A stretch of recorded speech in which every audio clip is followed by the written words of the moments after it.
ua o manalo ai lo jo o tuli matatalo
Malama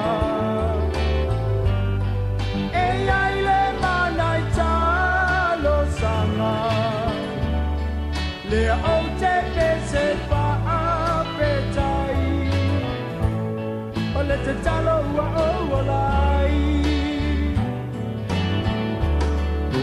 io e talo le tatalo ua o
I le swafa manumalo Yesu Keriso mātou te toi whaatalofa maufa alofa toi le nei tai au fou. O le tai au neo la so luas fulu tolu o le masino o ke topa I lona so lulu, lua afe, lua wha. Toi whaatalofa toi le paia ma le mamalo le tato au whaafonga masani a le tautua si ufonga lau mua. O le tautua ne al Samoa Capital Radio po le si ufonga le lau mua I Wellington o le atoe amatalia fo ilana tautua awa oe Samoa le nei aso. Tato te mua lava I le atua ia peo na masani ai fo I tato porkalame I le tato sauninga alotu fa ale ainga ta penaina lea I le susunga I le whawhiangainga ia Reverend Fepaiko lia mai le ekalesia me totisi Samoa ko kiri I porirua o si mai le whafonga.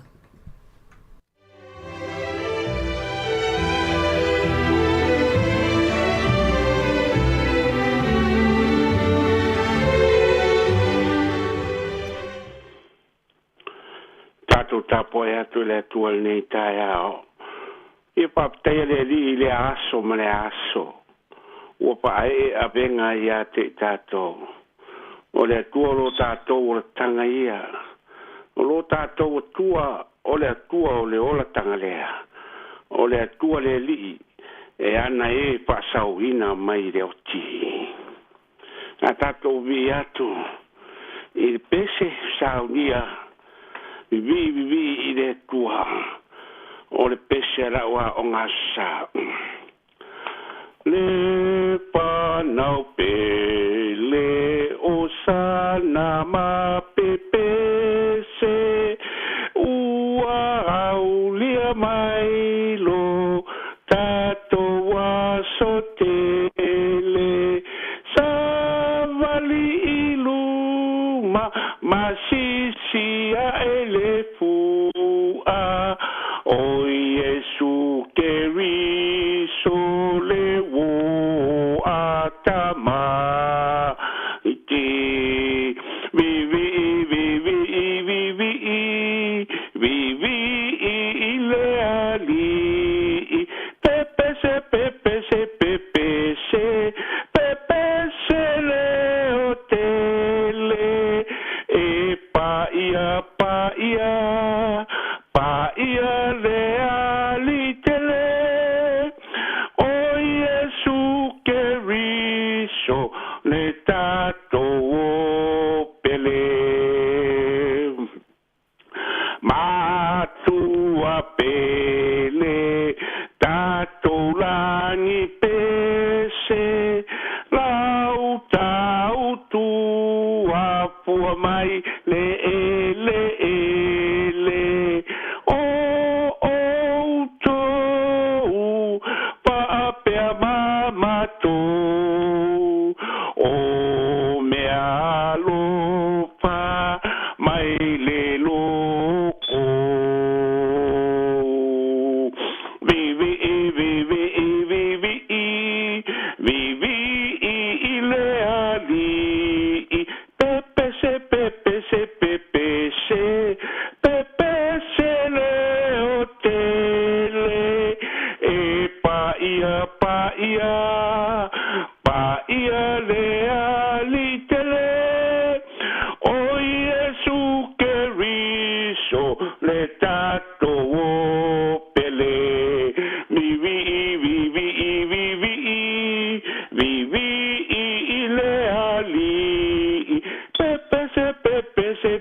Ona riringi le i o le vai le ipu e muru ai ua muru I vai ona so msolo iai le solo ua ia kusi ai na o atu leo ia Simona Petelu ua fai mai o ia te lele e te muru ia o vai tari atu Iesu ia te o le mea o te whaia e te leiloa nei ai muri ane e te loa ua fai mai Petelu ia te ia e te le muru lava o vai o I le whawawau tari atu Iesu ia te ia fai o te le muru ia te o e le aiso toki vatasi mau ona whapea mai leo Petelu ia te au lere I a ua lava lana o vai a o lima foi na toa mara u ona whapea atu leo Iesu ia te ia o le o ta ele ia tau ona vai ai mama umai e le au ngā o na muru uma ua mama foi o tau ai leo o tau umalava wa o si le fie e ia le te whala taino o ia o le mea lea na ia fitarai atu ai ua le mama o tau uma ua uma o na muru ina e ia o lato vai tango fo I ona ofu ma toe ta oto ma whapea atu leo ia te lato ua tau loa e le mea o whaia ia te uto tau taua mai a o le awa o maleri ua le lei fo I la o tau e whai mai a wa o lava lea o le nei a whai o a o le li I ma le awa ua o muru ina o tau vai e tau ana o tau fe muru wai o tau vai ne whamanuia le astua I nai whai upo le soni piri o le nei aso ia pe o nai pa fonga mai ai o le matua o le nei aso ia tato wola fe muru wai o le ata o le muru ina Iesu vai o na so o le paalau loa ina lea e lo tato wadi ua lata mai lo na teime ua ai I lato e le ngata I lea a ua lata fo ia I lato le ti a polo ua manu malo I le angango yuta le sekala e ma fai na male pele pe ai le lato ma tanga pe a le malosi le lato wola pe muru ai mausari lo tari tununga o le nei la sanga whaingatana wha tino Iesu wa o atuai Iesu lona au so I le whaavai moni o le ngā ruenga whaola na whio mai ai o ia I le lalolang e le mo mia se whaola tanga I whaipito tasi ai ala o le whaola tanga I tatau ona tātou muru au foe whatasi e te tau ona tātou lima whātasi ai pei o se matua ma le whalalanga e māsani ai sa moa I lao na ato. O le upo se tasi vai pe au poto, māta mai no wā o ngai. E au tau mwhainga. E le mawhai ona e aruto a tasi de lang. E au lava ona tātou wola pe muru wae. So se mea I le tapu e ina o tātou nganga. Mo le ola e whawawau I le lang. Se la ngona mua. Tai ma le loto mau lalo. O le ngā ruenga na paia Iesu le au so. O se pe au palapala. Ma tu mau lalo I le wakai a le vaengo. Tangata o le lalo lang. E pau lima ma po e foe mama I le ilo na I tā vini mātitiva. Ma tangata le a mana ia. O te tare tonu na matuapa te ia le au so I le mea na whae lo tātou li. Ia I rato. A o ia o le matai, o le whaola, o le keriso, o le mesia. O le so na matua le nofo le lei le taimi o le muru ngā au foe. O le toi ina whainga tae māsani ei tātou Simona Petelu. O le laponga Petelu ia Iesu. Au alana o vai. A o rima foi. A toa marou. Nai maua le foi pueipa. O le tari tire mu. Ma le anganga mau lalo o tātou wani I whaola ia Petelu. O le ua tā ele tau o na vai. Ua mama lava o ia. Oka se tulenga upa mai fofonga o keriso. E pa ia reanga usau.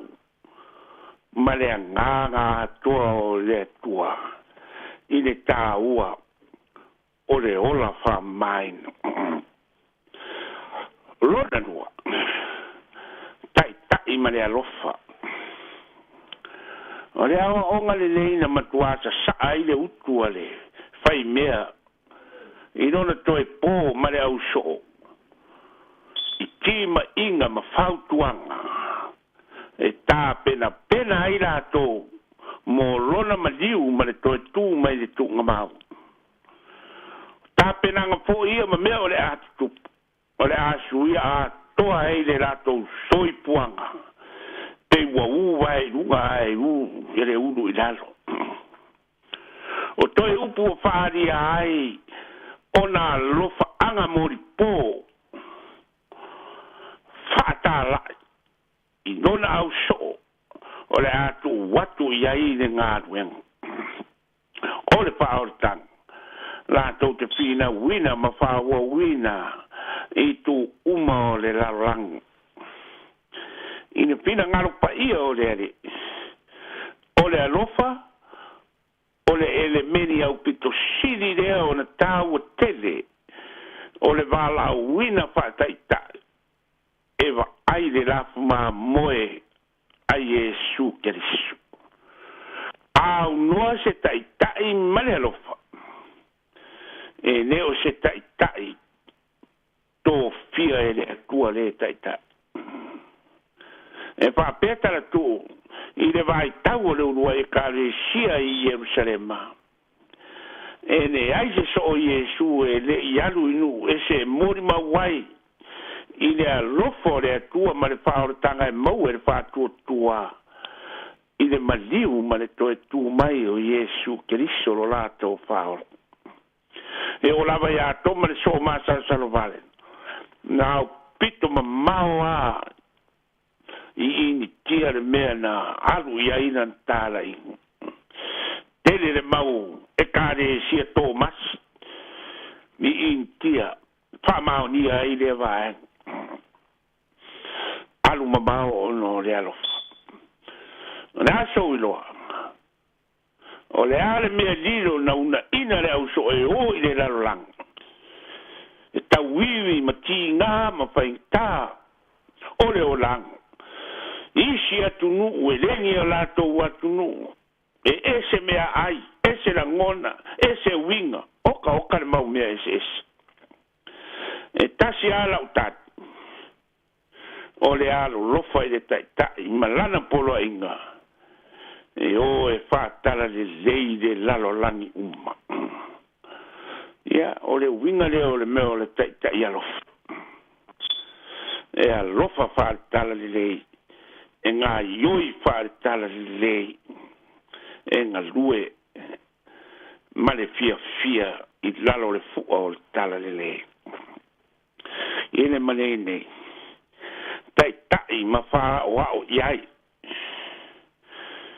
o se tiu te tāua tele leo se tangata e whaipatai yulo se mata ngā luen whala po tonga whai ngā ngu po se e kāre sia manis foi e tau tala ama sa vari ai e tau rai uma i aire ai e tangata i ana tū maana angu ma tau ma whai e wha o ao i ai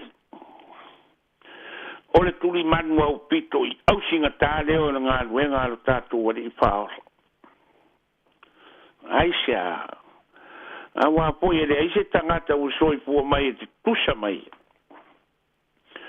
O le tula inga lava e malele i ai e tumu i whaoa o ngā mātango fie mao ngā, mo le tātou soi fuanga.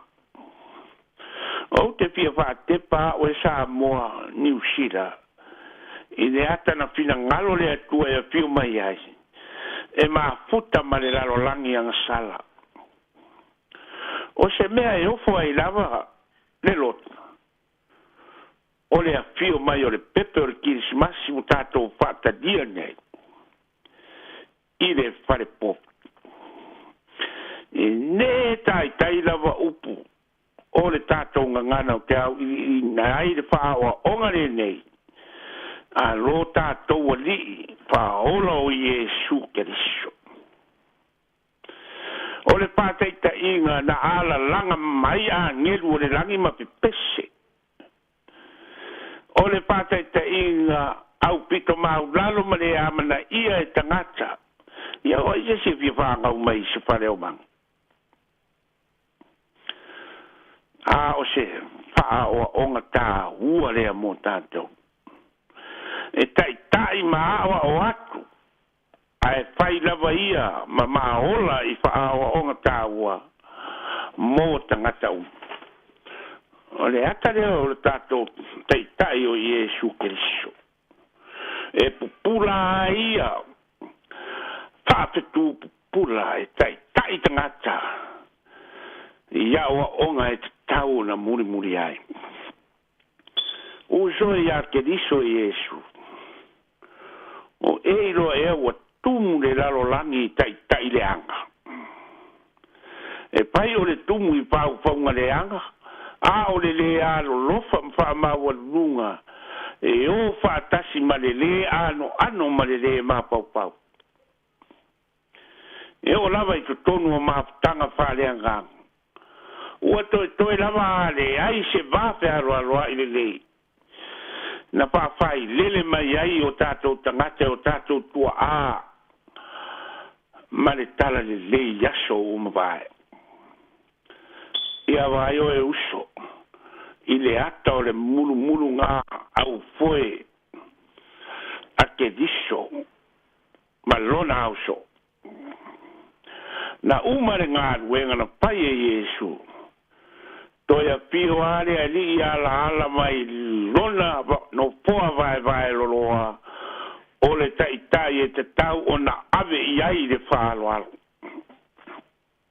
so se tai o tō whinga umare tua le leipo le leanga e leo sta mea le nā a wai wha masino ale atua Iona tangata maona tai tofi. Tasi o le mea ka ua le nei. Whaamana tuatu Samoa. O le tai Kerusiano. E muni tai I a la fua ua uma o na whaatatia e lo tātou a ni whaola. Tātou te sāwa variai. O le area whaoa o. E tātou maua le loto mau lalo, wha maoni, wha tua, alofa, e pātino ai fe au mga luenga, ua whala wina ai tātou. O le ola fe munu wai, le ola fe o ia lea, ma le ola fe alafani. O le ola e pāsoa whaatasi ti ngā ma whaingatā o le ola nganei, Samoa e. O le ola e fealo lo fai ma fe tausi ai so se mea o le soi puanga e feosi ai vai nga uma o le tato wora tautua e vai ai ma le tango di mai o vinga I o le meo le ola fe mulu ai e au singa tae lo tato wora o se tau ma whainga e whamamai na ai mai le ngau saa le mana o mia o tina ia ina ai tātou I le soi fuanga ma le o langa I teimi uma ma aso uma e apua mai lalo le parpala ai le o lungo ao le langi le vate te e pere le iai manu lele ma valele fai mai esu ua o a vatu le whao ao yo tō ngā lue ma whao ao iai Samoa nga lue ma wha moe I le atua aua e te nga lue ngā oe vai I o au tapa vai I luma vai tua vai I lunga e manao mia lava e istangata oe a wā tātou ngā luenga mōri mau mōri ali malona alfa tātou tā e ale tua whaponga te tālo e. Ua pai lava oe mau mātou taunu unga I teimi uma ma aso uma. Ma loa lofa. Apitai anga ni lei. Ua whe inu le nei atunu o ni usila I au whaamanu yang. ai le stama inu matua inu manie pa pena mātou sa mo umai nei tunu mātou te vivi ia ma whaapitai ne mana o le tala le wa ma whai ai o na mātou pe osi ai mga rue whaatasi ne ngā ruenga pei poi o le winga o le nei pasala launga o ngā ruenga whai whaatasi ale au uso ke usiano ia wa mātou wala au ai ma vivi ia ma le fia ma mātou tālo fo i le tua tangata palapala ma ele anga i mātou te mana o mia lo toto tau lava o sina matau ale tua e pai mai ia ni usila ma on tangata pai atu i le lalolangi fa ma ngalo i mātou ona mātou ma ngalo moni lea ia lofa mai le tua le mātou wanga atu le kisimasi ma le tau Singapore tai i mātou e o a ao whaola whamanatu mai anga pa ia i mātou e ao na mātou wola mo istangata ai siri ai e te tau lava o na mātou wola mo rovi inga le tua ia lopa le tua ye upupua ngā mawhaita we usai tia o na whasalanga i to ese ma ota ngase ua iai to te do la tau surpai atu iai fia maua pa malo longo tino we poi ua fia ngai masa wanga ese eso soi wanga ma leo la tonu o aenga palapo tonga o ngā duenga o whai o malo ma sosa mea le li iero mātou tua mātou te mana tua tālu sanga mo i lato pe o na e polo ai mai ia pa manuia le leiti o le lau mua nei wa ala tuai lo fina ngaro mo di mau a manuia lau whanau au na mangadu due ai ono Yesu Keriso lo mātou o di manu mātou paola amen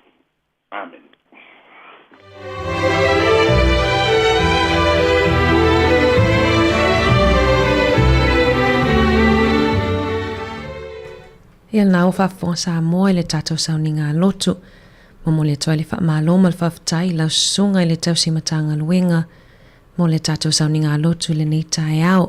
O mai au nei ave le mua ma le whaasangi i le atua. Tali tonu ua malama i ulungalu le wheau fola i le whaafonga maua. Asi o tātou atunu o le nei tae au. Ai ale whianga iai mawhaiva i le nei aso. Ia maua pea lau maalosi le tino ai sili le anganga. Awale atua malana wheau. Manu ia fo'i le whaletua whapele tapua inga a lau e kalesia me totisi Samoa ko kiri i Porirua. Ai usi mai le whaafonga le inga le atua mai le e kalesia me totisi ko kiri i Porirua ia au tālia i le tātou porkalame i le afo le fitu o le ato le tai au maanga le lueto o lua atuai ma le tuangane a tasi tue tolo waa.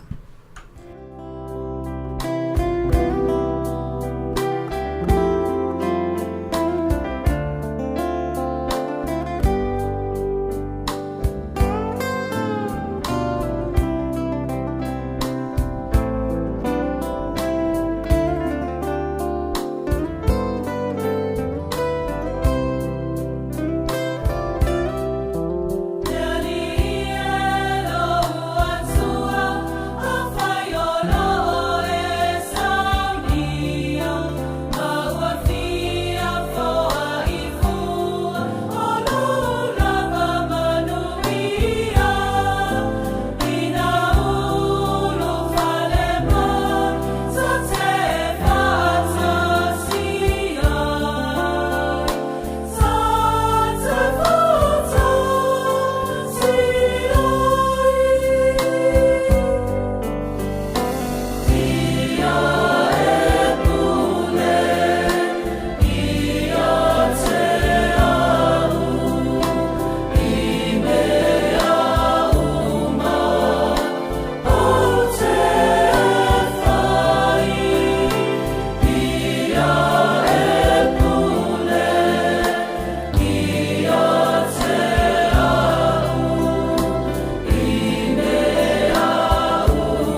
Tanti Talahia.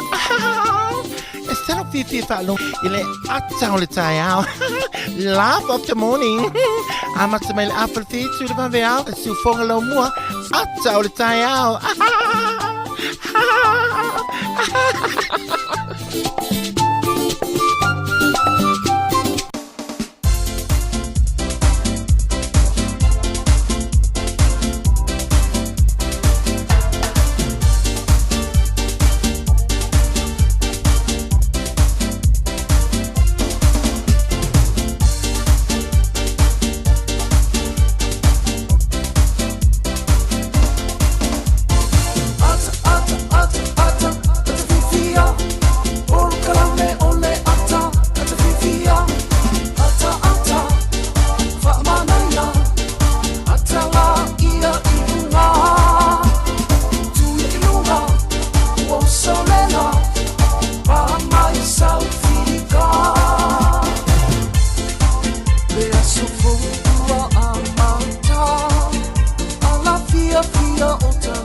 Ia, toi patalo fatu pa ia male mano tata o fa fonga pokalame le atau taiao le ole at tala toi fo i tata o pokalame le nei taiao fo. Ai fifi fai loa tu le omanga lua ta o lua tu male sunga ia tasi tu tolvaa ia si tasi fo tata au whenga luenga si ufonga lau mo nei ia e ta ita lua fo il pokalame ia male nei tau tua le nei aso talo fa tasi o mai o nei taiao. Ia, patalo fatu ana malo ale usule tai ofo. Usu po atangata. Malo ale usule ni tai au. Ia olo manuia fa tai ana.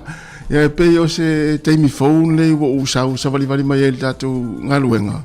Wo muva so atu. Wale toi po hisa ka volta to office tai au o sa o la follow up o.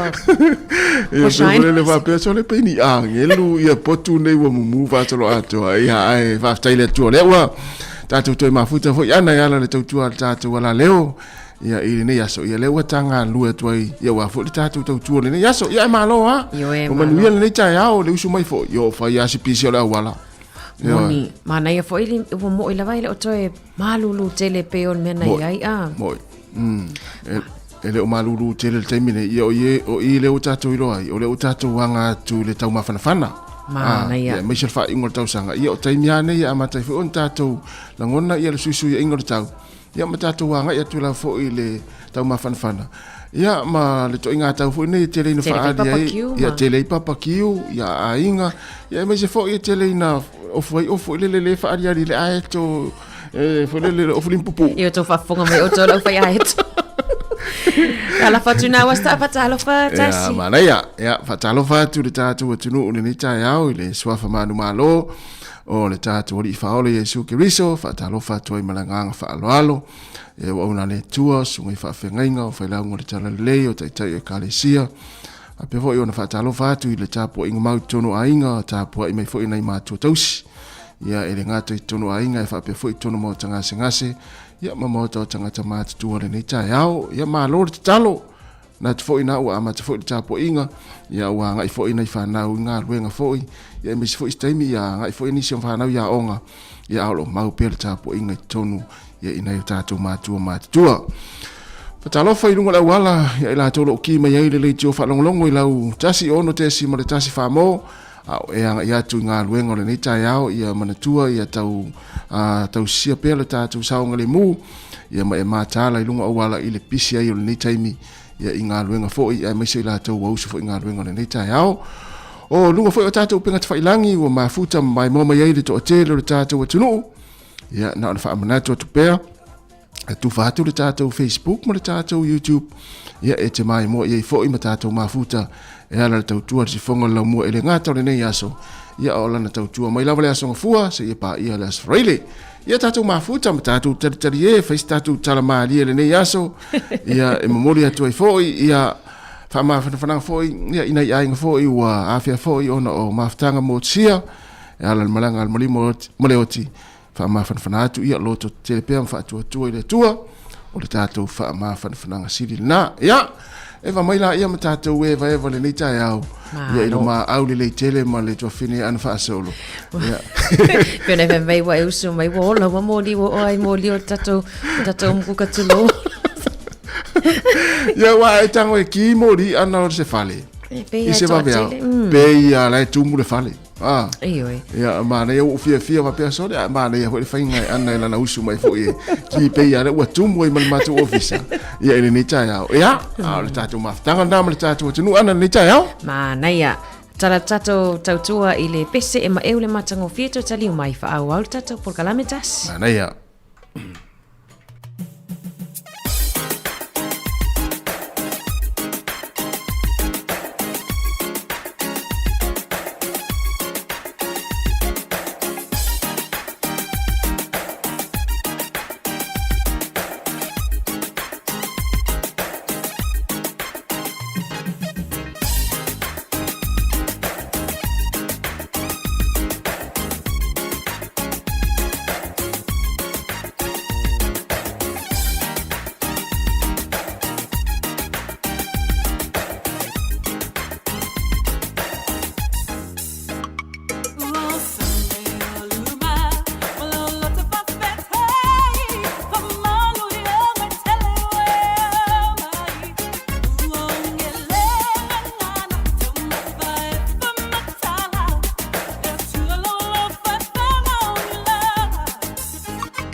Malo va tai fa fa mo tatu tunu umana yes pese na ni tai au amatai fo i el tatu proklame o le tala tau mo tatu Wellington e pe ona valo ia ma au mai va tau le so e va ia le mata le la ia masulu la ni so taimi e awo ni so taimi ia me se lava nei le tai au fa solo tu le so tai au o le fa me le va tau o le a awo tai au to e fo i mai ti munga mamafa i le asfraile ia e pe ona mai le va tau fa pena fo i le so to nai male aso sa o le ati munga.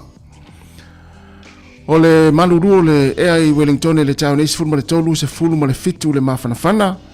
O le maluru i porirua se fulu male tolu, maulunga le mafanafana le ea se fulu male fitu. O Lower Hutt, se fulu male faa le maluru le tau nei se fulu male iwa le mafanafana le ea. O inui mata se fulu male tolu le maluru o le mafanafana le ea le whaamawina se fulu male iwa. Upper Hutt, se fulu male tolu le malulu le tau nei, se fulu male valu le mafanafana le ea.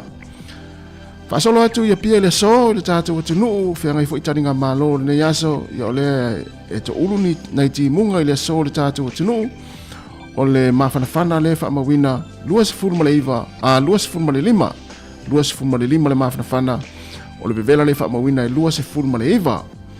Mo i la tō le anga i fiti le nei aso, ia a wawa le nei aso i fiti lua se fultasi le mafanafana o le vevela lua se fulu male valu o la tau le anga i rarotonga le nei aso mo ta faonga fo i ma malolonga i le nei vai aso e langi le lei le nei aso i rarotonga o le mafanafana le fa mawina se fulu male ono o le vevela e lua se fulu pasolo atu le motu i saute fa atalofa atu i Kleistete i on vaingari Nelsone ia e langi le lei o tau le nei aso Kleistete fa mai le vai tau o le ale ai maseao e fa lave lave le susuru le la ia te o tau le so e awa ma ia i Queenstown e va ia le lai nisio taimi Dunedin au ina makako le fa mawina o le ato ulu ai ti munga le so o le malulu le motu i saute ia e amata mai le sefurtasi le sefulu le ia Queenstown fa solo atu le sefulu maletasi in makako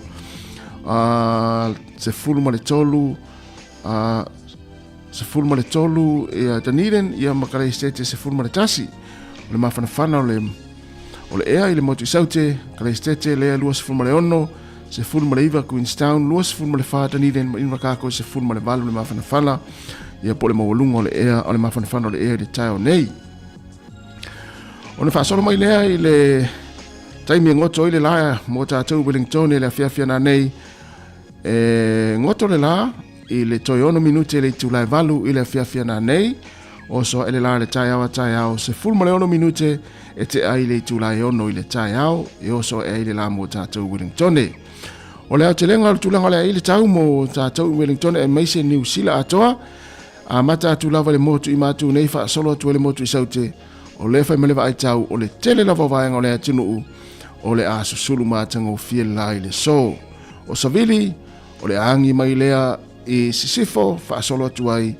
i saute i sasae i le so mo le au whangota ia Wellington ma lo le lei tele au whangota Wellington o le fai matufa la to wia ia mo le mawina mai fo i reporti ia o lo tele na tufa i fai au ia ai tairo iai sua le tai i le tau nei mo Wellington i le te o le afa o le sefulu le tau nei o na sua le o le tai le fiafia na nei 5 minute te ai le tulai 5 e sua i le tai mo Wellington ia mo le au whangota i porurua e se le o au whangota i porurua ia wao ngafo i tatu wha amanatu e tufa ia o tele lava ina tufa ia tangata porurua pe afo i mai latu whaiva e pe le tai le tau nei mo i tatu i porurua i le te o le valu 2 minute te ai le valu ona toi sua le o le tai le afiafia na nei se fulu ma le 2 minute i le tulai tolu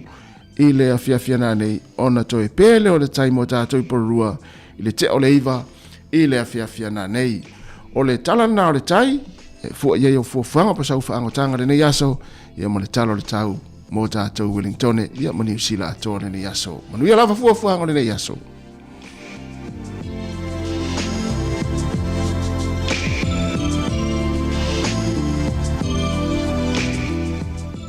malo whaftai tasi ia o le vainga i le suinga o le tupe o le suia inga fo ia tupe o ia ile tala e malo se o le tupe New Zealand le aso. Mo Australia o le tasi tala New Zealand le aso ma o le valu iwa seni. Tupe Amerika i le aso e 5 iwa seni. Mo le tupe fiti tasi tala New Zealand ma o le tala 3 sene o le tupe fiti. Mo le paanga tonga tasi tala New Zealand ma o le tala 3 sene.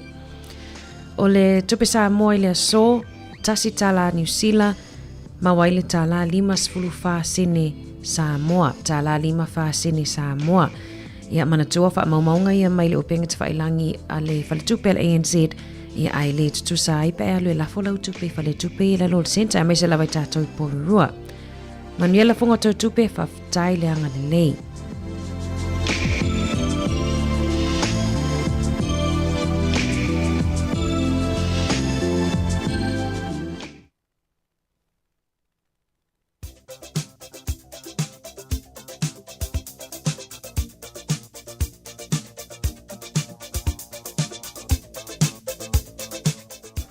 Moi lato umana soifua ane nei aso la so luas fulutolu o ke topa manuia te le lava whamanatuino tau aso whanau.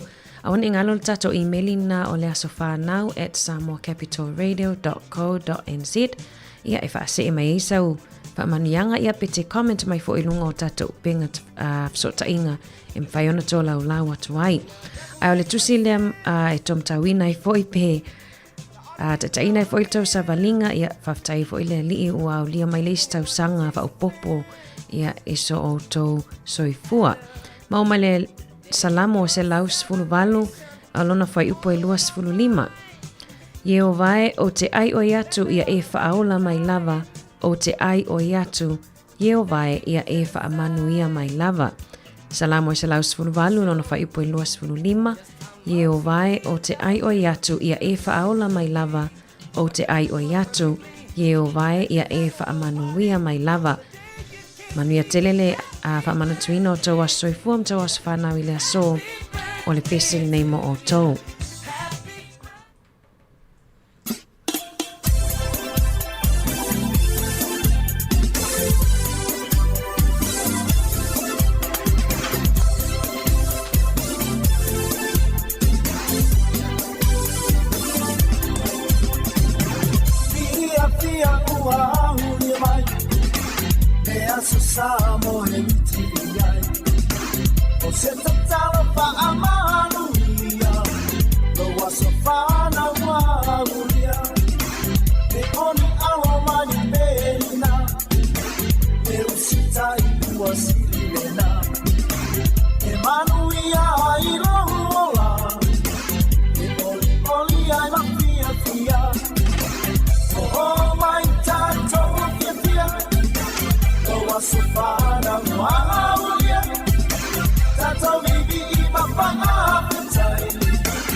Tai o tala mena tupu le tala whaasolpito lo langi tausanga umawai i le so. O le tausanga e tasi fitu ono se fulu na lomi nai le tusi tatalo whai uteia i Amerika i matu. O le tausanga e tasi iwa tasi lima e tusa ma le lua se fulu lima afe le aulangolango ina ia pālota tamaitai na savalia i le awala i Fifth Ave i New Yorka. Na teita ia e Dr. Anna Shaw ma Carrie Chapman Cat. We na whaavaina le whaalaputonga o le tūpao tamaitai e pālota po le League of Women Voters. O le tausanga e lua afe ma le tasi.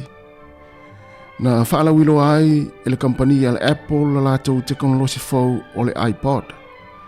O se masini e whaavea i e whaalongolongo ai musika mana avea ma se tasi o oloa sili o na taatele ma fau le lua afe ma le tasi a nga i mai luma.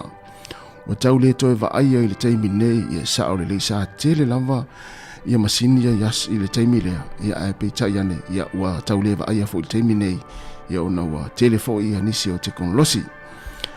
O le tausanga e lua afe se fun ma le tasi i New Zealand nei na manu malo ai le olo peleki i le Web Ellis Cup ia pole ipolo langi mo le taimi lona lua.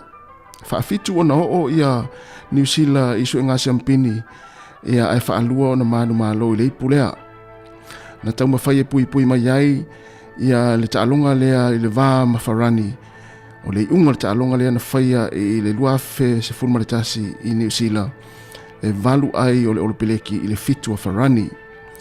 Ia a o mai moina e le ono se fulmaritasi afe o tangata i Eden Park i Aukilani. Tausanga i luafe se fulmaritasi.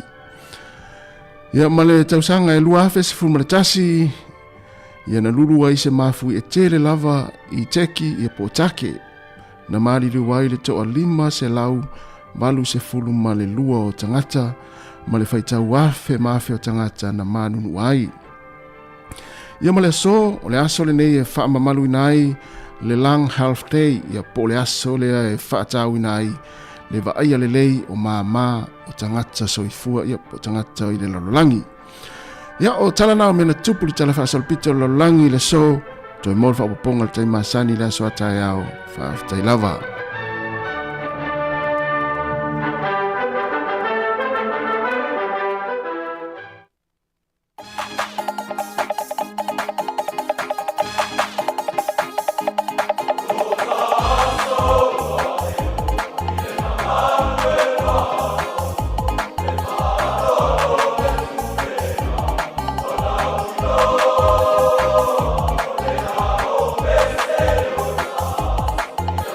Yeah.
e tolu se fulu afe tala le tino tupe wa tapena le Digicel mo lana promotion e fiso soni ai ile tango ta o so fuanga le nei vai taimi e tolu fa ilonga tupe ta ilima se lautala cash o le ase ina ya so farele ta tasi mo ni usila ma ausitalia na le fa tau lava o sau top up luas fulu tala pe sili atu mai fale o masani pe lafo foi online le Digicel Pacific ona maua le lo avano le sei e te avano foi a lafo sau se leni le my cash le Digicel Samoa fa nga ile tautua le ClickX Pacific lafo le lo sau top up luas fulu tala pe sili atu foi pe fa nga le ClickX mo tupe lafo le my cash lo ainga i Samoa ma isi atu o le Pasifika mo so avano e te manu malo ai i fa ilonga tupe tolu ta ilima se lautala cash i a so farele ta itasi mo nisi fa amtala fa so ta il telefoni le o valu se lau tolu fa lua tolu o valu se lau tolu fa lua tolu seki ale Digicel.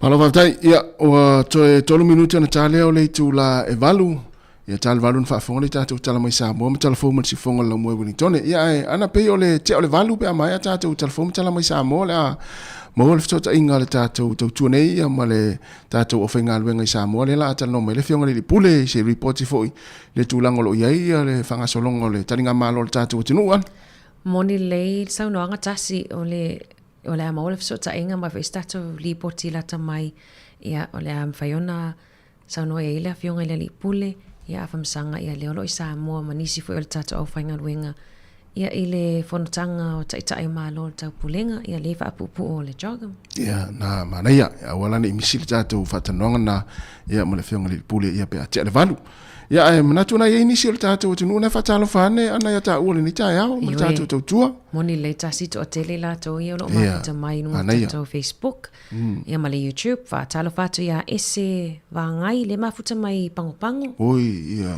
fatalo fatu ia aloma mano mafuta mai Napier fatalo fatu ti resa ine ia angai malo asalemo le mafuta mai Australia i sini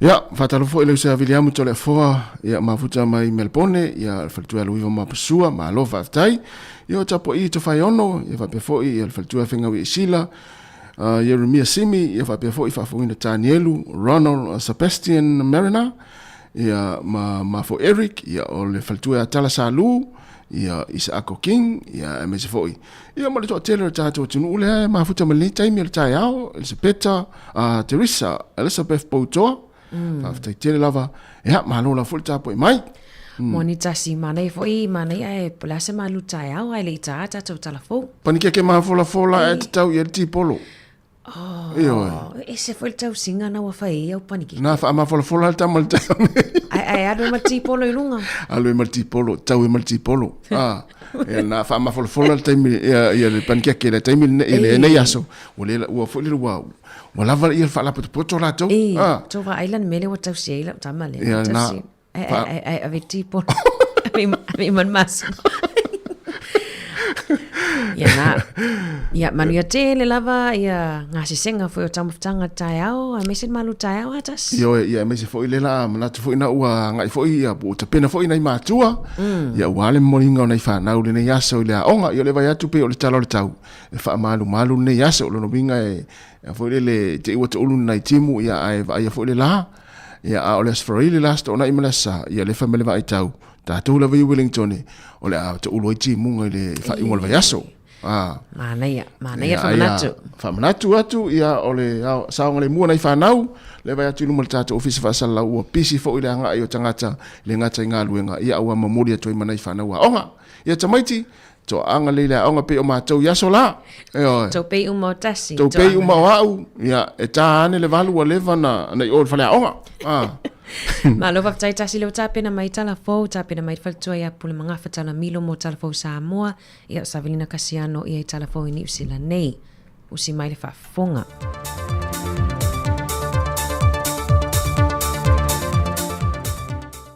tala fo usi mai le fa fonga o tato tala fo mai Samoa ile faltua si fonga le mo a so melo lo solo to topa lo o la fa ole a tele ni tine e fa mawai mamana so pea le saringa malo Samoa ile faltanga ka isa yo malo le so plenga ile masina le o topa ile sanga lo o lo fa O le aso whae ai le kua whamatai o le pāre mea o Fiti, Fiti venu rapuka ele fio anga o le alvaa.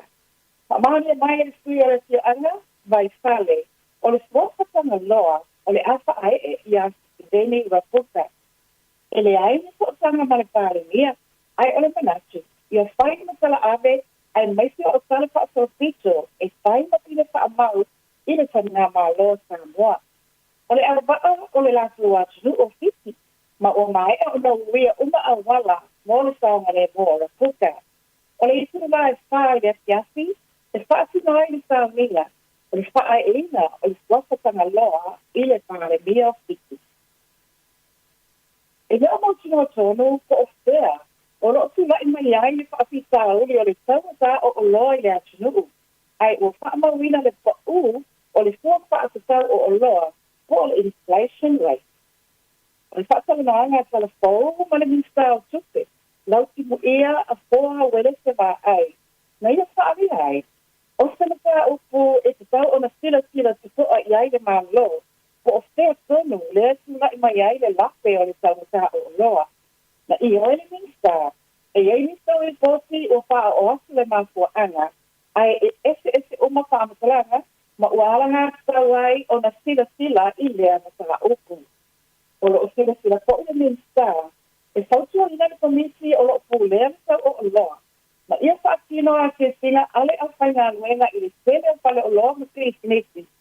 E lea muli sa ia le nisi o tau o loa mai lintanga luenga o ki sinisi malaipa. O iei pi sinisi ma company na whaakawa i lala o tula kono o loa i tau stanga o matai. E masani o le sautua ina le whainga luenga o leipa ma pi sinisi le mamama le atunu. Le ia whaapali siti o whaasauna te a whai e leo tala whea ngai ni tau, ma le lisi o loa o lo o lisi ina i lunga o le lisi o loa. E silia e le sisi fulu, le a whai le au siva au le tau kōmanaia. O tu whaapasi e matama i sa i le tau kōmanaia mai ni sila Amerika Samoa ma pia. O le a whaapia sia i le tau mutanga o le a fiasi e whaafeino e ai le pāle mia, le tupu o Bersania marana masiofo. Ai maisi o le au fono mai atunu e lima suluono. O lo awai mai i le whamasanga no na lua susitu o lo tali māloa i nei Samoa. O le awa o whairo inga, na whaafeino e ai le sui o le tātou mānaia mai a pia, au siva mai Amerika Samoa mai New Zealand. O le taina wa mua lene, Mone ko tēnā kei nei sila aiti, mai na whātau sanga anga i lunga e whaasia sia ai. Ai o le ko tēnā le au siva mātua, ua lewa o na siva. Le awai mai ang sa pōmānaia mai Amerika Samoa ma New Zealand, e le ngasa mo le whaasia sianga, i le whanasanga mālo le sautulenga. Ai o le lātou whaalinga, i le pō le asolot i le sautari mālo le alta i tana māpua. O le tāpō mānaia alo i langa sa inga a le sianga tui whaasina Corina Lee. Mana sanga por moli. O whaamania mai ni sanga loenga o ngā loenga mātina e te tele, le whaalea nina o amo mā aunga sa sale o tio anga, lea o o moto ai le manuao le mālo le sila. E umi tau sanga, e whaatani ai le whaalelei o amo o le sami. Ai o whaalea ni sanga loenga. O se talapia tia le an ese pusta o loa e lua, mai pusta o loa e tolu, ia na tāpia ese mai le vaasu e sue a ni sila. E ka i te polo putu e umia pusta o loa, ma o loo ngā lua sa tasina nei lia ni sila, ma le ngā loa Samoa. Ai ua manina Samoanga a le sui o le lia ni sila, a mai e le ave sia pusta o loa, o na wha ngā solo lea, e ave ese ni suau, ma le penstini o lo i le vaa. Ma whaasolo atu ai i ave stea le waa. Na amatalia ngā luenga le atwaraina i le vai aso o mabai, ina ua maea o na whaamau tū ma whaamau nia, e le committee a le Marine Pollution Advisory Committee, po le impact, le awala saunga le mō, e ave ese i nai nei pusta, e au noa ma le whaalea nei nā tili o a tātou a au. Tātou tala ia mo nei aso, whaastoi ia.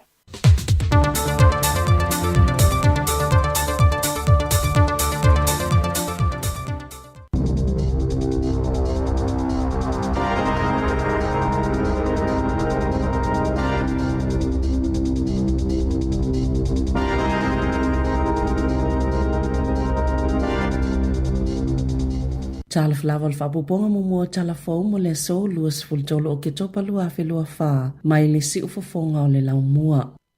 Ua whaleo popolenga o nisi i le pisio awala pe a tāpuni le feso o tainga o awala i porirua ma le transmission kali. O le amata se ngā luenga tele le pulenga anu o porirua o le kamupani mo elitise le Wellington Electricity whalapotpatonga mo le swavai o le Wellington Water ma le ka inga ora e whaalelei ai le awala i waitangirua ma le awala o lo feso tai matua o i ma Whitby te araka pehu mai le aso whao Novema o awala i feso tai ai pitonu o waitangirua mo Whitby anga i le State Highway tasi na ta o le pulenga nuu o le atapunia le awala e o atu i le umi e 5 masina ai whaia ngā luenga i whaalelei e le tūlanga mautu o le elitise ma si iti ai le lelei o au nanga mo le suavai mo vaenga i le tu i se sae o porirua le ua mo le mawina le vave whao popo ina pea o le whaitaua whai o na tangata. Na whaia le whonga whitalai Jerry Brown li le whaasilsilanga i le asolua e aloa i le ave sengo le tamaita i whaipule o Darlene Tana mai le pale mene. Ina ua tusi atu le vaenga whaia le green i a teia e talo sanga ina i le wha o ngalo le tu la fono o le waka jumping. Na tuto tasi Tana talo mai le masina i ulai. Ina ua ia tu ua le green speitai sa muso e wha mawai mai le pale mene. Sa wha amalolo le tu mau mai le wha falitu i le green i le masina o mati. Ini wha afesili e wha te tau lona le whailoa ino o tua inga e whaasanga le pisenisia lona tua lua i le leo le whainga o tangata whaingalwenga mai whafo sa ngā lulue ai. Sa whaalia le isi teita e le Green Chloe Swarbrick na tutu whaatasi sui e tua se lau valus fulu limo le Green o loo whai masui al whaita wafel vaenga whai le atunu e io e ina le tu watu le talu sanga le fufonga fitalai ma whao ngā i le tu la fono le uata ua le waka jumping legislation e ave ese ai tana. Sa longa le tite o le Green i le atu la fono i le taimina unua i fola si el palemene o nei whaapea ua tele le malu si anga i 5 o taitai o vaenga wha upawhai. O le toi avea nei tana ma whai pula le palemene o New Zealand ai ua suitu langa atu nei iai Benjamin Doyle le isi tangata leolo o so atu i le lisi ala vaenga wha upawhai le Green.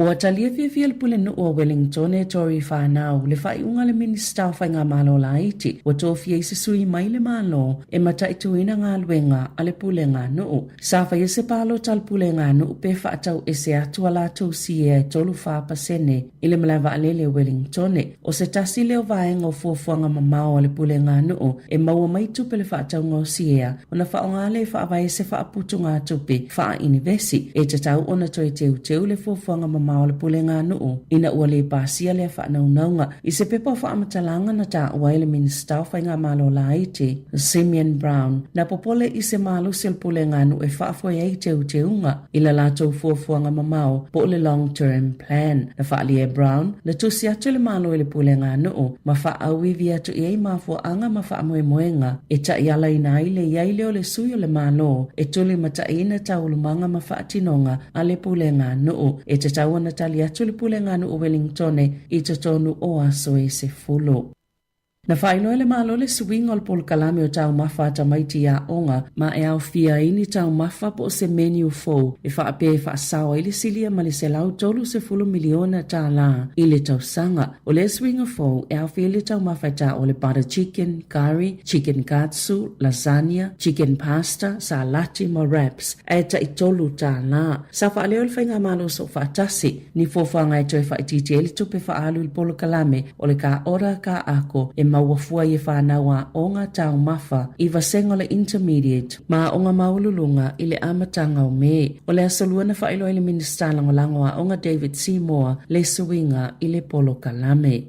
O le atu e whaafo i whaamalosi Lauren Dickerson i Afrika i Sauti pe a mangalo mai le whale pui o lo otu leilo na whaasalanga i lo na whaao ino le oti i la na whanau e tolu e whaatolu tau sango li tina mai se fulu walu tau sango lo whaasala inai pe o na iu i se whai unga li whaamasinonga mawalunga i kalai estete o la na whanau o le masanga teine o meia makala e ta ilua tau sanga malolau so matua o Leanne e ono tau sanga sa maliliu i timaru i le luafilua tasi na whaao o ele tinale o ti i tēneiti. Ina otua na iwa yaso e tolu, talo na taunu umai Afrika i saute, ma o lana tala sa matua te le lavalo na afianga, ile ngasa ngase o le mafau. Mai le te tauna tuua ia o i se whainga wha asol tu la fono, ile umai o la o le whanau. Na whaalia ile asolua e whaadi a muda wha, o le matanga luenga o pisinisi, ma e fau mga luenga, ua fuafuale o fisa fe malanga inga New Zealand, e wha a wau o na wha fo i wha malosi peti poti, le tina pe a mai a ona tulilo na wha salanga ile atu noo.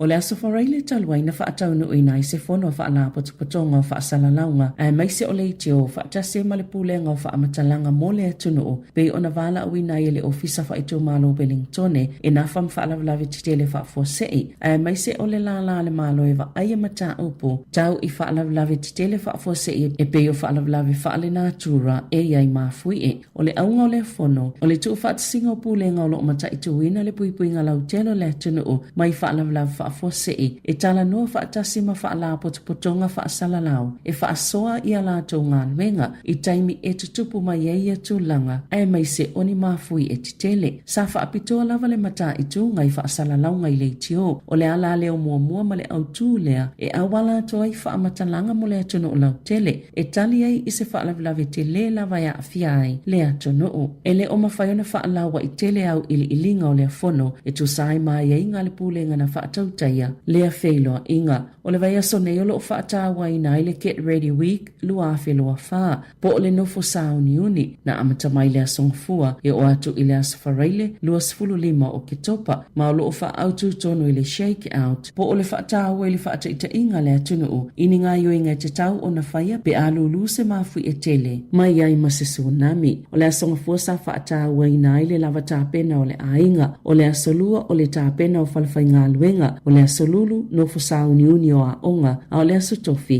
e whaatino ai ngā yoinga pe alulu se mafui e tele whaatasi ma se tsunami o lo mawhai o na maua ia whaamatalanga o mailunga o le upenga ta whaailangi a le rimo.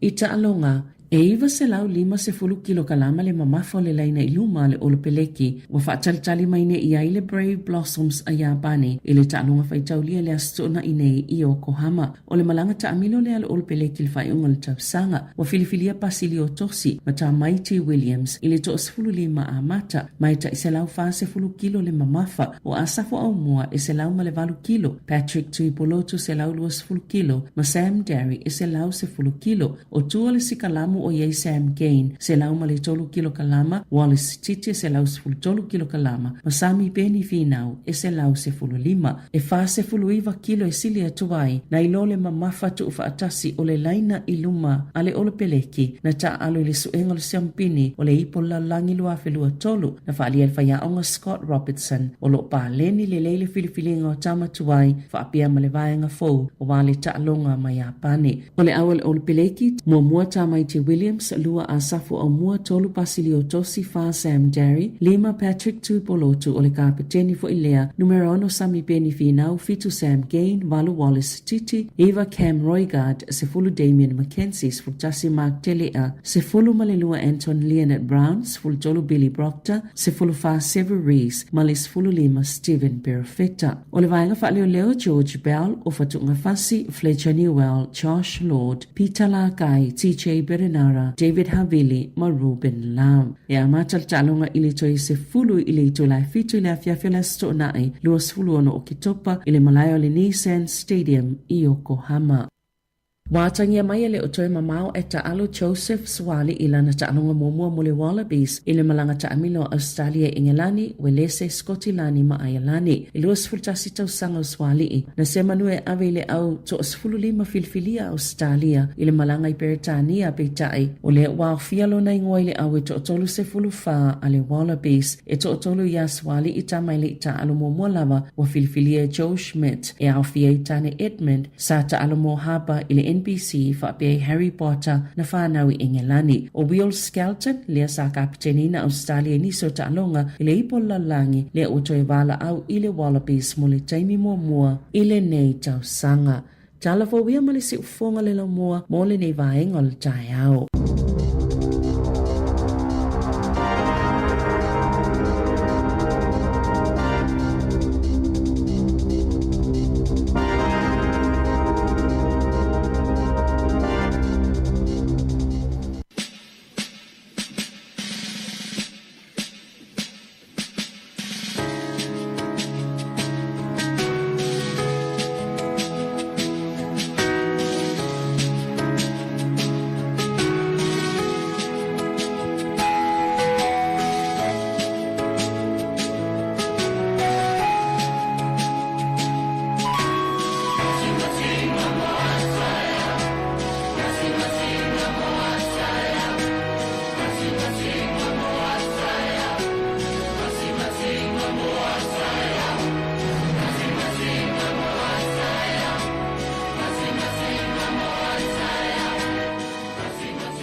Our generation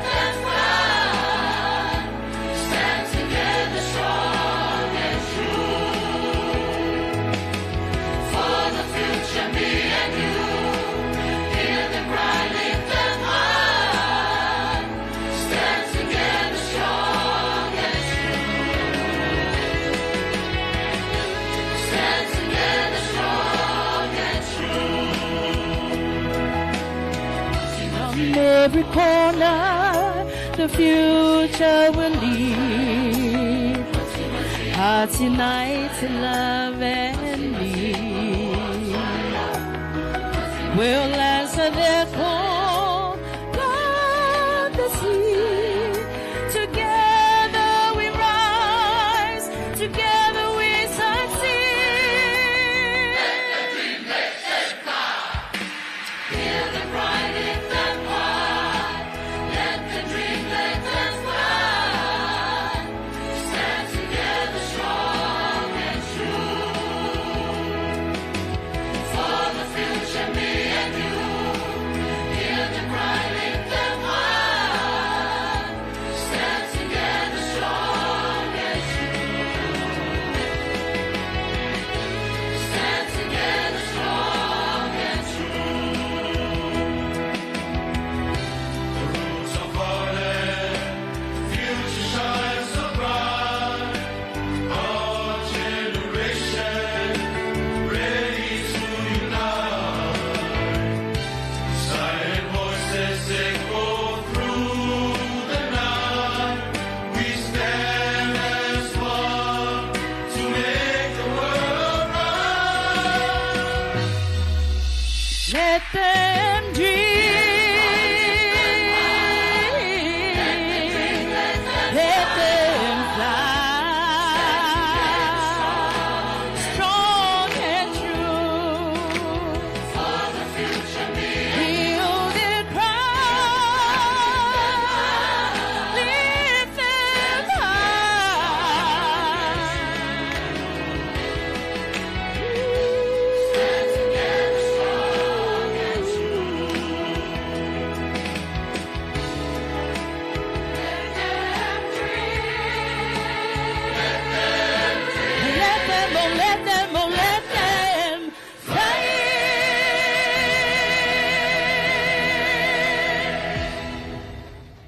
Whaasila sila.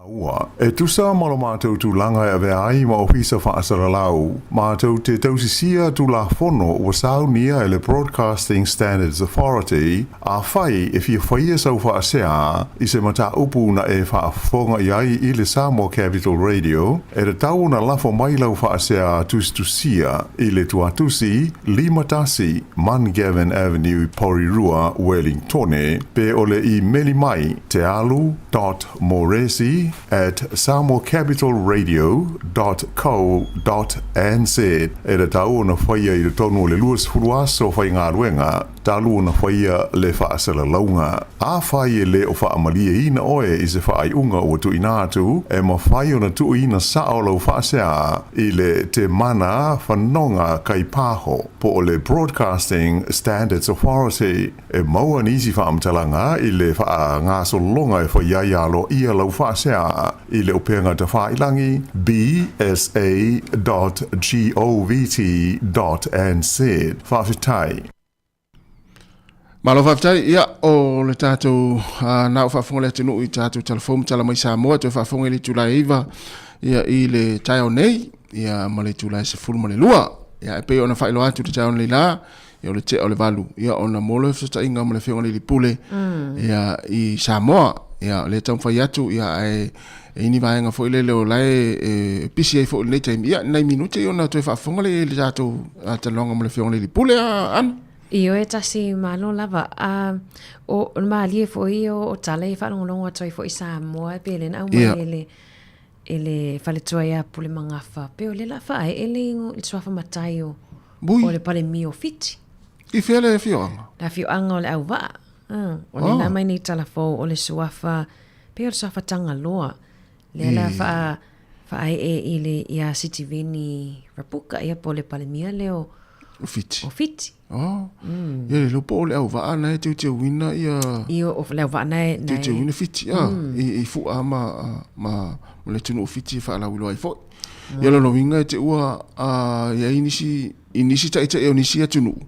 I te ua ta apel fon tanga ia fa matai ane ia pe fa le campia. Le te va tu la tele le mai. Ia campia le pe te ua le pale mio campia ia fa ingo matai fo o i sona so fa matai. Esa ia au fa mai fa ma pine fa mau fo o le fo ma no tau pulenga. Esa o le ia ia wa so fa matai na le va pe fo le fa solo atu ia alo fo o le pale mio fiti le amai al pale mio fiti ia ele to ia se ele va pe fa solo atu fo le o ia tu le ula no na tali e o matai na pe on si le fia fo ia o mama ma to fo mai ia me to tino le fia anga ma fia le ma na ia fa no longa tu lau mena tupu le tara fa solo pito la langitas na me o le ason le fa mal fa ta wa ina ile tausia le leo mama. Ia mama tangata soifua. Ia sa o le leia. Ia o tūlanga ele soifua maloloina. Ia wa ia vaenga fo ilele mafuai ona fa le tonu mama tangata. Ia ilongo fie fa aua fo lele o tau fa le tonu mama wa le manava. Tau mea le manava o ila le mele fa le tonu tino. Ona ilolo le pole mama. Ia tangata fo ilele sela ala na sela tangata ona ua wala ititile ea fo lele sauto no le mama. Oni le. Ia fa ta wala ne aso. Ia mo le soifua malolo ini. Ia maise ia tulanga pe ona ia lo soifua manui soifua malolo ini. Ia maise ia le vaenga le mama o to tonga tino se tulo. Ia le fa nga solo lava ia por kalamer soifua malolo ina fo ile tau so. Ia moi. Fa nga o vapes po isi tu ainga sikaliti le o ta tele nei ia whaonga e tamaiti. Ia, sa o le ia. Ia, ma fua i mera le mol to anga inu le vai. Ia, o te rol mera nai tau se lava. Ia, le na. Ia, ma peo ne sa vai. So anga inu le vai. To anga inu le vai. Ia, mai, so i fua malolo ina ma i vai ngfa pena. Malo. Ta se le vaenga le na watu Savelina ni talafou i le whanotanga a le vaenga le o le po le whapupu o le Remo ia po le Wellington Region Media ia le na mwhaiwhen awa ia toa i le vai astoa. Le salua ia i le Australian tene? Na, ai me whiu so roita. Ai ele mwhailao na whalao e te leo i li linga o le whono. Ai peor whatawa ina fo i leo ia i loa e tātou tangata le me whai pe a lulu le mafui. Ia. O a foi me fai pe a o la launga yoinga pe a umina lulu le mafui. Ai wo mo tama fa ia sa mo le mafui le na lulu mal tsunami lua fe maleiva tas. Ia, fe lulu le mafui le e ana. E sa mo poini. La te sa mo mato tu ale na mato e maftia la vai potasi ma nga ia tu ya le pata, fa le ali ma le pata. Mato la na mato ia pia le a onga.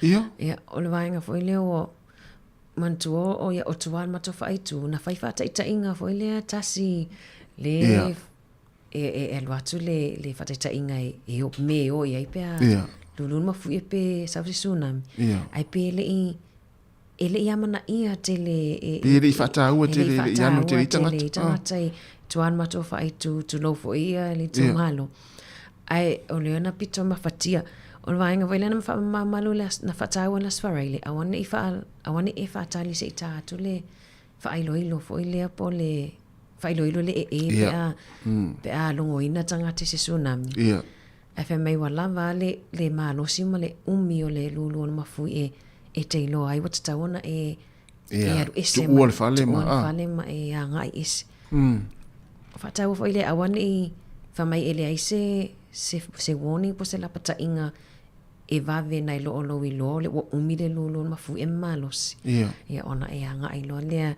i vaenga modulunga mai alu ese mai male fali lo nuinga lulu mafu ele tu tono fale onga lulu le mo tsauni mo to le onga ia mato atu lo poloka mai i pesenga o saule le tio o saule tala le tio o le o tapunia onga ma anga ai umai i uta i St. Joseph po le kolisia Santo Joseph. Ele fai lau pa avila nuana. Ele ta pa avila la sauni te tala. O le tala foi lea o le taua ia le tio. Il taimina ia o tua ia matua matana no sau le tala me tuai chumatonu o pautasi o li fole ngalu foi le o tsunami. Ole long peli pe me fai a ia po fo ini vaenga taua te taun ta pena tasi ini mafui. Tulanga tau mea ai. Ia sa ole le. Ia wa o mea na te taua ona fata ua so se taimi. Wa le lo le taimi lu le mafui. Ia pe fula ole na lu ia ma savina i vaenga ia sa lu a wela sto proile. Ia mana ia fo i nei vaenga taua fo le mo tatu ko tinu ulava ia. Wa nei mai tau atu ele o fala wa itele tua ia tulanga sa ia tulanga sa ru ia mo si le fia al vai asola nei le lo fata wa ile get ready week ia po vai aso fa mama le no fa uni mo fala natura o mafui pela le aso tasi o le aso lulu aso lulu le o fata wa ile no fa uni o a onga wa nga foi le ese lava va ngo o te ia lulu el mafui le fa pe o taimi umai te le fale ia ele taimi foi le te le fale ala fa nau la ia onga ia o so popole foi le o matua pe fanatinati fio anga fale a onga ia na mana ia foi fa ta won ia so ia vai nga pe ona ta wa ana ia mana sta pes na mana ia vai fol ni taimi fa vivianga mai a polu ta to yo ta pona ivi mano na tal vai solo te oi ya si tatu lue mai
Talofa, Sunny from Miti.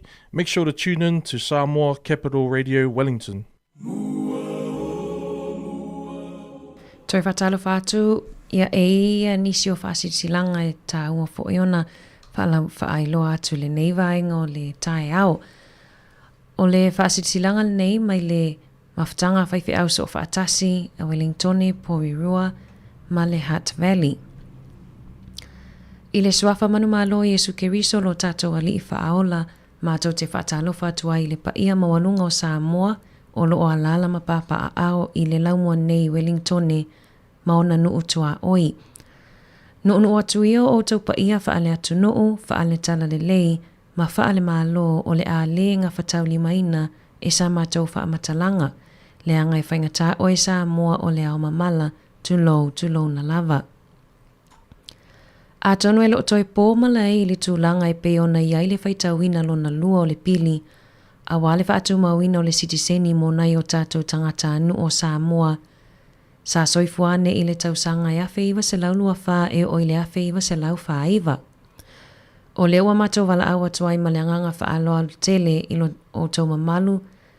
Tātou te awai wha atasi le palemene o New Zealand i le aso tofi o lumana i nei o le aso le a tai au. Aso luas fulufa o ke topa i le itu la e valu i le tai au. Ma whaatino i naisia ki maasani le whaitotoa awale saonga le mu. O nā ngā iloa lea i tutono o le mautafono ai le i taina le iwa i le tai au. A walawa le langolangoina o lea wha moe moe. Mo le sila fio le tato atunuu o lo o iai fo i se potu ua uma o na saunia. Mo i lato e le mawani awanoa i tutono o le mautafono o le ama whaiona wha asala lau tu usao atu ai tawa lumanga uma.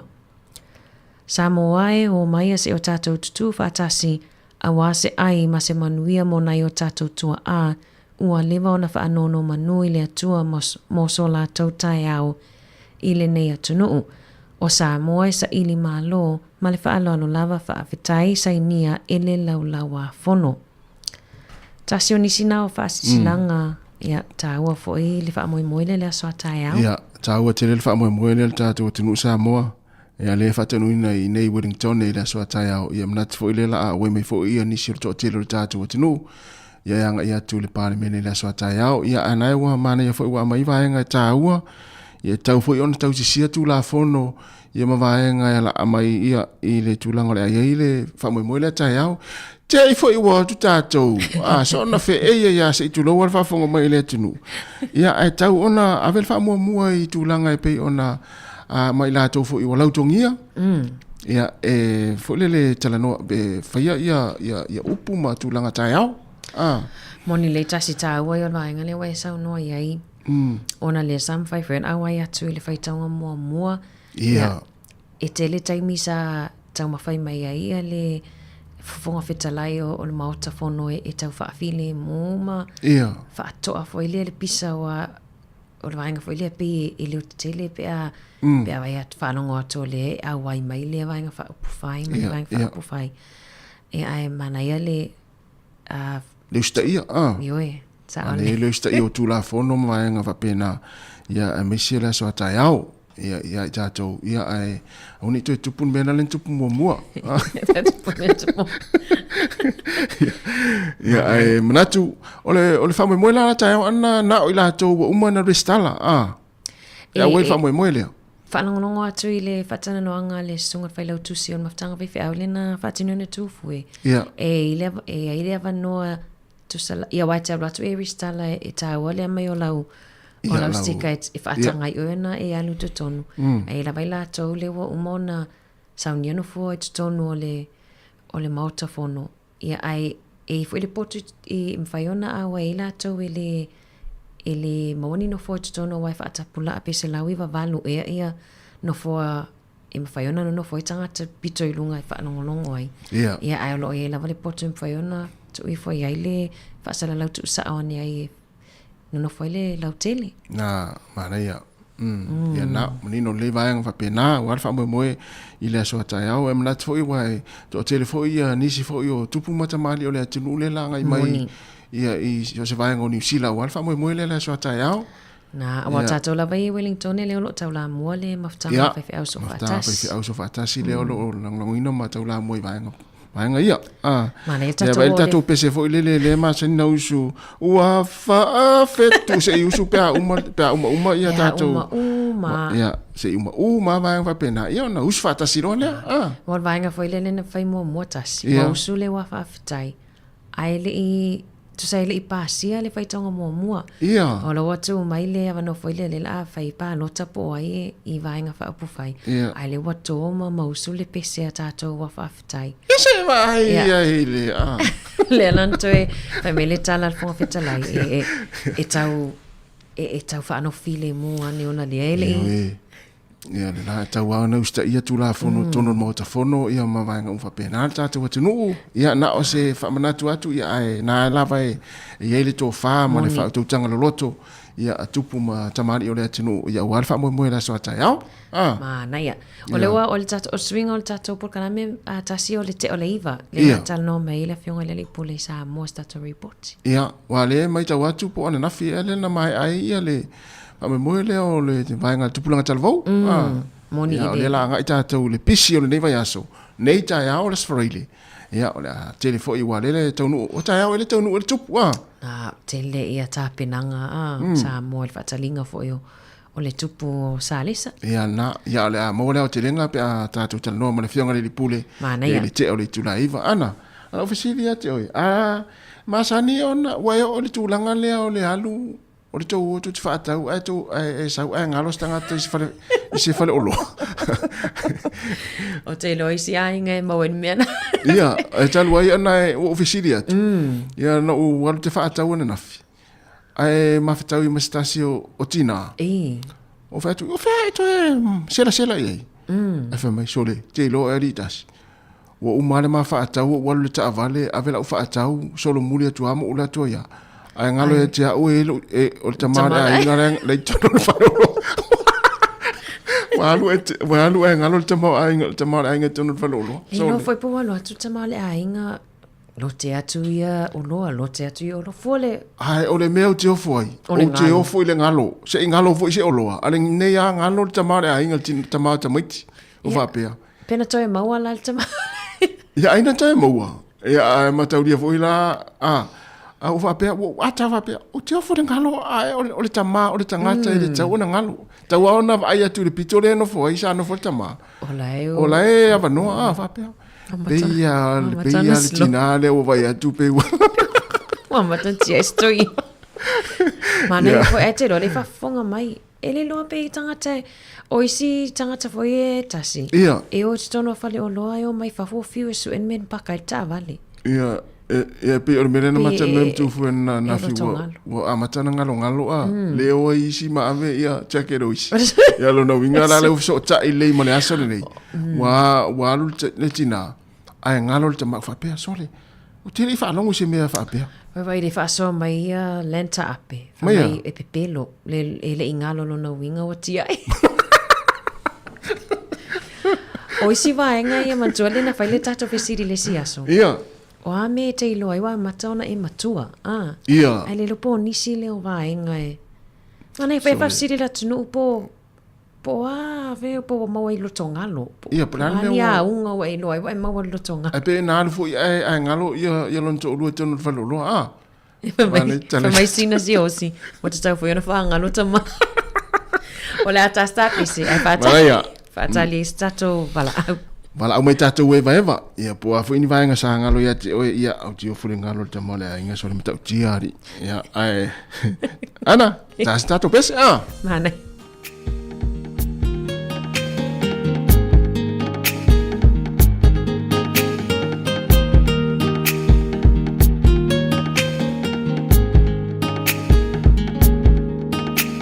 Tangisia fo ila ulu o se va ia ngoto ole la male masina olo uanga se toto olo upale uale so ua motu siala ufa asolo ele faya so ulo to ae aloita ile fa alongo Tangisia fo ila ulu o se va ia ngoto Toi fa awa watu tato fa fifianga na pe a umona le wei tato val au tasi tana ngalo se si yes tana ngalo talo fa val au tasi le ngalo se si fa lo loa talo fa lava malo se fu tina malo lava se fu fa peno fia va tua ia le faina bai ia tau no boy ia lo po apa mal tamale ai ngata pe na talo fa ia malo ia fa o tu pesa ia tasilua tolu fale alofa ai lima ila wa fionga wala vea io umama ba utotonga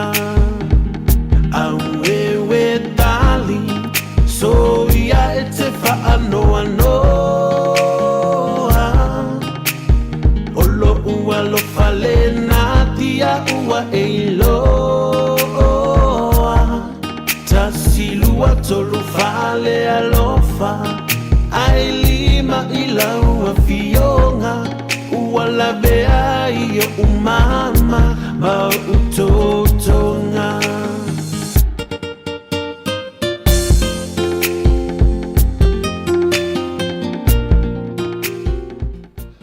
Tasi pea le wai le tatou wala au lungo le laina. Talofa le au, maror sei fua. Talofa, maror sei fua. Maror sei fua. Ya.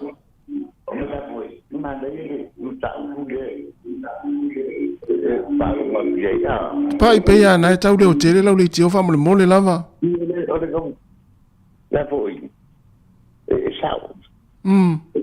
Kolonga ka ngwa sao le upule pa o tia ya si to ina a. Ia. Ele me mali o to fuanga. O pabs furua. Mali. Me ma tanya ya o fenga nga fa ya nga la kwale. Ia. E se mi foi le levo. O si tem je la te jouer ça ou me fenga. Ia. O lai o fai ai. Wala fa uti pula ai. Ai matua e leilo apole. Ai matua e leilo ana mele fai. A pele le uti le fa pe uti le mga bien mele. Ia. Ika ke ko kala ka ke mai. Esa. Le va per ata ti manda bien te mile. Ia. Ke fiu su ara ka ke mai yo kala nga. Ia le na. Sa ole le. Ole light le wo ye le. Ele me na wangalo. Ia, moi. Esa ke alua molile. Ke wangalo ma ia ka kel mele fai ele o se ta te volo o mai ni ko nga tu pang. Wa. Me na ta tu va ai ta tu ma tu ya sola. Ia na. Ka ke amu ye va pe au tu ya. Mo le tu ida. Mo ile. Ai na mo mai ni ya. Le isawa. Ia, na. E pe me foi le tupai. Pe me foi tupai o le wasu, le suru le fuspa o le foi le fa mau le fuspa o le suru fuspa o le fa mai. Se ta mai tina fa le fuspa o le le tau su fuspa o le suru le e. Mata le voi le manga da pole fa so te fa lo mo so e. Fa mai to ile voi fa ka pai pa. Ia. Ola su en pepe ala u lu pa. Ola pa na ko pe pe pa. Ala pe pe u lu na. Mo. Sa. Te da tenda. Ata ta tu no fu muta ti ke. Ia. O ta tu pe fuanga le o tu ma. Mo. Le ti na le fu ta ba ai ta ai. Fa so ma tu. Mo ta ma ni ai. Le ben ta tu va ai ta tu ma tu ai las. Ia. Ele tem ngalo ai ta. Ele ta pela o ta pela le que tu no le o tia estoy. Ia. Ele tem ngalo ba ia yo. Ele me volele. Até vai tu lo mo tu estoy na la. Patanga pa ngano. Ya ba ni sao. O ele tem no tatu. Eso fun. Ma vai tale ye tatu fa na uma tatu vai. Ia. Vai fa tu katia la ia fa pe. Katia agua ba. Ia. Kam ka ko vai tale tu dangale. Ia. Tu ti lo apo tatu lo tu tatu ai. Moni. Se bela pe mai se bela na wai. Mo ile le. Se bela na ba tu le se. Na itale o to ina polo mo tu. Ia. Yo o te tu vale ali Ia, sa. Moi. Vanga na ta pe na ta la. Ti e pu ta tu ta te ne vai ta. E ti tali tonu ala tu pa ina ngalo ia le to ina le o ngamalo ma tu le fa tau. Ele ngalo. Ia. E o ke lo mai i se me na le u mo tu. Ia. Ia te va pe po fa te ina. O la fa tu pe le pingo le wol la fa tu pingo mo pai le koi yo so le ka ba te ia ina. Ya la fa in calci qua. Ia. Malo. Ma al fa tai. Ma dai em tao. Tai tai la pai, ya al fa tu moni fo ne yaso. Tai. Pase ho. Ma ne fo fa so. Ma e sa le ya, e an me fo le tati va ia tu ia i o le tati su ia. Ele va pea no mauai, a fa tu o ta fo le o ta iloi nei tanga tamata tua. Iwe, moni le, tasi le wailista to wala au. Ya, ta lo fa le wala au. Pero bakasi. Malo se fo. Pero va ana.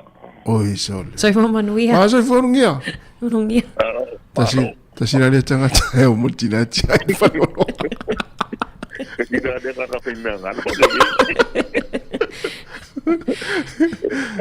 Ini nama di Petimang. Dia lah kalau berapa aku risak kupe. Lain mana kupe. Ayah lah kalau kupe siapa kalau le kalau aku ini kayak tinggal loh ikan lah. Roko ngasih menu apa kalau memang ada tahu dia mau buat live ya ne lawa bangi ya ne lawa mangi o yo o ngi o ku do marfa ka mo ki kilo po ise me o fare kongo fori na wali ti me ne awan ngi ngalo e jo ya no que va de que la va de le ya ti me le imam va de le ma ko yo ai au ki la va de ya ka singa me va de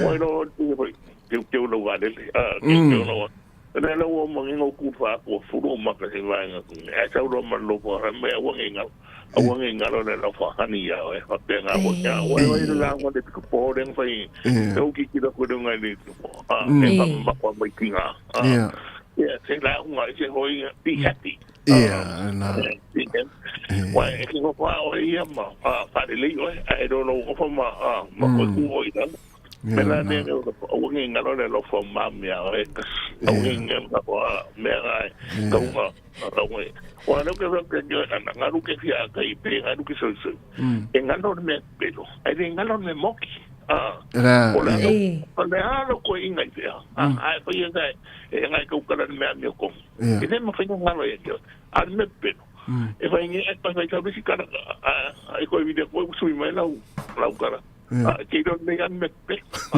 mo mi le ko ya ta u fa fo America singa me ko pato no so mo te i a so fe wa ia fa mai o le mato a inga i le papofi fa pas e lua mato ta vale fa mato pas ai o mai la inga finele ai ma se me va pena o stonga fa i mato ale ma se me que era Ericas que estaba ahí no le pone sin amiquinga acá de lo que quiere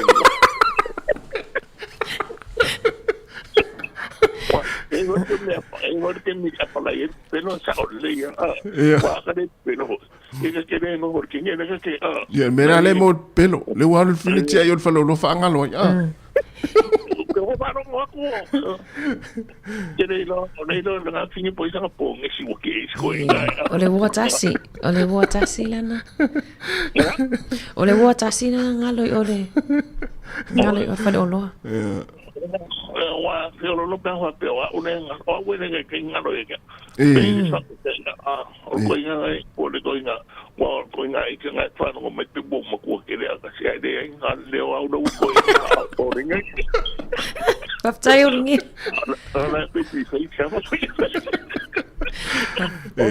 Paptai uringi alo fatu. Alo fatu uringi ya. Monial ne yaso. Wai malo foi. Paptai. Pasai. Vai lá. Ana lá ne alta tu fat. Vai tu le mosi. Fatai wa foi e uringi le tiu. Ioi. Ta ua te le mo tiu. Tore fai ngoma. Ia ma fulele alunga lue fenga luenga i teu mana va mai teu moni lea wai ala so manatu na ngalo moni la vai el tamala nga I falolote ele ngalo moni ele ngalo fulele ele ngalo umatua ngalo a e ele mela no fa elo matua pu fatile tau tala fu tamai tono falolo Ia po me fo wa ita to ina wa tuaina na ole fale. Yo fo tatu tamai ele mana o ni me umi fo ipe out falo lo. Ia ona tina. Ia te fo le tango tu ilea off, tango tu ilea off. Ole olo ilo ane. Ia tamala fo le fie po. Na lo watwa au mai le mela na lo watwa ito. Mon. Faawa watu ia tato fa vifianga le na watu ia olo il pele ya no ile tato la ina atas. Ia po so se vaenga na fa fo mai tato telefon ni tai au ma tala mai Samoa. Ia te fia tala noi. Ia ona vala mai le tato le na. To alua na fe au si mai fiti ile masalolo na la au mai ai ole atoa masia la pese tutuma fai mai etata o fa fine aile tata o tane a ole ala na tata yo tane ina wasese si ala pese tanu uinga tayo fale alupo boba ayalo a ole fai tele toto fulo ai o fa fine ma ua sui ai si ala pese fai mai e tata o tane ai le tata o fa fine sila isitama ua taatia o le tufunga lea ua matalia talo fa ua tangi awewe ua ote solo ole auta pulutele sole ya elototele ole ta alonga fa tamatane e uilava inatinga tele ai muli ane ua fefete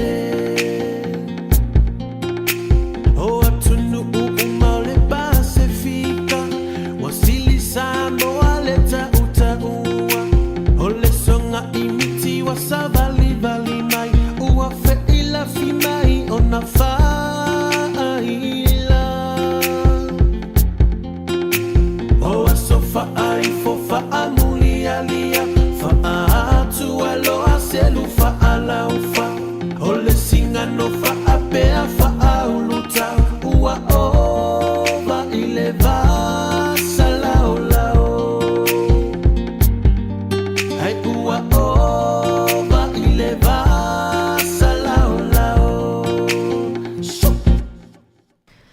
Fianga il neva angol tai au to 5 minute tali tula iva on awina tuleo fa popunga lona luo tatu talafou tasi ole tula se fulu ia leole a fa tal noa toi fo ele sunga tu fue ia la fionga o pito ia ile mta upula vale pe ona ile ia le fa mo la sota yao ia na ia fa fonga le tula se fulu ia tanoa toi ia tu fue ia malesunga e pula fionga ia au pito su a William Sio mana ia ole e fatau la vele pini le faitonga no lua tai au mana ia pala awati a Wellington e tato a wai ai ole foi o mai le malanga me o kilani mana ia ia tiro foi e nisi mai si vai ngoni si le a wai mai tai au io foi ta u fa mo le ia fa malo foi ia wa to tele au tato ia ele anga va tato matua ile tu langa le ia ai fa tai lango tato tinu ia ele ova ai se tu ia ai mo le manu ia nai la to anga va le na so fo mai le tasiva lua fa ia le tasiva faiva ia January le tasiva faiva moni ai tasi ole awala le lunga to tato I waitangi rua le na mai telefon savelina wipi ya watangi rua le transmission kali le fo ai tapunia ile aso fao no vima ai fatoa to tala ya February le ala wa ye popo le ngol to ate le la tunu ia ile fo mantua fatoa lo tau sanga tanu na tala le ai pe o ile tele na u ye tanga Wellington tanga tapori rua ona va ve fo ile le anga I tai Ya o te lopo ni toi tau whaalelinga o le awala lea po. O le whaeloa le pulenga nua porurua o le o a matai anga luenga te tele but swa vai Wellington Water ma le kainga ora lea e whai inga luenga company mo ele tise fo i Wellington Electricity e whaalelea ele awala i Waitangi Rua. O te lora awala swa vai paipa. Ia. Ia o lono winga o le ato e ui umala tātou anga i le awala masani le sai ai. Ia pe ata punia ia November ia o taimi tonu a o le. Taimi pisi. La pisi atua ia sa fia ma a. Ia mana ia na wa mai tātou telefo ia no fo fo ia ma a. Mo tau le pisi mo to weile le awala le alu i tai le hat. Ia ma le alu anga o i Paikakariki tai au ma fia fiona. Moi. Ia e o vai mātou ia wa le. Ia wa na tu tela i tātou. I lata le awala. Ia wa tele la vai na le toitulia o ia o te ai o na le alu ato i lungo le Transmission kali ma alu ai tai. O le vafi. Tā pena iai. Ia mese o le la tātou anga i fo ia i le tau whai ungo ni tau sanga. Ia malo, ia manatu fo ia o ia fo ia inga o leva fo i ona sau ni uni mata pen o le a malanga i Samoa. Ia e amu ia o tau le la anga i le. Ia mo ia o le tau te ia o kitopa. Ia o le fo la tātou anga ia tu le whai ungo le o kitopa la tau e umale vai asa fo. Moni tasi. Tātou whawhi loa i fo le ia November le vai asa fo. Moni le tasi. Ma lea on nafi e na mawhaasom se tasi o tina wa umona whailana whaatau o Kirisimas. Ui. Whaatu awe. Ai mana ia foi. Ai o whaatu mana ia te lele wawe. Ai olana ia mauwha mai ele mo mia ia le tatope ma le stress. Ia. Ia te se mo o le masina pisi. Toi o atu teimina wa whaifo i ona. O toi whaupopo ho isi se nei lungo tau o loa. Ia au teimine i mana ia fo i lea. Mana ia foi le kia sina. Ia o atu al taimi o sfia. Ule o toi popole i whaatau ma. Ia mana ia al teimine ia e pule al tangata ia le whainga o lana paketi o lewa yaso. Ma lewa yaso. Ia e mana ia foi le kia tina e sosoni foi. Mana ia. Ia lewa tali tula iwa tasi o tatou talafo mai Samoa. Tāpena mai ei pule mangafa. Ia ma talafo i New Zealand nei tāpena ina e Savelina Kasiano si mai le whaafonga.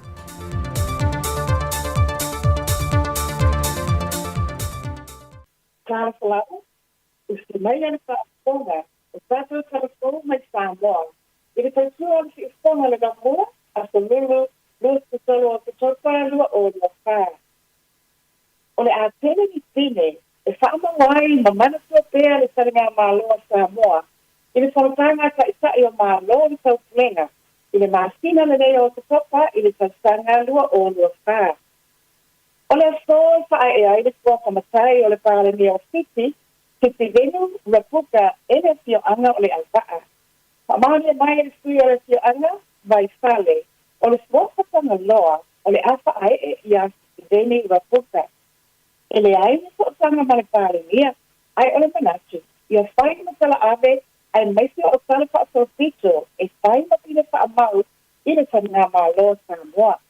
O le arabaa o le latu atu o Fiti, ma o mai o na uia uma awala mo le saonga le mo o Rapuka. O le isu la e whaa i le asiasi, e whaa tino ai le saonga, o le whaa e ina o le swapatanga loa i le pāre mia o Fiti. E leo mo tino tonu ko o whea, o lo tu lai mai ai le whaapita uli o le tauata o loa i le atunu.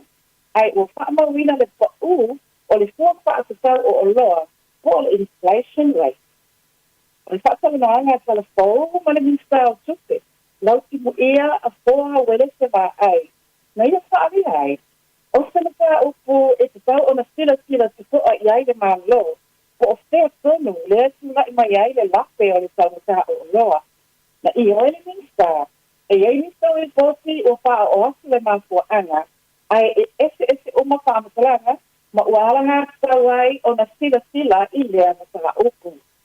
O lo sila po le minsta, e sautua ina le komisi o lo pu lea na o loa.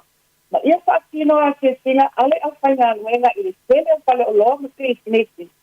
E lea muli sa ia le nisi o tau o loa mai nintanga luenga o i sinisi malaipa. O iei pi sinisi ma company na whaakawa i lala o tula fono o loa i taustanga o matai. E masani o le sautua ina na whainga luenga o leipa ma pi sinisi le mamamu le atunu.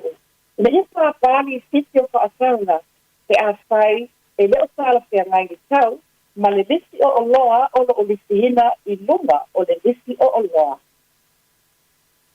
E silia e le sisi pulu, le a whai le au siva au le tau kou manaia. O tu whaakasi e matama I sa i le tau kou manaia mai ni sila a Marika Samoa ma pia. O le a whaakia sia I le tau mutanga o le a fiasi, e whaafeino e ai le pāle mia, le tupu o Bertania marana masiofo. Ai mai se o le au fono mai a tunu e lima suluono. O lo awai mai I le whamasanga no na lua susitu, o lo sali maloa I nei Samoa.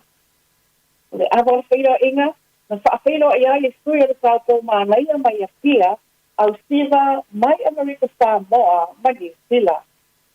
O le taina wa mua lene, mōna ka o tēnā kei nei sila aiti, mai na whātau sanga anga I lunga e whaasia sia ai. Ai o le to tēnā le au siva mātua, ua lewa o na siva.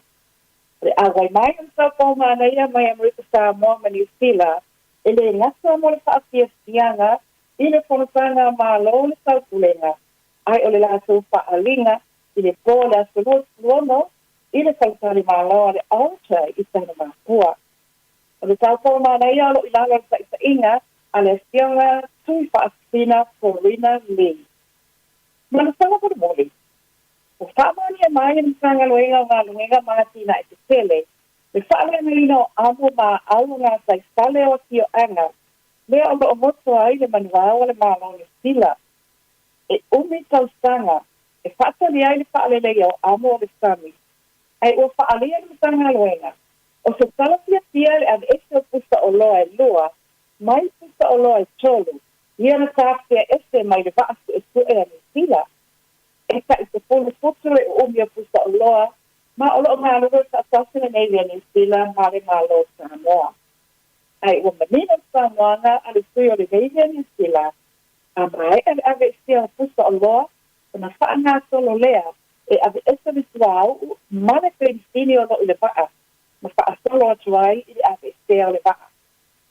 Na amasalia ngā luenga le aspraina I le vai aso o mabai, ina ua maea o na wha mautu ma wha maonia, e le committee a le Marine Pollution Advisory Committee, po le impact, le awala saunga le mo, e ave ese inai nei pusa, e au noa, ma le wha le anaina a tili o a tātou a au. Tātou tala ia mo le aso, wha soi ia.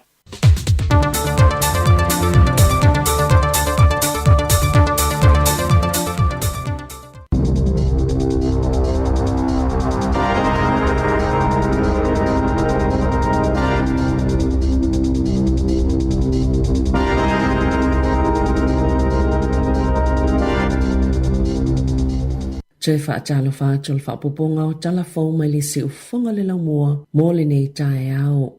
Wali ipoti ele to tele o tangata mai whawhato Hamiltone, ua lolofia tue mai mua mata whawhau I mata anga o tongala au po le Hamilton Gardens, e ui ua amata tutongi le ta ilua se fulu tāla, e ulu fale ai, ua maasina talo ona amata whaamamalu le suinga, e ua whaamawina le sifulu whaafe whaase lau pepa, ua whaatawina e mawhai ona ulu fale tangata taitasi I le aso, masa mawhai ona mawai le tolu se la wafe tāla, e pito mawalunga lava le whainumera, I se tasi o aso lena mawhai ona whaatawina atu le lata I le afe, le alfa ingo pepa, o se fiafianga tele le amosu yal pulenga anu o Hamiltone, sa palo tai amata ona tutongi le tupe, ma whaamama ave ngai le au whaila fonga po ratepayers, I le whaatupenga o ngā luenga titele māti na ai le to malo, a whai e whaawawai pia lea whainumera, I le isi se fulutasi maasina o lumanai, e lata I le tolu te sima le 5 miliona tā la tupe, o le ahono maua mai ai le tausanga, e to tele tangata asiasi e ioe, e matua fia lava I le whai o salato sau, e mai mua I tonga la au pito matango fie o New Zealand. Na whaalia leo, e luani ngā yoi ngai whao o leo tini tangata na mawhai o na lātou tau fia, ma puipuia mai leo na tupu, ma sao lātou ave ina fo ini whala au whaasaina, whaapia mani whana, whaatase mani mea tō tino, e walu se lau wawheta lao lātou tau, na maua mai ni whainga whaasolutu la fono, I sa lātou su enga tele I se kengi I opo tiki, e to olua se fulu walu tangata na lokaina I le asolua ini vaenga o le motu I mātou, mai la lātou su enga ta o le Operation High Water, tauta na whaali Tim Anderson o le taitai leo whaitu malo Bay of Plenty o se aso le tele lea mau o potiki o le mawhai o na whaamuta o ia ngā yoinga o se whi au manino le tanga tau kengi o lo o whaatau inatu whala o whaasaina i Bay of Plenty e maua lava i la tau matu atu i eile tali e tau sai ma la tau ngā yoinga. O le aso wharaile talwai na whaatau nu ina i se whono a whaala potopotonga o whaasalaunga a maise o leiti o whaatase ma le pulenga o whaamatalanga mo le atunu o pei o na wala au ina i le ofisa whaitu malo Wellingtone e na wham whaalawalawe titele whaafosei a maise o le lala le malo e wa aia mata upo tau i whaalawalawe titele whaafosei e pei o whaalawalawe whaale na tura e iai mafui e o le aunga o le whono o le tu whaatasinga o pulenga o lo mata i tuina le puipuinga lau telo le atunu o mai whaalawalawe fosei e tala noa whaatasi ma whaala potopotonga whaasalalau e whaasoa i ala tau ngā luenga i taimi e tutupu mai eia tūlanga ai mai se oni mafui e titele sa whaapitoa lava le mata i tū ngai whaasalalau ngai leitio o le ala leo mua ma le au tū lea e awala toa i whaamatalanga mo le atunu o lau tele e tali ai i se whaalavilawe te le lava ia awhiai le atunu o e le o mawhaiona whaalawa i tele au ili ilinga o le afono e tu sai mai e inga le pūlenga na whaatau taia lea whailoa inga. O le vai aso nei o lo whaatawa ina i le Get Ready Week lua whailoa wha. Po o le nofo sauni uni na amatamai lea songfua e o atu i lea safareile lua sifulu lima o ke topa ma o lo o wha autu tono i le Shake Out. Po o le whaatawa i le whaataita inga lea tunu o ini ngā yoinga te tau o na whaia pe alulu se mafui e tele. Mai ai ma se tsunami. O lea songfua sa whaatawa ina i le lava tāpena o le ainga. O lea solua o le tāpena o whalawhai ngā luenga. O lea solulu no fusauni uni o a onga a o lea sotofi e whaatino ai ngā yoinga pe alulu se mafui e tele whaatasi ma se tsunami o lo mawhai o na maua ia whaamatalanga o mailunga o le upenga ta whailangi a le rimo. Ua whaaleo popolenga o nisi i le pisio awala pe a tāpuni le wheso o tainga o awala i porirua ma le transmission kali. O le amata se ngā luenga tele le pulenga anu o porirua o le kamupani mo elitise le Wellington Electricity whala potopotonga mo le swavai o le Wellington Water ma le ka inga ora e whaalelei ai le awala i waitangirua ma le awala o lo wheso tai matua o i ma Whitby te araka pehu mai le aso whao Novema o awala i wheso tai ai pitonu o waitangirua mo Whitby anga i le State Highway tasi na ta o le pulenga anu o le atapunia le awala e o atu i le umi e 5 masina ai whaia ngā luenga i whaalelei e le tūlanga mautu o le elitise ma si iti ai le lelei o au nanga mo le suavai mo vaenga i le tu i se sae o porirua le ua mo le mawina le vave wha popo ina pea o le whaitaua whai o na tangata. Na whaia le whonga whitalai Jerry Brown li le whaasilanga i le asalua e aloa i le ave sengo le tamaita i whaipule o Darlene Tana mai le palemene. Ina ua tusi atu le vaenga whaia le Green ia teia e talo sanga ina i le wha o ngalo le tu la whono o le waka jumping. Na tuto tasi Tana talo mai le masina i ulai. Ina ua ia tu ua le Green speitai sa muso e wha mawai mai le palemene. Sa wha malolo le tu mau mai le wha whalitu i le Green i le masina o mati. Ini wha afesili e wha te tau lona le whailoa ina o tua inga e whaasanga le pisinisi alona tua lua i le le o le whainga o tangata whaingalwenga mai whafo sa ngā lulue ai. Sa whaalia le isi teita e le Green Chloe Swarbrick na tutu whaatasi sui e toa se lau valus fulu lima o le Green o lo o whai masui o le whaita wafel vaenga wha upwhai lea tunu e io e ina le tu watu le talu sanga le fufonga whitalai ma wha o ngā i le tu la fono lea ua ta ua le waka jumping legislation e ave ese ai tana. Sa ilonga le tite o le Green i le atu la fono i le taimina ulua i fola si el palemene o nai whaape ua te lea i le malusi anga i 5 o taitai o vaenga wha upawhai. O le toi avea nei tana ma whaipule o le palemene o New Zealand ai ua suitu langa atu nei iai Benjamin Doyle le isi tangata leo lo so atu i le lisi ala vaenga wha upawhai a le Green. Na whainoe le malo le swing o le polokalame o tau mafa ta maiti a onga ma e au fia ini tau mafa po se menu fo e whaape e whaasawa ili silia ma le se lau tolu se 10 miliona ta la i le tau sanga. O le swing o fo e au fia le tau mafa ta o le butter chicken, curry, chicken katsu, lasagna, chicken pasta, salati ma wraps e ta i tolu ta la. Sa whaaleo le whainga malo so whaatasi ni fofanga e toi whaititi e le tupe whaalu il polokalame o le ka ora ka ako e mauafua i whānaua o ngā tau mafa i vasenga le intermediate ma o ngā maululunga i le amatanga o me. O le asalua na whailo i le Minista Langolangoa o ngā David Seymour le suinga i le Polo Kalame. O atalia fia le pule nuu o Wellington e tori whanau le whai unga le Minista o whainga malo la iti wa tōwhia i se sui mai le malo e mata i tuina ngā luenga a le pule ngā nuu. Sa whai e se palo tal pule ngā nuu pe whaatau e se atua la tau si e tolu whapasene i le malawa alele Wellington o se tasi leo vaenga o fuafuanga mamao a le pule ngā nuu e maua mai tupe le whaatau ngā si ea o na whaonga le whaawai se whaaputu ngā tupe whaa inivesi e tatau ona toi teu le fuafuanga mamao mao le pule ngā nuu, ina ua le pasia le whaanaunga i se pepa whaamatalanga na tā uai le Minista o whainga malo la ite, Simeon Brown, na popole i se malo se le pule ngā nuu e whaafoia i te unga, i la lātou fuafuanga mamao po le long-term plan. Na whaali e Brown, na tusi atu le malo i le pule ngā nuu, ma whaawi vi atu i ei mafuanga ma whaamoemoenga, e ta iala ina i le iaile o le sui o le malo, e tuli mata ina taulumanga ma whaatinonga a le pule ngā nuu, e te tau na tali atu le pule ngā nuu Wellington i te tonu o aso e se fulu.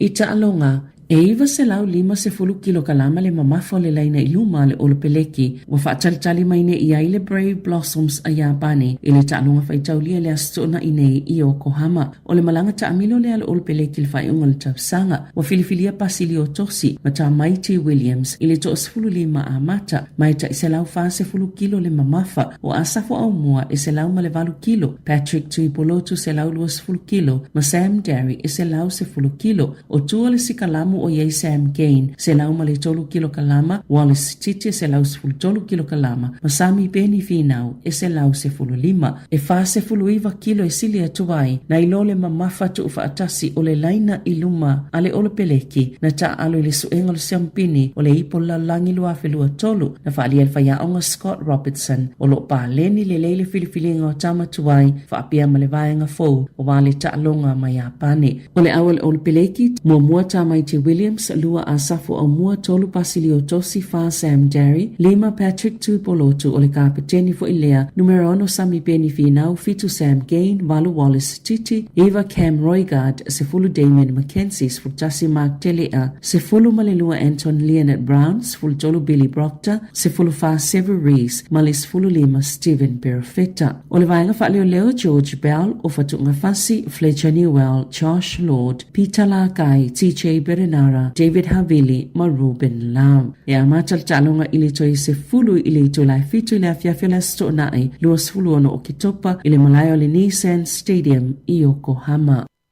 Watangia mai le otoe mamao e ta alo Joseph Swali ila na ta anonga momua mole Wallabies ile malanga ta amilo Australia Ingelani, Welese Scottilani ma Ayalani. Iluas fultasi tau sanga Swali na se manue avele au to 15 filfilia Australia ile malanga i Peritania peitai o le wafialo na ingoile au to tolu se fulufa ale Wallabies e to tolu ya Swali itamaile ta alo momua lava wa filfilia Joe Schmidt e au fietane Edmund sa ta alo mohaba ile NBC fa be Harry Potter na whānawi Ingelani. O Will Skelton lea sa kapiteni na Australia ni so ta alonga ile ipola langi lea utoe wala au ile Wallabies mole taimi mua ile nei tau sanga.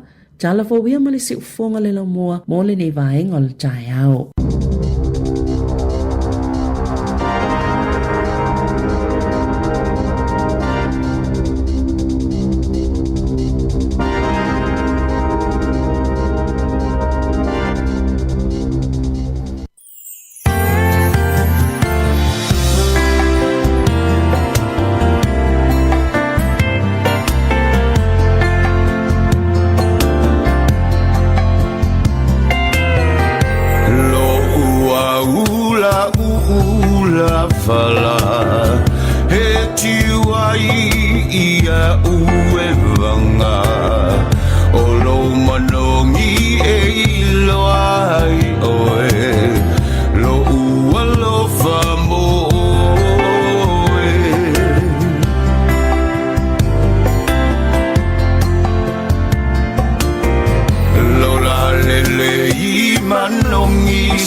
La upele la ula fala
mai tonga ua ina manongi mai maunga olo ufatu ola utau sala ola ula fala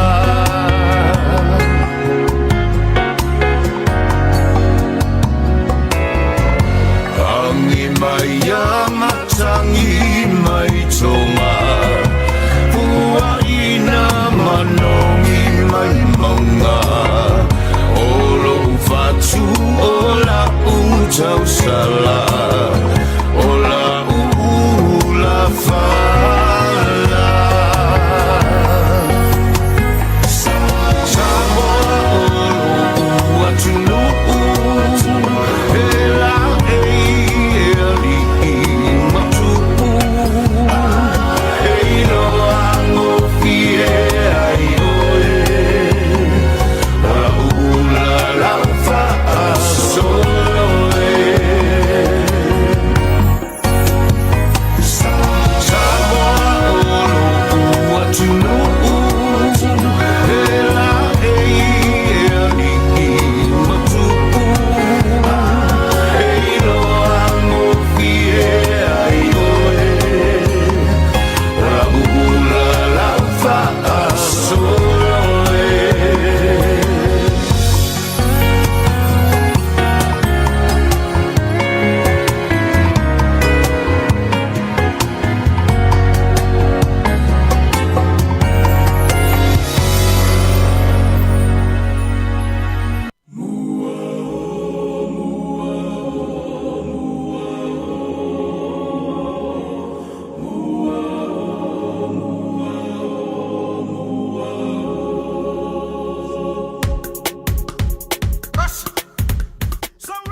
Toi whatalo whatu le mamalo le tato au whafonga nei vainga le tai au. Tasi pe o lenta whailo le tunu o leo le tai au nei le wa maua fo il tato fsota inga ma le fionga le lipule a whamasanga te alo mo resi Samoa.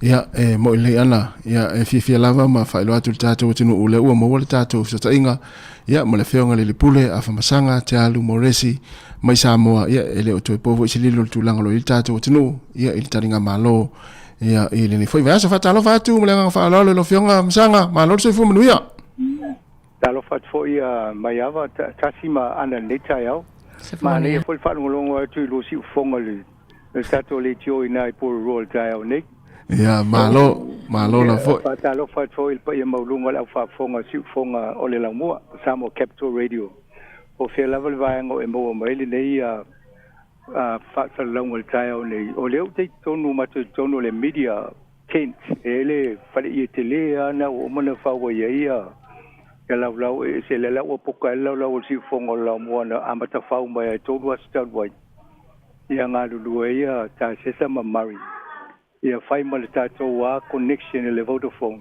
le fiber ila ia le fa long ele ngata itala no at lunga mo video mo live stream o vai ngai se vai tele ia vai fale no Wellington le fa o voi Samoa lo fa ia mata update ia la vai no fono o stream live o lo fa adwai lunga ala ata o le la mo umatato na mo amatan tu atu si vai ngai lunga tato Facebook ma le YouTube e mai mo ele atu ona na fino o va e me o ilunga e fitu ia ma le o sia vai ngata o tano al palemia na mi fia me ia ma le tai o le taupulenga le Commonwealth ia ma maisha ia por kala mesi e fa ma tu ala le fa pito le tele vai nga mo le vai asol nei i mata o putau le tupulanga ela fia i pe o le fole le fofanga al tato le tio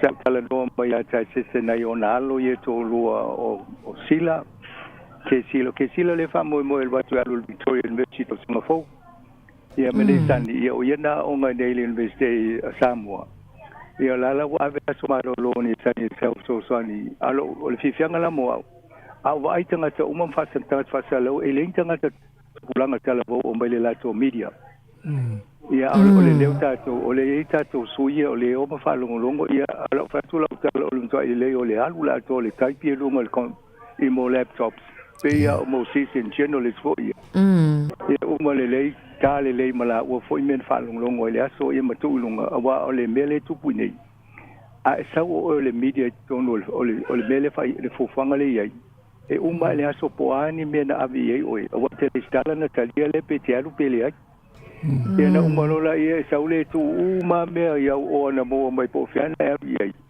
ele ngala o video o ata ma fa mo monga e mana tu fa ta ia on o sa fanga na ona fa so le tangata uma o le Commonwealth atu lima suma le ono mana ia ole tele ala tato mena tapu e tasima o ye tasama mamari yo la utu ilunga yo awie mai tatel ese tulo ia le falfa masino le tele no wa wala tala tamba neli tu e pile fa mo tu matu mulno ia esa wal tanga te fa fea o tele o fa tu le o fa ya no sa vale o ma sani ne vale ya so la ai fa mai le la no fu fanga na ile tawana ise to la to wel watia o e te lo a ia le uma foi le to mai sa lo le fa mana tu mai a fa mol mole mai o fa mo mai ave tu lungo le o mana foi le coco drive tu mai ia ia ma fai ona a foi le ma wai si ma fa ngala to o la vai se tele tu le sa o si o fongo lo mo vai to di mama to a bi kale to lu le o sila ma ni sanima o le o vai ngai ia o ta se le wa enka il fale le fai fo il fio ma ia po le fo sa vali ese se masini le lungo lau le fa pitono le tu se le ngo si fongo la mo ia mari e fu tembi e o la wa ia stem fa pito le aso e o la o fa po e mai si va ngo fa sala longa ia mama we ta to o nisio o va ngale no ia le neva ia so e tele no fitau ia fo disi ma tani fo tai poli sunga ia tu le epa le sa pa le mia mo ma ne ia le felo ai fo ia o lo what was he esta mari fo e to ele e va ai tal no inicio mia ne tupu wa o ia fo ina ia tele tau pulenga le vo me fo no le sa mo e ma la ia lo to va e to le a wa ia ma si fo o me la mali na e ele por kala me sa ia le va nga ai for Elon Musk le Starlink ia male Vodafone satala no ai lole ia walo neta no nga ia fasili lole tu le wa fa pelta la wa nga ia mal Elon Musk ia fa la ve no mai mo nen malo sa mo Italia ono tang sa ia fa lo mal tala ia te mine le tau fi lo tau le fa ila e o nga fatie ni o le teimi nei a na mi le Starlink ki Samoa e tongi na New Zealand ia na sa le fa nga ni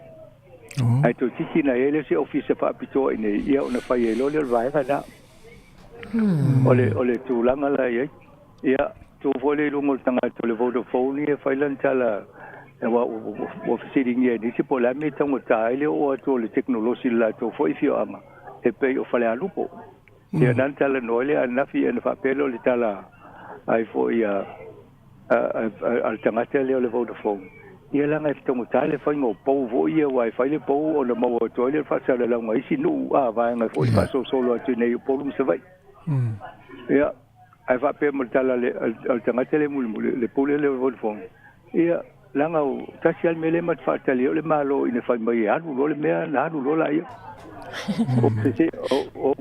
o va pe se tele tala sa tau ma fo tangata le o le va o le isu yo malo e fasili lo tu le pa anaf o la le me na o fatali la me na ye bunyo lo tala o le fatali le malo se fayat e va pe lo tala oi pa tele lo tali tu la ngale la fa por ki le tali ai o me voi na ye le tapinanga ia le pe o me le malo le fato poi o na fata fa wa ia ai vai po le mena tu puina o si polisi o malo na fatino sui fatula fono ia e sauna malo fo le mai sui uma o le mela na sa tau ma fo lo toi tanga fa pia a o so no fa ia le tala ke fa lo mo mai se sol pasi le fa nga malo le nei ia na fia la ia a sa fa ia la fasili na fi na o siri mai tangi siri ia va la ve to lua ma o fai fa tasi facility muli o lana muli ai o la sili na fai ai wa le o ma wa nei ma to fo yo Elon Musk le space o le XR lana platform le Facebook le Twitter le Twitter mo le o X o la sili na fai ai pe ya la to ese moral obligation o le vanga fo le fai fo la to ya la to onanga awale adu lunga le Facebook mai si to inga fa sala longa fo ye fa technology ina ia ta fiel mele o le misinformation disinformation mai ta fa lenga le vision in la rang ya ai va tu fasiri a fa solo mai ta le li wo umel penga le te mele no ofsile ya para o va peta la isanga oi para mo le te le fasiri le ta wote ya langa ese alfa tu langa ngao o te loe te le mai nga fo le tate ma fo mo si di ai di level te mi fa ye ya ai pe o fa so longa mai so mo e te lai mo ta o puta o climate change o le human rights o le vai fo su e ngole tau ya ma le ya te tau tangata no fo mo ti lo tangata ina tonu pe mo wale la talata selau ya fela noa I mataulia tangata mai Afrika o le Caribbean ia tangata ese Pasifika ia nei palangi ia o to te la palangi mo lo fu la tonu o fu a la e ma ne va ia ia o sia la mai ala to mala to o fu ia ma sa ne la to ia e ma nei fela noa ia fu ai o ma fo I mo human rights ma me tala noi wala tala noi le pulo indigenous mataulia fo ele por kalamena na matala no e malelo ia sola male malo ia ole vai na tonu na faila na pepana ele human rights le indigenous rights ia mataulia ai ma fo lo loto ele ese senga o cultures o tu manga no male to ainga ka mal fainga malo le ia o si fainga malo e le tai pe tato ina Samoa pe so longa lelei o New Zealand fa pena ai ata to vai America mele ia na vai loli Afrika e te leo le se senga ia ata la no nei tangata ia tu ai lunga o si tangata Afrika le tala no le human rights a le te lo o la to le solo mo sa wa ino la tu tangata o te le lo la pe fa fea o na tau fa le Commonwealth fa tu langa se tu ai nga fainga ena ia no nofo le lei ai ma le tau singa o tangata uma ia tunu o lima sulu o le lalang o le faina o tunu le ia tono o le fono le nei a tono facilina le si mo se ba nga muli pa se o se forum muli e va e pa si a tono mo wa to inga fainga o le ma le ia fina o mene a le ala le to inga fainga me fa ia fa tau nu ia pe o le tato va e mauna I tu langa ono fa ia le tato fa le va ia tu mene e o foi la le vai nga le satala noi wa le pepa le trade union no mai la to fa la to pepa mai tung ia o le me o no fo le mo ma fo ma te anga fa no fiel fa nga le ai ta o mai ta o le lisio no tu o ma le ta bulenga ia ma ta o mai ta po le minimum wage to pa na ti lo wa o sa mo ele termine pe fa ta la ia a fufu la to inga songi na tanga te ne ma tongi na le busu to ta la suli mana I tato ia va mai si no na tato va ele ma fai ona fa tu sa le tau le technology ia foi nga fa ti ai nga I no u ye ma la lo tong ma no ele le to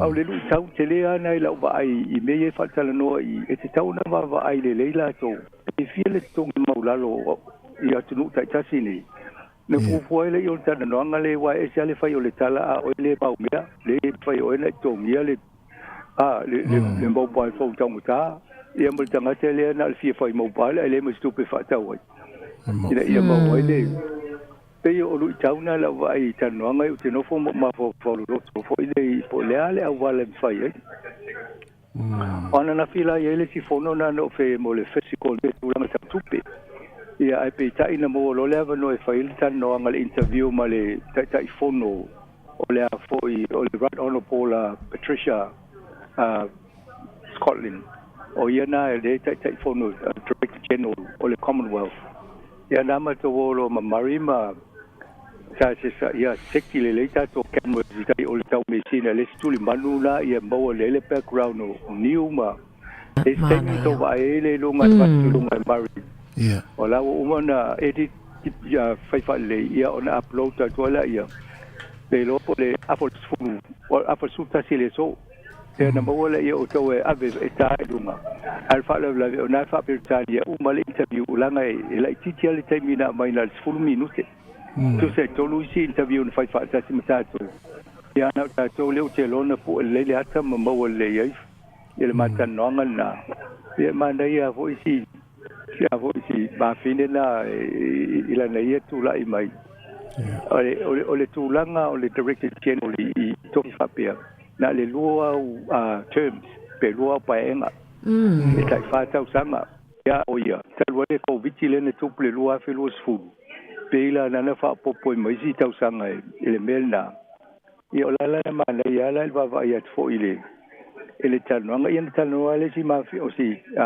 le fatuale telo ko 4 million le me a le telo o telo o tu na le pisa mai no tu pena ele o me tau no ia o le pe o le ma ia na le tele te fa longo I tanga to ko mo wa pa fa ni pu tim tal no e fa mai ia na ta o nei tu pe ele o mai o na ngai tau na o ia ya to no le silu I tau na me fa pene o le te fa longo em ba ia so la wa vai ta penanga nei mua o fia wa le simele no mala fai ia ikusa ole wa test il tato technology ole wa vai le faina le tato lau fai le tato fiber fa pitoa mai le Vodafone ia o va ai po le tonu le mawolunga me fai ona fai ai ele tato litio le tato office fa sala lau ia to ai nga fa sala lau so se platform lo ringa lo tala po le tio lungo le ala leo fa sala lau le tio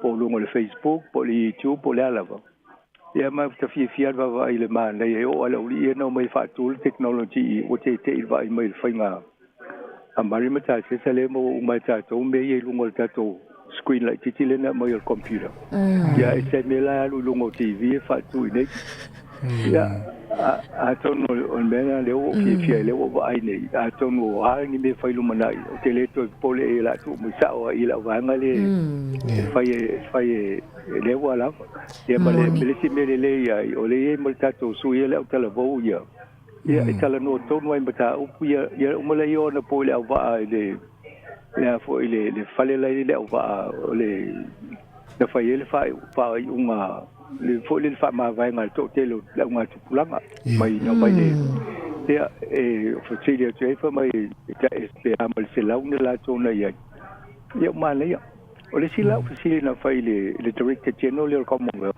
ia Patricia la la wa ai samo fa mai o le matua ma na yo samo o fa fitai o mai le fono le Commonwealth o tanga to mai o mai nei te ele ia me se la to mana to fa pere tu langa me se va ai no samo ai mai fa o tala mo le si pala ngi no sa o ima tala no ile mi de se de fa mai ele frendi o tanga te nei samo o fa vai se tanga to ma to tu langa na ye pol le fi pole at mata ta ya la to ya fa lo tele tala se fa ya to no ta le le fa to samo e o istomali no va ye o mele no ye o for your boy Clarence ole Honorable Justice Boy Clarence Nelson mani ona pepana no fai ola no tal sanga la vai ngana pu se mo se pepe ato de fai stato interview ma Justice Boy Stamy mo ele ta ola na ye foi vai tele amo meu pala tonga la langi sai ai ye mani ye se mo vai foi tato ne fa te nonga me se ai foi ya ta ai foi ya tu lo mo slay le sa e foi o le secretary foi tu si o tato ni samo semo fano mai telefoni vai ngol long sa tu ia o Peter Williams io da tato nuna esta no ang stay nei le hotel in felo ia nei ia mai sia tanga te vai nei o le sola le tele tau mai malanga ta yo malo ia le media o New Zealand la mai fa ti pale mia mai si media tato ia no mai le ole so nei o sulusu fa ma le sulusu lima i tuta ape tu le sulusu lo ia o Charles le ia fo ia His Majesty Charles the Third ia o le tau nu mai le so le fiafi le e fo ila sa ninga la te lo le ta mai ta vai ngai pu ia ma tu atu fo lunga to te mai mo ia ma Camilla au le e lai fa ia sa fa ia rampo kai la va le lo po tanga lo ele ngola te fa longo to fa ia ma le la fa le ma tanga ta to mo le si ku lida le sa ia fo fiti ia to mo sui fo le to ku ale o le tu mai le tu langa fa tamali ia pe o vai ngana le sa mo ai mo wala vai le mele we ni ta to media wa ngale tam fa ngai fa le ni sa mo o le o vai ni le mele ma fa ta to ia o le ta te vai si media mai nei ta te tasi ia o le sa fa ia lu mo TV ma pu ai le fa no o me fa ta no ia ta to e sa tanga te no fo ile ke si le ia mata fo ia la fa sa vali me fa ia ya fo ia e mo me fa mtalanga wa ele alu o si va nga ia ele o mo lu mo TV e te alu yo fa mo ni ata e mo mo fa mtalanga eu tu langa le ale tu ti sauta vale wa e ave ma to e fa fa o ye o si ama ya tu no saulo le venie e ave la to yo se vale auto il fa fa msino ya te la tu scan le ya o e se uma me si lungo lima ya mo le me fo le pe ya la sia ke o mala va le pe lo tu e ya na le to ya e ma ne ya fa le sa mo lo va i fa le fa i fo no ma le e ma lu to le le to no fa fa msino ya au tele yo si mela ya atono ala papena umaya no fangai faile ya fontanga nei samo ya atono se so papo tu na lo por kala melta ya nei ai mane foi lo le va fa longo tu ya lo ni tai au ma lo fa tai fam sanga ma na ya fo ile va va ya tu tu singa ke sani ne sani ma ke sila ma mari pe o le e ili o mai latou i lungo o tatou website ma lungo o tatou peng of sota inga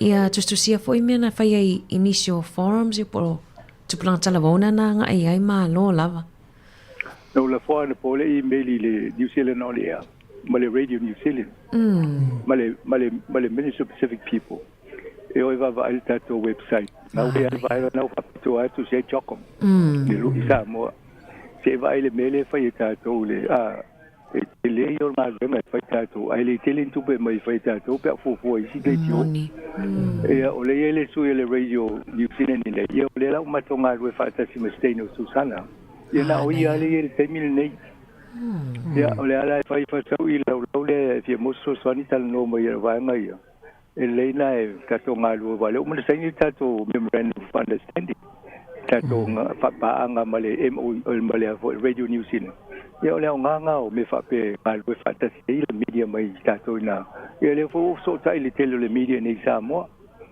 mane fo ye va ia ma si le pai e sa mai Brisbane e vo sa ma tala no ia tonu ia te mi mo fa tatou nga we fa ta ma lo fa te tele lo fionga amsanga I meta watu le tulanga ia o fionga fo ia lo fionga ma tatou finga lo ngena le mawalunga o la uto o nanga ia wa fo ile fa sala win fo il fo no pe o nei fo ia le tatou tunu taninga malo o le vanga fi fa sila to ilo fionga amsanga ile I le wa mai ana na fi le fa mo mo le o tupulanga talavo o ripoti la ia na tu sia tupulanga talavo e aveanga I o le fono le la amata ta ita o le malo le taupulenga na tonua pe o le mena tu fa ta sia po ani me ta dia la to ia na vela to wi fa tu ngo be ye me na o mi la talavo o pe pa ia na fa ia ta to o le tu I lungo o le ele ko pe ale toko mala to ia na va tu e o lo se muli na tu fa ta si ma lo le ia ya mo ne ona va ai lo le po le ale to nga fa tu la nga o me ma fai ona tau ave mo le si fono iluma ai yo o mena ai tarsia wa o le shop si muli na fai le director general le Patricia Lena Mata no na talusia ia filifili se pacifica ta ia le kono wa fulumala wa pe ele esta ta pacifica ia pe fa tu la nga ma wa so ia tono fa pe wa lo pacifica na ti lo le mana ongo ta tu tanga talbo ia ma fa ise fu tal fianga a o le wa tu la yo te mi o mato ai se Walele. Ele ale fa sala longa ma tau tua tatu le tio inai. Ia te roa. Ia whaftai tere lau le whionga masanga. Ia mania fo ia fo whango le yaso. Ia mesi fo newe yaso. Ia tātou whilo i pēr. Ia, whāsui fua. Whāsui fua, ia. Mana ia, tasi. Ua fo lele ua wale oso aso ta fia fesiri le whionga le lipule. Ona o le mana i o le ripoti le na umai. O ka se oa. Ia mole fo lele male tamo a inga o le o vahenga fo iun ta whanongonga tu le ripoti na umai. Ia ua ai masalo. Ia o le tātou tala noa. Mole whionga le lipule. Ia leo lo sau pia tātou whaasara launga o lo lai mai fo i le wha moe. Pe o talaina o nisi fo i o wha moe le wa talaina i le tai aole nei. Ia leo lo lai mai fo i tātou tautua. Ia pe o na whailo atu le amatanga fo i le lewa yaso. Ia tātou whenga luenga. Ia a e fia mai moa le tātou tautua mai porirua nei. Ia ona e mai mole iai a o fai fo i ma pe ona i fo i le tai o ina fo i e tu sa o mai tātou whaasara launga mai sa mo le taimini nei ana. Mana ia, tua whamafa mai lava o pikia mai le tala le awhionga le lipu le tasi. O le awa noa leo o tātou maua e tātou te awai ai. O tātou le media e alo atu i whafo. Ia ai ona leo ai le tātou no whaanga i Samoa. Na tātou branch i Samoa. Ia peo le wa maua i tātou awa noa e le o maua e isi, e le iti o ma isi vaengo whasalalau. Ia, sao le le ia, peo le tuta ua na ia o ma o le loa ma na ia fo ile fa longo atu ma tu langa pe on mai fo tātou report ia wa ma na ia fa longo tau le o tau le fesile le fiongoli di pule le ona o la ma na ia le sau le report mai sa mo o le si fesile no tau fesile ia na le na tali mai le na fa matala le fiongoli di pule pa wana le fesile no fesile po le asistala le faila utus le na la interview ele pe asa mo o fisili la lenta fisili alena na mai le sa no le fingo le pule o fole le matua fia le faila utusi ia si fale tu le na fa interview o le mana ia vai atu wale na pu le tu mai lunga Maria ata le ta pu mai male faila utusi o le phone o tai phone o le phone ma fa pe po fe la pu mai le ata ele fisili tia Maria me ta me sinda le na o se ki ai lato me poeata, ma sini poeata ma me fa pena. A te rola mai foi tasi. Ana ia.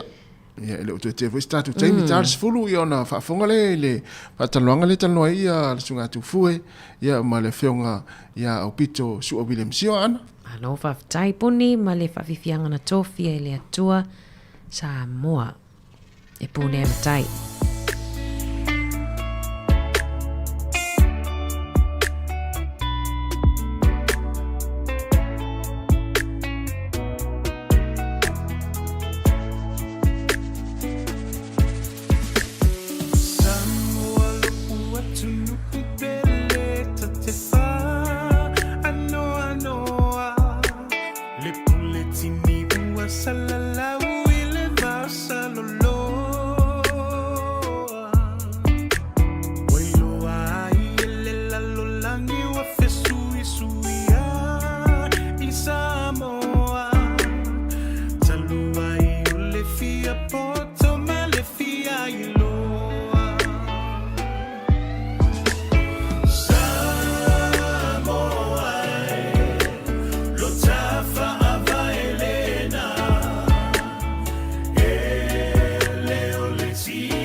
Samoa ina ia pule e matai aua olo na sua faua vaelua ia tauna na fua le tetea ai mani no lava ole mata ole vai ole a ano moni ua le toi ai ni matai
whewhianga ne wainga tai au le o toi 10 minute tali tulai 10.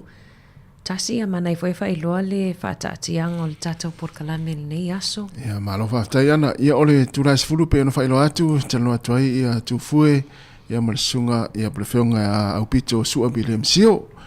Ia ole tulai 10 tasi e pukala masani o le mori o le ava. Ia sauni fo i sunga i whawhengainga. Tars fulua telefon tala mai Samoa. Ia musika o le uli se pa ia tasi ona mai ale o tātou tau rungo le ala leo. Ai fa o pel tātou maftanga i le se pa ia le tulai lua rungo tātou pengat whailani. Ilangi ia la pe ona whailo atu. Ia o lo whaifo i maa mai tātou whaasalalanga tu sao mai Samoa i le wha moe pe ona ia i nei aso. Ia e mai se ai. Ia o le nei whaiva yaso. Mana ia tasi o le afa o le sful tasi. Ia nā o le a whatala noa tu sao mai fo i Samoa i la whionga i la li pule ia le te taifono ia le Honourable Patricia Scotland te taifono Commonwealth ia nam whaiona mai moa ia i lungo tātou YouTube ma le tātou Facebook. Ia nā maua o mai lungo tātou pingata whailangi vaenga nā ia mai moa iai ia inisi fo i vaenga tā ue pe o nei fo i vai aso i taninga malo si o tātou tino. Mana ia o te lo wale toi umi fo sta taimi tātou porkalame atau tai au tasi e mana i fo i toi whamanato tātou whamoe le tai au ia le whai e tai le mautafono. Ia whamoe na tai au pe ona avatu le tātou whaasilanga nā lena laulau atu e ana le tai au ia wale i o le parlemene o le malo New Zealand i le aswa tai au o le ale taimi ana ua ngalo te le taimi e tau tātou iai o mai tai. Tasai te tau nei tai po le valu. Le valu? Taina foi le valu. Au le valu lava e amatai ona whaia siaki foi le te alo atu e alu foi e mai lau whaspepa e whapi i lo ofo tu lo. Ia ai awane i tua i atu sesi ono le iwa e amatai. Amatai, ia mana tua vaenga umana pe ona watu tātou whasasilanga. Ia e tau foi ona tau sia mausta ia tu la fono umar parlemeno ni sila. Ia ma awal fe e tai. Se umale lei ia le fontanga. Ia na mai foi lei fafo. Pule al tangata ia lana ia tulu su. Pule al tangata ia lana siva fai fafo. Lana siva fafo. Ia ai tātou whaaloalo i tūlanga le ia i wha moe la soata au i tai motofono.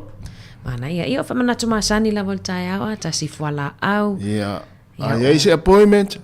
Ia tauna wa ile appointment mai lava nei a mise lava nei matua.Oi la to fo yo le asau ni malanga ia wa ai pe ini fo la au tauna ave Samoa e fu le umina te yai ma tau mo le sita mai le vasonte nei ana ile stofi e malanga la les froile o fa tua o fa pisi e fa mai so le wasa awali to tari e mo to fa manatu mai fo la au talavai la ngalo o lo tu sa va tu la talavai o te alu taiao la les froile te nei aloi malanga ia malanga Samoa fa tu va ila na no matu tari e mo matu fa manatu ia le se va ila o ele si le ngalo talavai ole il fa talavai ia atastoina mai ia mana ia fa manatu mai fa manatu fo ile na no tatu tari e mo tatu ato e ta uale piki o talavai Taua ia. Mai taua e tasi o lea la valo o iai fo isi fina unga isi o fuala au le o mawhai ona whaatu peina i le whamek. Ai ia tātou le tele la fuala au le mawhai ona e le stupid tongia pe alu isi fale talavai. Ai e fo isi fuala au e tutongi sina vai ngā tupe. Ai o le tupe mai maua wai le aso e whaatapula ai e whaalea o ngā ina. E alu uma le la pisi tu lo sa ole ia tātou la ia ma futa mai ala fa pe ole na ngalola u talavai ole fa talavai le vason te nei e to fa manata to fo e tasi mana mana ia le piki talavai le nei aso o fa putu o wai e al taimi o te alu o e me sa le fa talavai le ma se no ru ana o ka ni talavai la tau ai o le I fata o fa talavai fa pe e al taimi te sa wai pu ele ata pue mai ngoala. Ona whaere sa TikTok. Mai wele tasi o le mawafua. Sa e whiarolo pena whapea o talavai e mo mia tupe. Wale mwhaionaro e piki ono wale i se tupe. Ai o le mana ia manul nei se manu o le mawafua. Ia marisi vai ngata ua. Tau ana whaima wa siaki fōma. Fōma. O le taimile nei pe malosi pe te whai mai te tō anga le team oka ni o maso ia ia al taimi te la tu le fale mai ma fai fo mai fa mer fo mai so le talo fai watu ai ele o stala le le mer le fa mer fo mai ia te oi talo fai wale strong fit ia me na fa mana tu pe ia sa wala mai fo mai moni tato appointments a pe le te fa long fa fonga mai tono la ta avale ia ai saunga le mu mali ia ta sila sa no ta la ile tunu an na fi le oli ma to mun mule to itu le sta avale la sa iluma tomato au ta mai tila to alua pe ta ilima ta iono ta sanga o le no fo lungo fa malama ta avale to so le e tu o mai fa fo o le uluma le pito lungo le tino a to le e fafo e fa pe ai longa o loa el afta vale o tanga le fa e atu ile le putulo e te lo ta si fa sanga mai to lo nina pe e fa mai la to lima fo e to lo lava pe fa malo mai atu pe fa malo mai la to mai lima e o fa pe o te le lo e po e mia o le ta vale no fo e alom va na i lungo o fa malamo ta vale mana i fo e va to staff na to o saunga le mu na ele po fa pe na tamati wa to a mata parade fo ia ta to le na fa mole to samo mana i fa mana tu mulvanga le no one for na fi o le pack and save to ria i paka vo le paka tanga tama ma i le lu mo pack and save te pasi atu ro i lu mai ai fai lo ia fi na ngale ale tamala sai to no ta vale maltus pak ai mana tu fo ila le o le sala le wel te minne fitu se la ulima sfu pe paka ia o le sa o le afoi ia le tuspak awa ava wa sita male le fia na nafi o fa pe va ila jo inga mele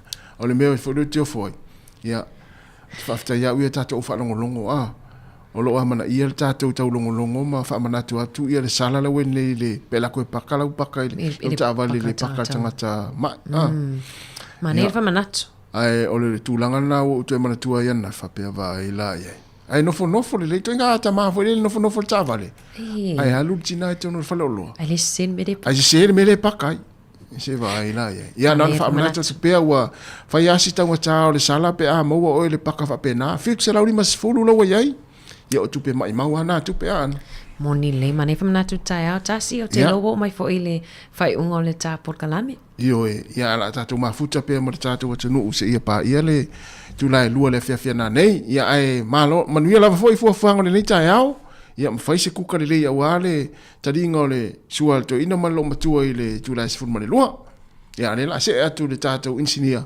ia wa tatu fa fianga ia no solo le mal proclame pe on tape mai ai insinia va alele langi mata utia a wele tufa ia au tapena mel tato fa taltanoanga sunga tu fue ia malafionga o pito su a William Sio.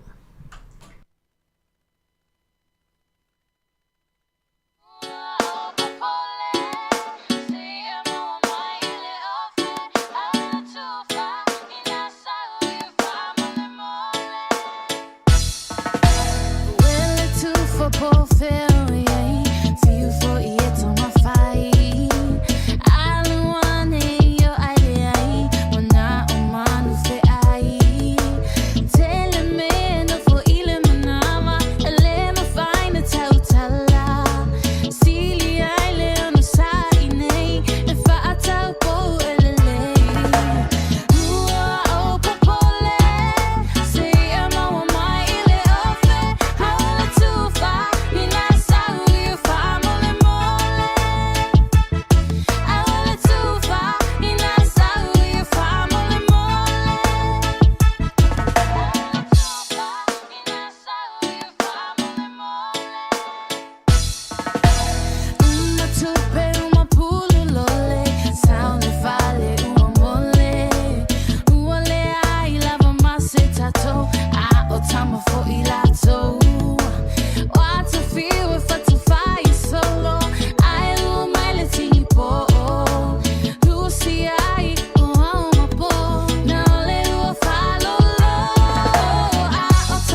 O te whiwhia la foi nei tūla o tātou whasalaunga leua maua lewa noa e tala noa me le whionga ia au pito sua William Sio e peona si le whia foi le tunu ia olo ua tala noa nei whatau mta upule le pile sitse ni misi foi le awai sa mo le fono lea malo le taupulenga pe le tania ia po le tiokom so i fua manuia le nei vaenga le aso i lau whionga au pito malo so i fua so fua manuia te fua ia whape foi no follow foi le tanto o tunu lo mau mai foi po kalame nei tai ao ia le pa ia lo fenga lo ngale atua tupu mai e o tanto o tunu o mai masani malo la valon sa malo nga lue faftai mo ne no malo faftai ia ole mau le ti isa mo le fono le ale choko o mai le tau le tatu tunu o mai fa nga so le fono e sel ma ia le tau tu foi Oi nga ka vo ele ka ki va vea lai mo ka lo ko sa vari bati. E sauro la ie koko sa mo ma pakiki. Aka se la pasen. Se me la mana sa mo sa o me ai mai la au por sa mi. Saulele. Saulele. Oi pula. Malo. Apito e faida e tata no mo le chia como tale me ia tu e fa mo tai au le e fi a wele atu no o fa tongolo no lu pili no sit seni le foi taula mo le fion. E o ani vai no le chia como sa isa pe pasa fai pe o ani vai ngasa e au wai. Le ai o uia le sa au wai le People's Forum na makai le son forum umana ia ngafi o vai ngai o le People's Forum, Women's Forum, Youth Forum o ingasa a makari ai fonkanga ia o le kele la maka upu masai events o le mela maka climate change justice o I maka upu e kau forum maka upu e kau kamaika i le mele fa mamafam fa ka wa inga ka fingo sa wanga I kamaika I maka maiki ia onga o se maka upu o le fe ngai makungu umalawale o le kaupulenga po le Commonwealth o climate change o ula ia le ka kinga lue mo ngisi fo fa po konga ko maoki fa va malo mangalu fa ka simale Pacific Island Forum kausa idia wala e si ki ai ngalue ngai ka un fai e kali kwai ile ia fianga fo el climate change e me sila ka upu e kausa so fo malo roina ia o umala le Women's Forum Youth Forum, ma le People's Forum nga fia ngei e a makai le Business Forum ya o ngei fo ila le so e ka mu mai e ke lo kai kai o nga po yen ka mu mai kai kai mongi o min sky nga mo mai a ngei ka mu mai fo I King Charles ya fa mo moela kai ao e ka kala ya lo ia le fonkanga mo kai kai la bala ko ia ia o kai ao fo ile o ke mau kala e usu ai ia kui maleri fango ia le ao malo po le kama inga fo ima ko ia anga o le ava whakupu le la saungia ko ia I fala kai ao ia e lua bala so la so kofia so leile ia masalu ka apel fongo la so kongai a kulanga le vai nga so longa ma eu fo ila ka pena nga Samoa ile la ko foi kom fainga o le security ia a waku I se farkali malo la volo ia ka ele mfainga la ko isa vadi lo o pe ia le aru mala vale le vole le ya ka ko su ele le la ako ma uma me ke uf sorry vadi mangi pomu mangi au penga va penga o kulanga nga o fonkanga fa penga mano o fono la ene e wai o ani nei unga na o ye tano nga na highlights la iti hui ole o fongo la vai vai o pepa ia mau mai funkanga ngai e ka ia I ma pu e ai fina ngalo e se fo I wo fa lia e vai nga e se o ia I nga avela ia nga I ka e fa ia se la ko fa ka mo fo fanga o I la va ma ka pule climate change and justice later ka la mo fo ia ni si fo kamali I be o fam singo sili le o vui Clarence Nelson ka wa kele nga langa le wa mai ai le finanga fo I le International Criminal Court wa kilo le International Criminal Court I mei o le solikula fongo ecocide o ecocide o la ko wa pisingisi po fenga malo o la ko fale anga inga ma le mangingo ma le maukingoa ia le environment wa ka I lalo le va makuo po wa masa ia se soa u po a umangi me pera le va ale a New Zealand le wa fia I ngalau mai la vel famsino I le va ale o ngoko I nga kai fale fo si umu sa faka ia o mea nga le wa nga I la lanki o nga wa kele ia malo mapisingisi wa nga leanga I le kamao ainga po wa nga leanga fo I le si o manga la langi ma afia I le soifua manguia o kanga kalau kele ia pe ngare anga I kalsia la o le pepareanga mako mali ia I ave ai le ka uo ngai mea avela anga I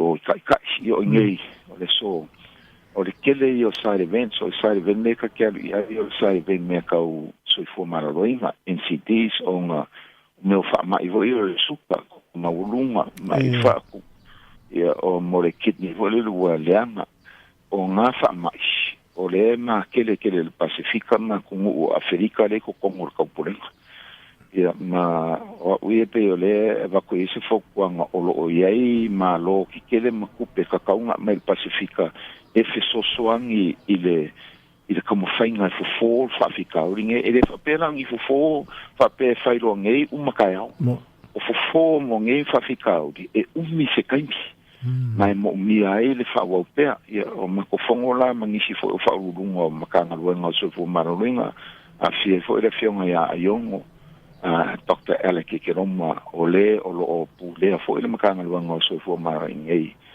I Samoa ma o ia le o kai fongo I le Pacific Heads of Health I le Pasifika o kumfenga le sai I dia wala fo ele e maua mai le so swangi I Samoa me le Pasifika wala le kalia kui fafika o ngai ba me le ka fa ku ia o le o fefe wai mako kangaka me New Zealand wala kalaka kai me maroro ai a mai le Pasifika a o kai me mai e ko sulu ko I far mai New Zealand e le ka kaun ko kupuna mea tau lavanga mawale le confidence po le loko fo kele a mai ngofo I pe ngai le lei fo mai le lei fa mai ma le elise po pole o mako kangaka a ko fo ia ku nisila alo le kupe va lele alo kupe o le la ko fo I mala ko kupe o pension e nisila ia ai fa le kongo e kama inga ingi se pe ku langa fa penga le kilo ia Malo, matango fie. O le ama tantata no tangata I ngata I fale pe o uia na eta o compensation. Na sa vai fa por kiki fo o sa tai ni so tai fo tato tu. Mata o mama o se meni usile le vai le tu langa me se o na fio anga I man na o ye. O la o vai ai pe le o kali le mai ai ni usila I le ngoko le va ale ia fa mai silanga o va ai sai kwa o ngol whakongunga mano Samoa. Ia, whamai fo I New Zealand o lau o saungi e lau ki o mai whaamaman whawhika uri lea. Ia, ai se whakarikari po la se kali a kore mano Samoa. O lau la musumusunga iai. E le whaakari le kanga ka ua ngaleanga mga sala. E sauror kanga kanga i e whaamaman mea lea. O le fo lau o kusikusilima iai. O e whaafufonga I saunga li in fai pule o le kumano sa whaka. La o saunga sao mai lava ia la kou fo e onga le kumano. Awa ese le vaa lea angi sila. Whamamara ngā kai fale o le ua afia le ia ira ngā kai fale la kou e kumano ngei o le kumano ngei whamue moe ia I wale la kou kausinga o aso fai pea maraka mao a inga ngā kai fale. Ia o le lava la ua ingei ngisi fo I lava o le au whenga luenga mele ami mai si ia ai ka ke susu e kuvo ia le hai komsinga po le ar kulanga ia I e whamai lau ave pepa whasala lau awangi I whaanga inga se mea kauma whamai le o ngā sami o whapu ahere ni mea ngā e ki kilo I e kai miringi ai pei lava e ka kaunga whesiringi a pela malongi usila langa lae ele o kari le mai la malo ngi sila il fa fika uli ngai e mena nga ufifia ele nga langa mai la e famasingo ole ngoko le va alea ma masa aswa u matiso mai sikasa poisonous I le o nga sami e fa ikulea e umi se kaimi ole a fiai ole ala me ngi sila la fa ia Malo, whaftai pito mana I te rifa whonga to le tunu nei vaenga o ia au e au ai fo le choko mi whatase ma le vaata atauna ina.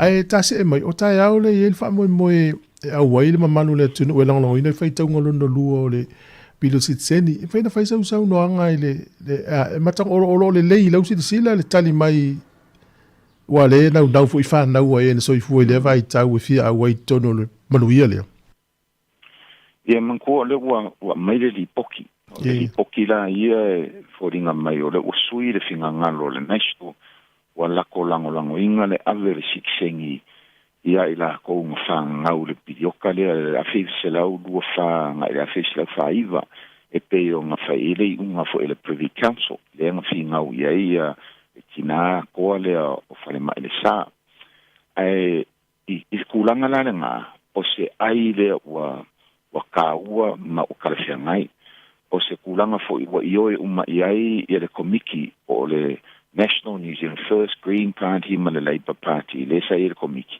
wa au kasi iai i la ko maule wa mais ma le kaua fo li poki e ui la vai le o kari li poki ke le fafika o di nga la wa kui e la komu ai o la ua fa maule le i ko kungo li poki lea ese era li poki ese kula fongo o le kulanga la nga ka ke lo ilo po le kongu me la il kula fongo sa le nga ki pe sa ba kula fo kwanga ye le Green Party ma le Labour Party ye me ko lu o ke kari konga u e ka unga ave ko kongo kula fongo ese i sa i ye ma sufi ai o fe o ye le malo ma New Zealand First ma le Party mua o le maka upu dei kausuli, o lae ele o lava mai le malo si anga ma le sosoangi i suli. Ele o anga waa uma suli, o le maule anga maku, ele mausa mo siksengi, ele kai fongo ele fionga ya angae, sa ka penga fo ele fionga ya luman bao Katalina, sa polu le mako mau. I anga waa uma lava suli se io o, ile afi sera uongo lua, lengas uko kaselo sa mo.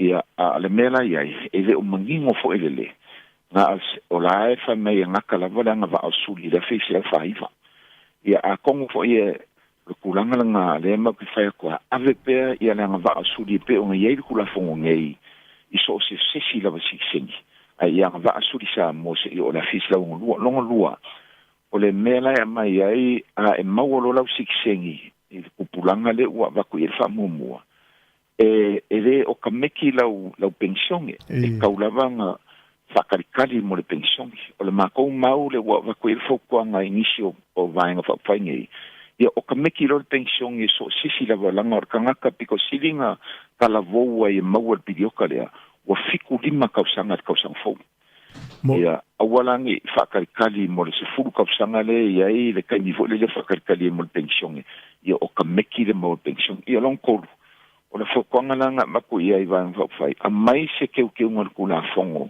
Inga ia awainga i kokongi le se lau fiku ongo e lea e whau bol katsanga. O lewa keleng whakarikaringa i kangaka. Ia la mea la kokongi e whoranga kupela kou ia. Ia le peiranga whaku e le o kau ke iloa. Te kukusa le whakonga ua mai. Ma le kula fongo i longa whaikaunga longa lua le la whaafufonga wha i lea kungu kai au. Ia le mafuanga nga e ka wakele le vava ai mai o faipule la kou ia ma vaenga ese o kumulia le mau ka fongo fo ele ka ko ngu o le inkalesia ku ele ka ko ngu i la ko fai unga fai ia ele nga ka fe mo fiela o ko i Wellington ia ma ko i au kilangi mai simea o le waka penga pasi o nga pole nga ku ai pasi mai au kilangi o lo kaula mo fo ele fionga ia angai ia le fo ika wa pasi e si vaenga e waku i ngae se i kapua i ma fonga fo ia i fi ngaunga wa le whape o le iwa kai au e a maka e le special reading lea o le kula fonga e peila le kulanga nga ai ui fo i lava po le a lava le fo ringa o le e kula fonga e e la ua ukari kongunga o le ai le nga le fi ngaunga le akungu e le nga kala o le a maua i fo i le avango e kofo e le kula fonga pe a pasia e kakolo ia a o se mea piko sirinka o i kiau, wa iei le sipinge e wha maungia ai, ia pūlenga wha kolonge ma pūlenga wha ilonga langu wha ilonga kangaka, i le ngāwai kaimi, wa rai ka mau uma mai ai, mau fo inga wako le kungu, i wha le kongu ang Sila, ia o lo pinge fo il wha ko senga Helen Clark, i le lua fema le lua, i le anga fo inga se o le pūlenga wha kolonge, o lo pinge fo i ma fa mau le fa ko senga Jacinda le afelu lua fe lua sukasi i le whailonga langu ma whailonga kangaka o kaimi fo le tone age. Ia avakula ma le mere le wala ko ioe ia le siseo la ko whainga ngā whai le valurua. Ia o pinge ngei elo wa ukari kongunga. E whao ngā pēr kupulanga lalovawa. E fingawa i pēr ia kaum whai mo resi whai ngā malo mai foi alaku iei se kako whakuanga mo le wha leia mai keu pēr. Ia ngā mawaini o kalar ko inga voi koe a mākou. Whai a nice. Whai a nice. Haftai pēr fwere o fionga a fwere. Au pito ma tamari o le tunu tau la mua le fina wina o le tātou mtau. A wha pēle ua wha alele mai o le ua lango o mai pāti. Wha mata o le whai taunga lona lua. Wha mao ni a lato manatu i wa au mai. Ia, manko voi la ufa mai au kasi sui le komiki. Ia, ai le o iai ko kongo le komiki lea le Act Party ma le Māori Party. Ia, a kongo la kaukiro i lo fo i pe iengi si keunga. Peke i wālua foi mangkola ua ave kuali poke finga wai le whawharekuia kau ke le o mauiloa pe enke ku penang o whaku o le ua ave le mākou ku alalo i pāki al Green Party ma le Labour Party a maingi keunga i kula fongo le ko sa pe whaia inga ai a mai pe se kofo ai le malo ma le New Zealand First ma le Act Party e lau ke maadili e mea nge wa o mau ia o mau o le na vaku i submissions ma lai ko kongo li poki le lai fa ilo mai ai sa sila i le komiki e ui ele i lango inga le komiki malo yeten ole fanga so longa la tu la fona fa pene a fa pe te u fai tau ai pasia le yai umo palota party pe ole majority e po le mafulio lango ole majority o so se me lava majority se vanga na o fa pe se pa ki le ai kau ke le lango whapaki ala kua kul whaikalia o whaipule me kau conscience vote a umar whaikaunga longa lua kai ao o ngā lafo lola ia o le kula fongo i le meka o le committee of the whole of the house o i ngā la ilo vaenga ese o le komiki o i o le kula fongo whaofi o i ngā fo ia mawhainga whaofi a kua i whaipule ia keunga i ko kongo le kula fongo. Ia a mai alola ia le iloilonga ngā whaavaenga close by close. Ia o ngā o irori e whikaunga long court. Whanai le kaikifonga e kiau. E uma ua maali lie ia le fonga whikalai ma le komiki fo i kaupurenga ngā luenga le fonga a le mauka fonga. A mai alawa whikaunga longa lua ma le committee of the whole of the house. O le a mawhaianga suso ko e ma le whikaunga long court.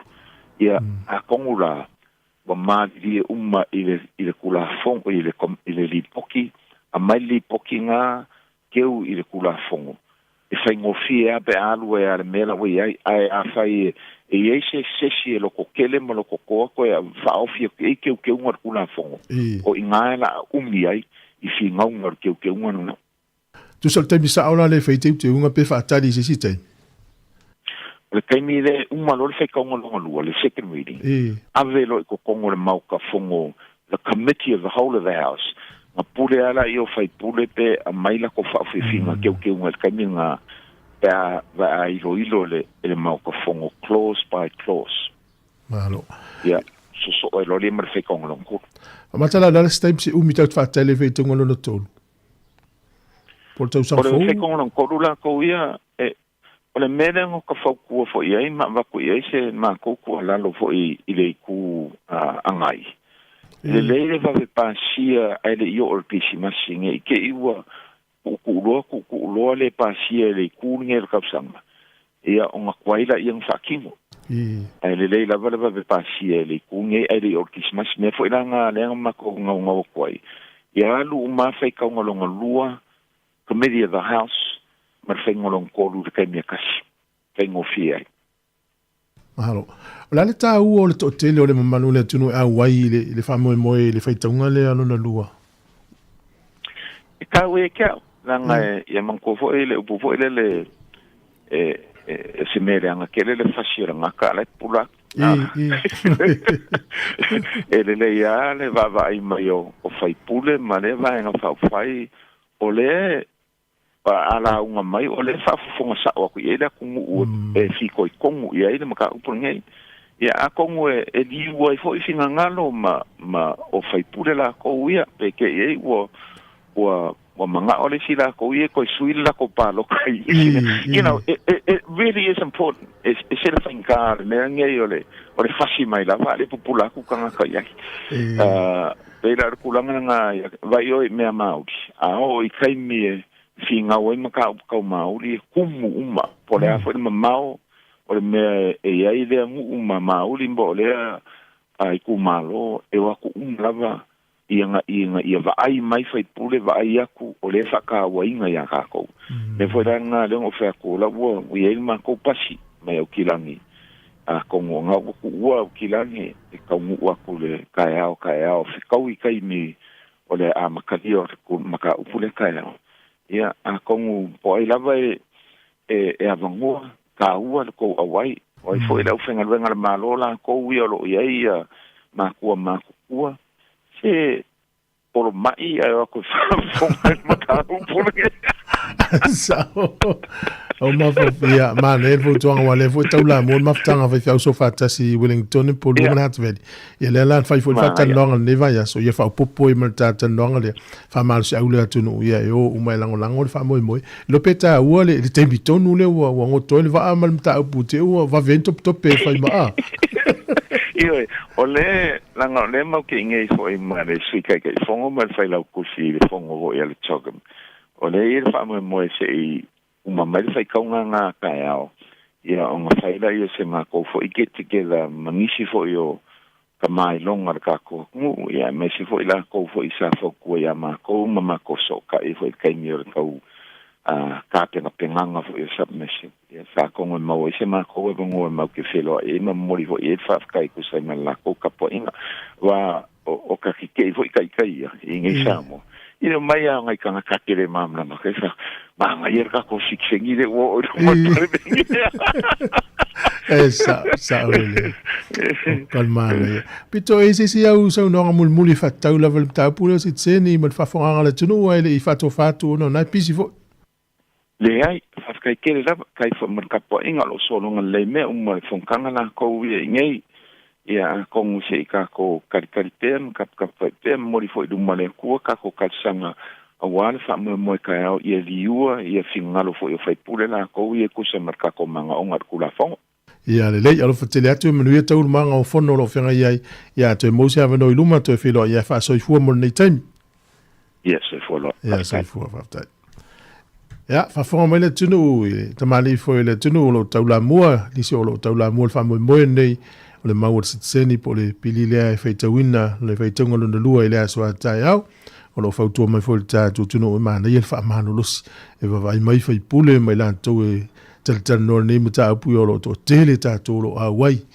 e pe fo isa vei em whai pule I o le tūlanga nana ia ia silisila atu o le li o atoa mai lunga tangata e whatau el mata apu ia e sui e fo I lato sau noanga e whai ia e manuia te le whawhonganga le tino whaftai lava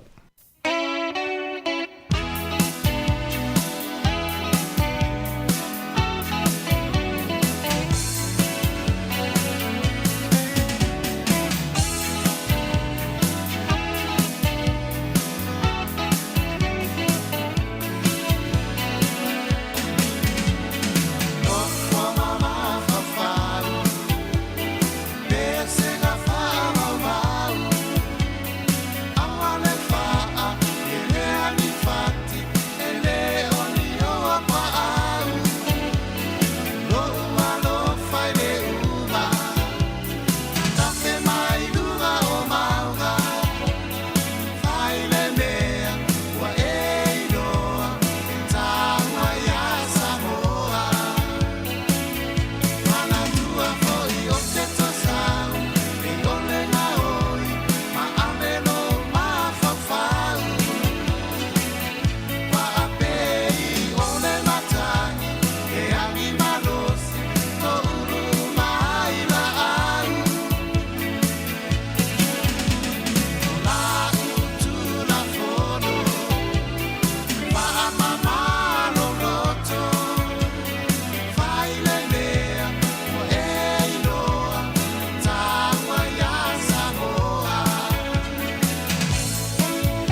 Sawi o la upele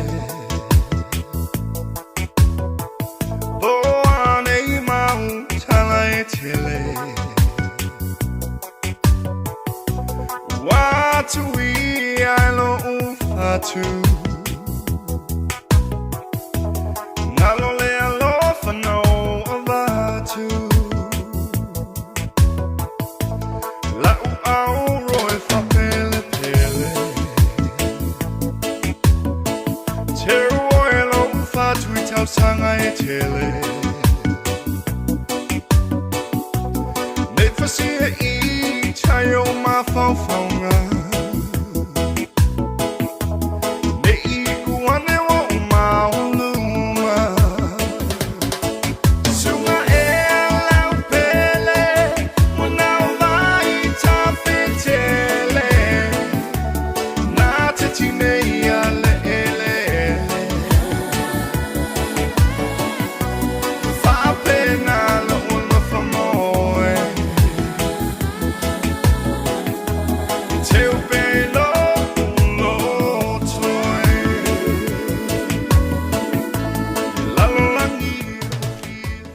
Toi whatara whātul tato au whaafonga nei tai au, toi whaminu te tali tu lai sfultasi. Tali sfultasi o na toi whaafonga leo tato atu nui se tasi o porkalami on moli o le awan mai au na pueina ia tapena ina ele susunga, ele whawhenga inga ia pasta sion ele asi, mai le eka le sia whaapotopotonga le atua Samoa I Johnsonville. Manu ia tele ia fuafuanga o hanga atua ili nei tai au, ia tali tulai sfululua o tatou talafou, ia wha solo toi lava I le tulai tasi, wha mai a whil tatou tautua lungo le ala leo, ia e wha awawa toi le tula ilua.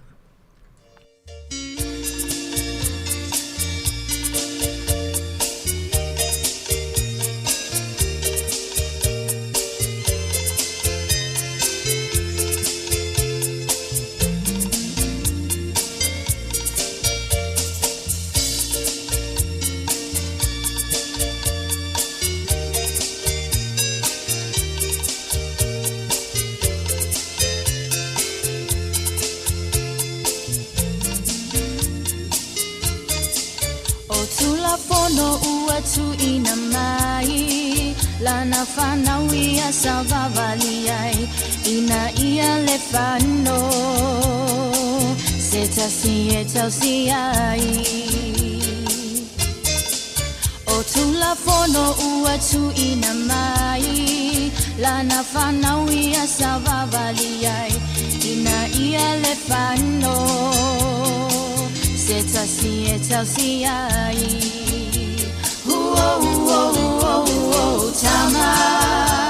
Tama, tengele tupulanga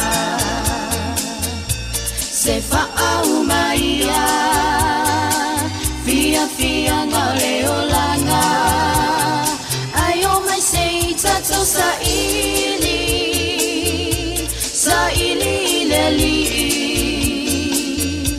Yele otoi umi Lona tiny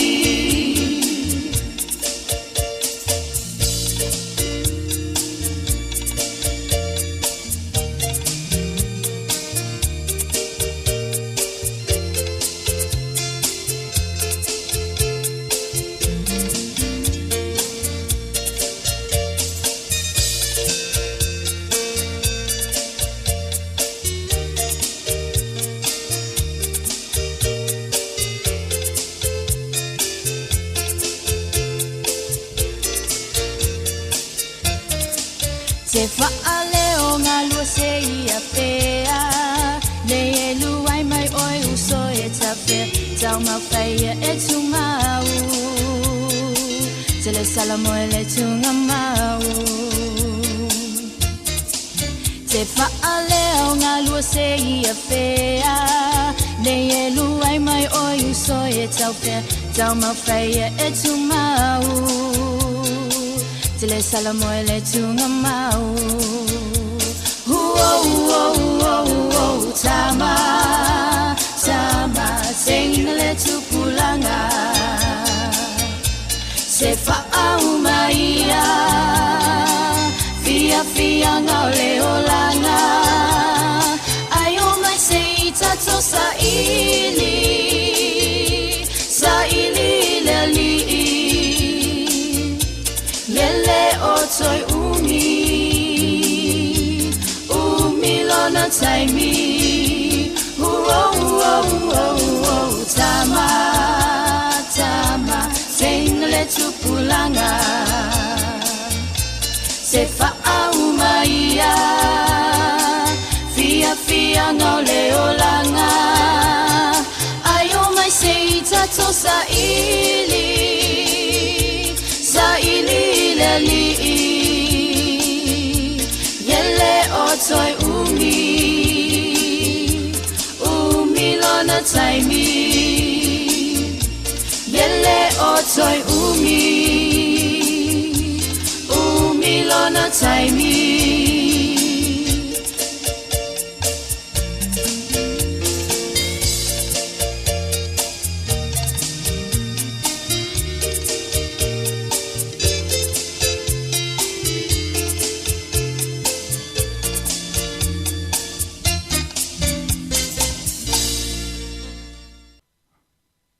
o te mua I whatalo whātu I le nei tai au fau I le pa ia mane mamalu o le tātou au whaafonga.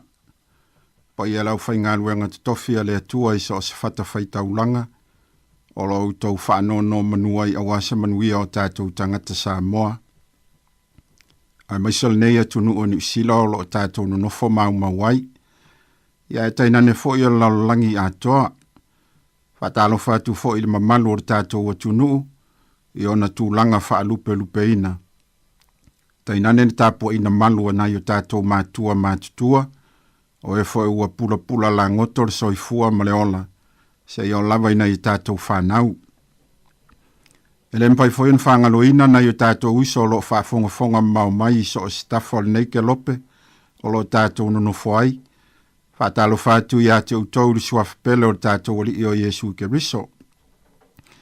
Ia ai whaapitolawa si whaatalofa mas whaafelo I atu I paanga masani o le tātou mōli o le awa, o lo maua peawa noa le lei tātou te whaasoa, ma whetuwha I ai.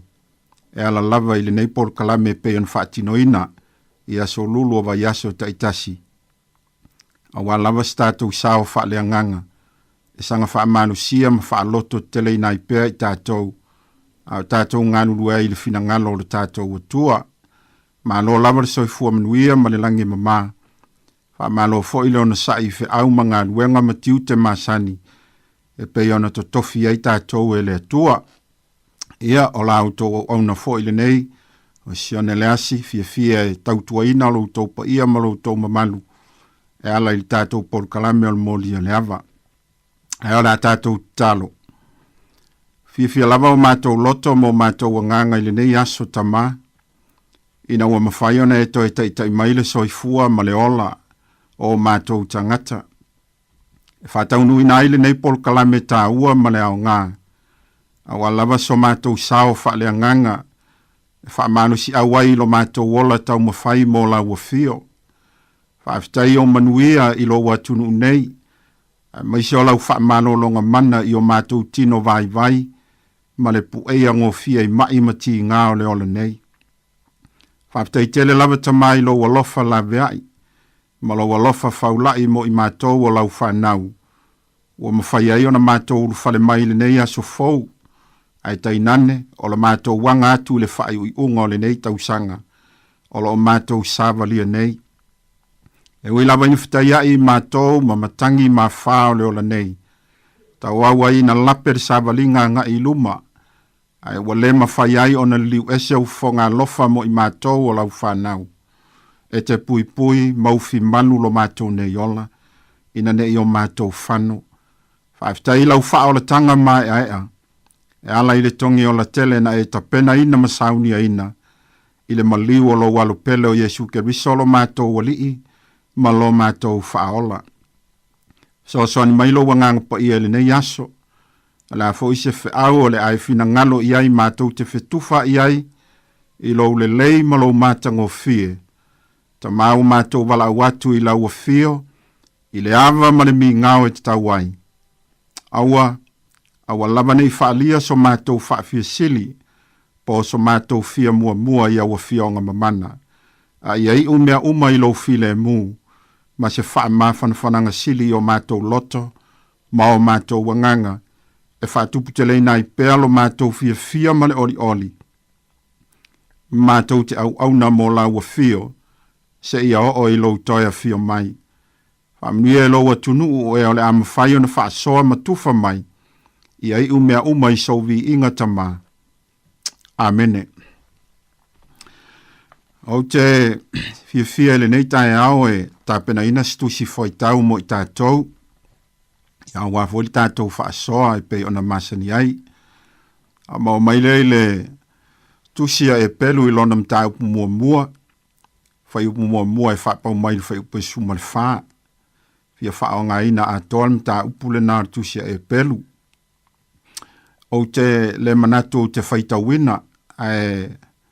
O te langona nei tae ao te sila I lau tuspa ia.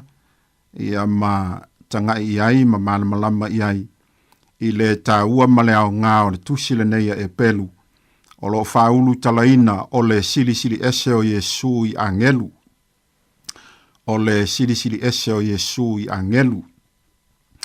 A whai e mai ase folasanga I nei tae ao ia e tam whai ai na ia so sonia tua wāle tātou whaasoa ia o te langona fo I eisi na fsile tu inatu e ta ia laina e fo im whaatupu manatu tātou pol kalame. O sina folasanga e whaatau le mata upu le neia le tusi le neia e pelu ona tulanga esa le tusi le neia e pelu le whaatulanga ina o tusi o le whenga inga fau. Pe a fua I tusinga ma mori mau le au tustala o tusta itasi o le whenga inga fau. E whaatatau I a Yesu malana ngā nuenga tā lai. A o iai o ia le nei lano langi. E le ngata ina whaalia ma whaailoa ma iai e tustala e pelu. Le moni o mea moni. O lo whaatata mai le whenga inga tuai. E whaatatau I a Yesu ma le whaolatanga. Sa ia ta pena ina. Ai maise o lana ngā luenga whai pēo lo whaia I le langi o mai le so. O le isi vaenga tā ua o le nei tusia e pelu, ua whaau puina o le tusi lona lima o le ngā luenga whaatala le leia Yesu Keriso. Lona winga, o Mataio, Mareko, Luka ma Ioane, o whaia mangalia ia to whaolo o lato mori mawina, ngā luenga wha misionare ma ngā luenga wha au staulanga a Yesu Keriso, a o iai o ia le lalolangi nei. Peitai o le tusia e pelu, o lo moli mawina ai e le tusitala ngā luenga wha misionare, ma ngā luenga wha au staulanga i Yesu o lo whaia nei I le langi. E leo matua mauti no ina le tusitala o le nei tusi, peitai, o lo o whalala le tele o manatu ma fina ngalo le au popoto le tuspa ia I le apostolo Paulo, pe a fua I la ngona, ma le a ano ana tusinga, e peifo I ona maua I le tele o isi o ana tusi. Manatu isi o Apollo, ona o ia o stangata e poto I tusi, ia o stangata fo I e toe mau upu, wa o ina o ia iala o le alii, ia maua malosi fo I lona loto I le atua, o ia fo e stangata I utaia a e sa whanau o ia I Alesania, o se tasi o aititi tonu lavo I utaia. O nisi foi ua manatu o panapa na tusiaina le tusi a e pelu. Ona o ia e tupunga mai le tu a inga o le au sale vi, mai lavalo na malama I ngā luenga wha au staulanga, e peo na whaatinoina le au sale vi to tonu al whalewhita whai, po o le malu. Ai ui lea, paule mea mautinoa, o le tustala o le nei tusi, o ia lava o stangata I utaia, pe a fua I upu tomua o le tusia e pelu I lona mta upu mua e whaapea. O le atua, o le na whetalai mai ana mua I o tātou tamae le au perafeta. O lo o tau tamaina e le tustala, I a se tasi o au ngā tamaa o le nu o le atua, o lona winga, e whaailoa mai ai a tātou, o le tangata na tusia le tusi le nei, o ia lava o stangata e pelu, o ia fo ia stangata i utaia. Peita i ane la, tātou te le tau fesilingia le tusi tala au te tele o le nei tusi, ma le tusi pa ia atoa o le tali, o le anganga pa ia lea o le atua. O le upu wa whaautu ma ua taatele i le tusi le neia e pelu o le upu sili, po o le sili sili, ia po o le sili sili ese foi. E whaperitania ina o le peta, superior, or greater than. O se tasi le nei o vaenga ma ua lalo ua mori mawina le tusi tala o le nei tusi, ma ua tuu ma ina i le whaatuputupu la ia o le tala le lei, ma le liliu o tangata i le alii. Ona ua manatu nisi o tangata i utaia i tutono o Yerusalema, mātu nuu i whafolo o whaasalalawina ai i lātou. E te le mataua le ngā luenga o lo whaia e angelu, nai lo o Yesu. E le ngata o lātou o ave fe aua le atua i le langi, ai o lātou fo i e tele ina whaali i tangata, e ala i whaalinga mai le atua, ma ua sili fo i lo lātou lata i le atua. E moni sa whaali a ngelu i au ngata mao le nu o le atua i whenga inga tuai. Na whaali i wha masino, na whaali fo i perfeta, na whaali i tupu, na whaali i osi taulanga, e o lava i le au apostolo le whenga inga fau peitai, e le i malue lue le maua le au apostolo, i le whaasili sili ina o Yesu Keriso, i so se tangata ola, i lalo le lalolangi nei, ma le langi i lunga. Mai o le ala ma le mafu anga lea, ua mua i to mua i le tusi le neia e pelu, i le whailo mai lea le tusi tala, le sili sili ese o Yesu i angelu, se iti nei ai o lātou talitonunga vai vai, ma o lātou manatu le mautonu e whaata tau i le alii o Yesu Keriso. Ae, manatu le a whaapau mai ai ina se whaamitalanga, mo se isi taimi a vanona toe talatalatu leo nisi o vaenga tāua o le tātou tusi whaitau le nei. Ae, o iei le langona i nei tu la le aso ia o le a tu ina tusi na tātou whaafisili le nei. Ia a tonu fo i e whaatupu langona, ma whaatupu manatu fo i le tātou au whaafonga maisa o le tātou watunu. Ia tu saima le tātou mta upu. Ae, na o se fesili e fia tu ina atu e whai mai e iso fina ngalo, ma whaasoa mai e fo i e whaatau i lo tātou mta upu e peo na fili aina, i le tusi le neia e pelu i lo na mta upu mua, ia fia whaonga ina a toa lava mta upu. O le fesili e whai ngofia lava mai whaapea, a whai ua manatu le tusi tala o le nei tusi a e pelu, e sili ese Yesu i angelu. O ani vaenga tā ua o lo tā ua i tātou tusi whaitau, e lango ina i le maua tusi tala, i le sili ese o Yesu i angelu. O te manatu o lo o iai lava i te tonu o tātou tusi whaitau le nei le tele o mau e wha mau ni ai, o Yesu e sili lava o ia i angelu.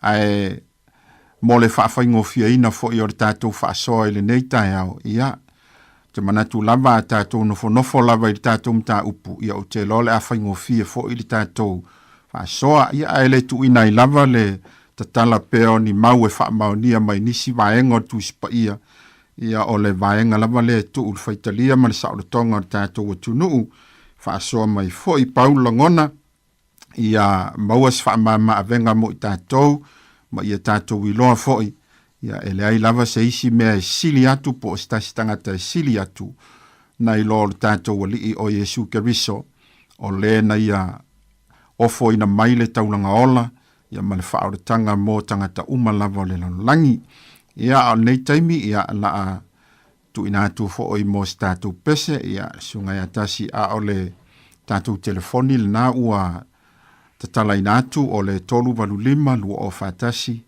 ia po o le 325 lua o whanua, whamnuia le tua e ala tātou whaasoa nei tae au.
Whaatalo whātu tātou wala au.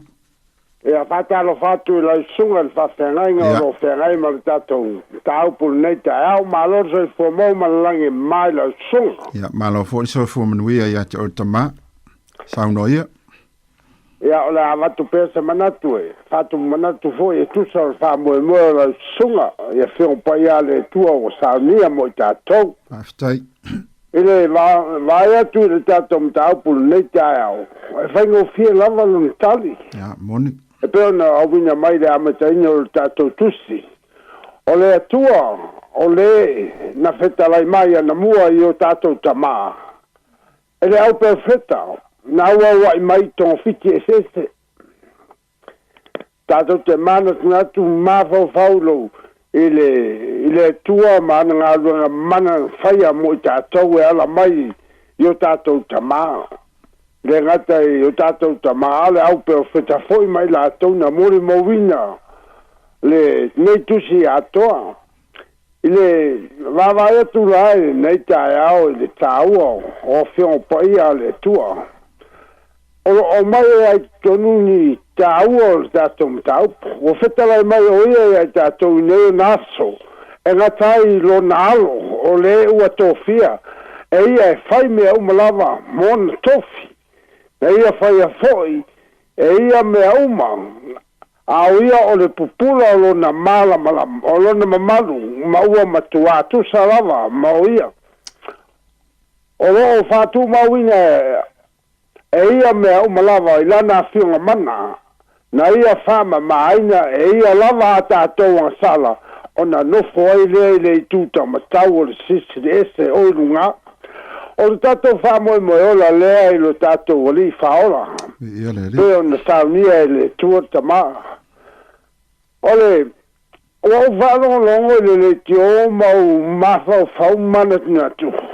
E se teimi o le tausanga whau, po se teimi o i rumba.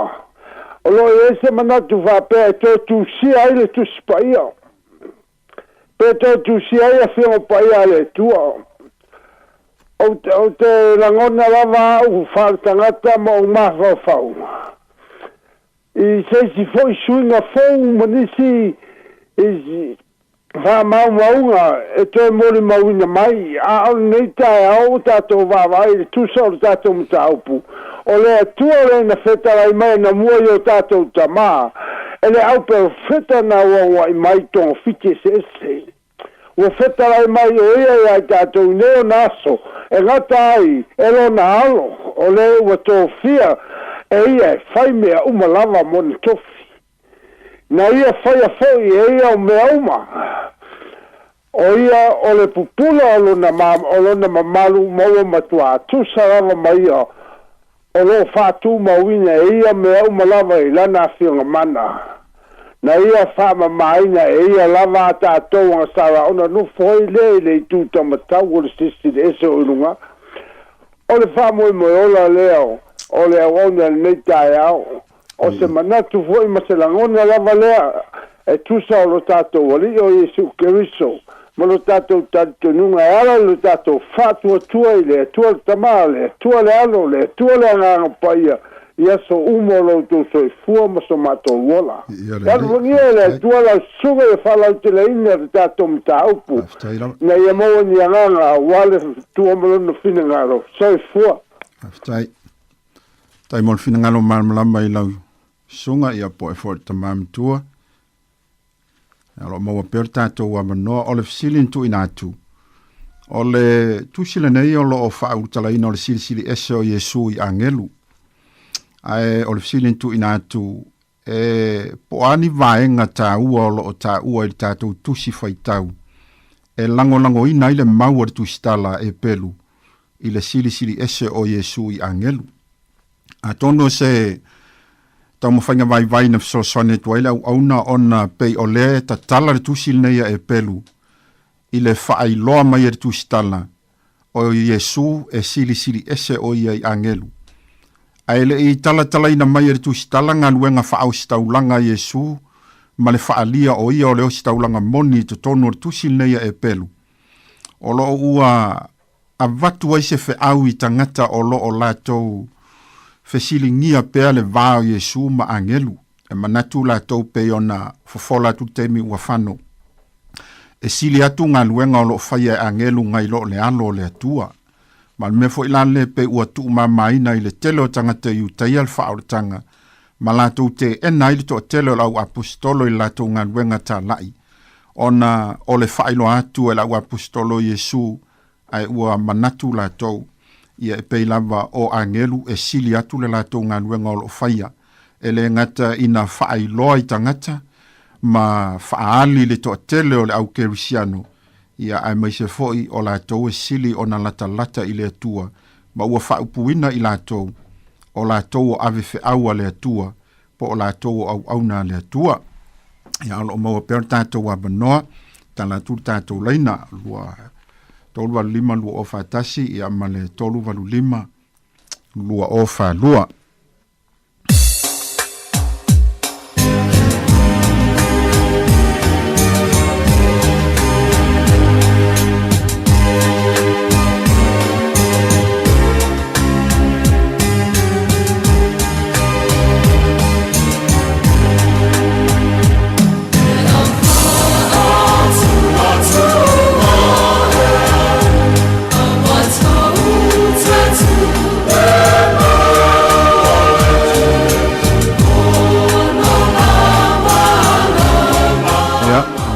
Ia le si tātou wala au lunga o tātou telefoni, whaatalo whaatu nei tai au.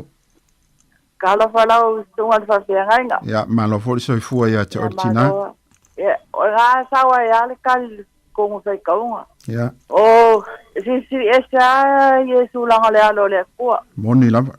O le awa ngelu le afe awa le kua. O le awa ngelu wha le manga o le kua e laki. Kala ia mpasingo lang pe au lalangi makangaka. Awalong alo.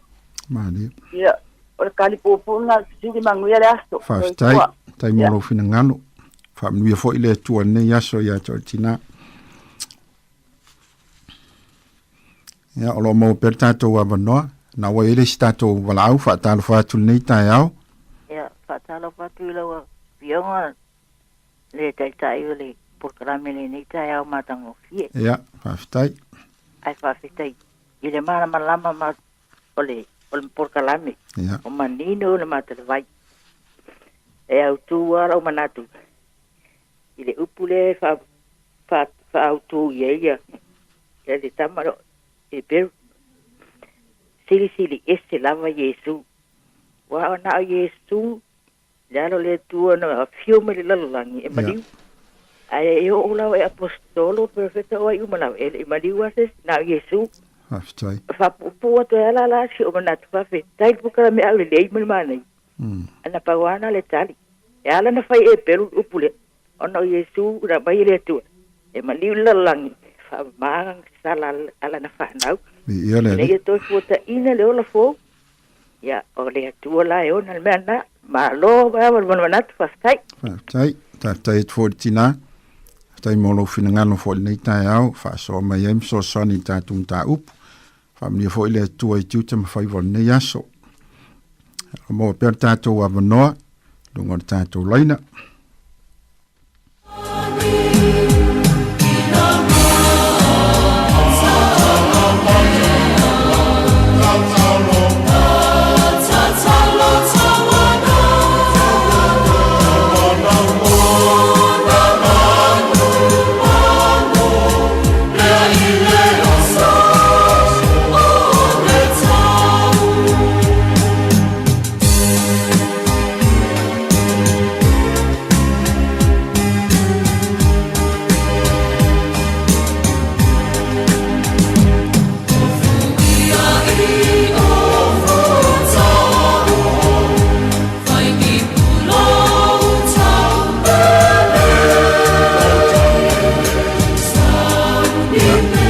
Tātou wala au ilunga tātou laina, whaatalo whātu nei tai au.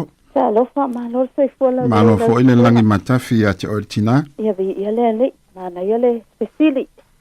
Ia atono ole fesili ta o ha ona ole sili ese o Yesu o lo susia mai susia i peru.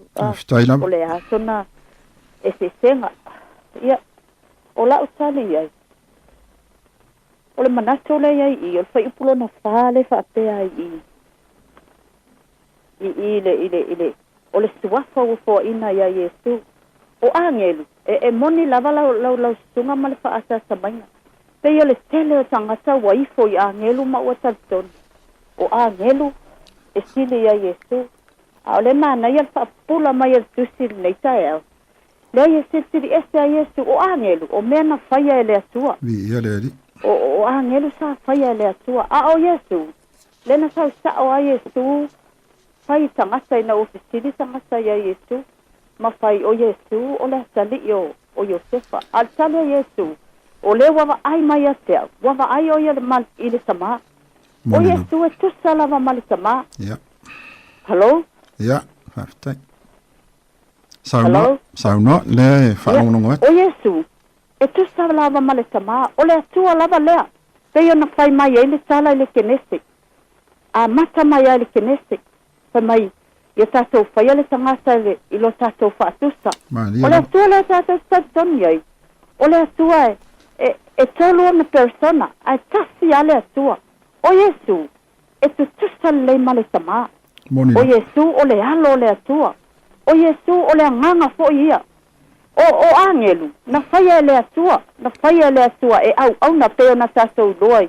I tala, mai le whenga inga tuai. E o mai le whenga inga fōina ua umana whao so soina Yesu. Whai mai wo mai angelu, ua au na ia te ia. O angelu, tā whaia le atua. O lawa tātou loa umamea angelu lai whai le langi. Keitai. O Yesu, o le halo le atua lava lea. Lea na leu tina tangata, a fio mai le nei lalolangi, ina ia whaola I tātou. O Yesu la, e sili a ia I angelu. Wau angelu au na ia le atua, na whaia le atua e bibi ma au na ia se ia. A o Yesu, o le atua lava lea, o le atua sa leu tina tangata, o le atua foi, o leo o toia fio le langi I lona anganga I le mea sa ia na mua. Le moni mau ai le fai mai ertu se e peru. O le atua lava lea na fesa lai o la tau sama, ta fesa lai peru fesa. Peo na saufo Yesu, ta la ia tu tala lei. E fai mai tangata, ia, e sili o el mata sama ape amo, fai mai Yesu, ta o iai ele iai ape amo. O le mena ele o iloa tangata. Ia, o lau ia tala, o Yesu, e tu salava ia ma le atua o lo umanasu le na.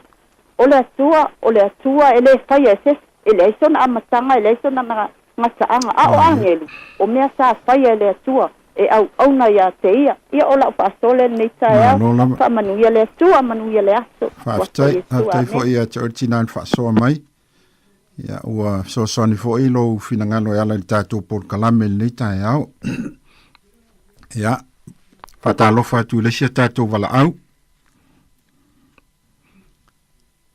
Talofa tātou wala au.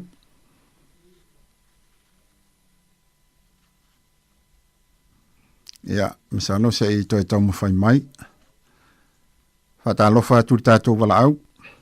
Ia, malo lava soifua lau tunga. Malo fo I le soifua manuia. Malo le langi mama. Iai lava. Ole foi upue wha. Ia. E mele foi upue wha. O whapeon whaasiri este o ia.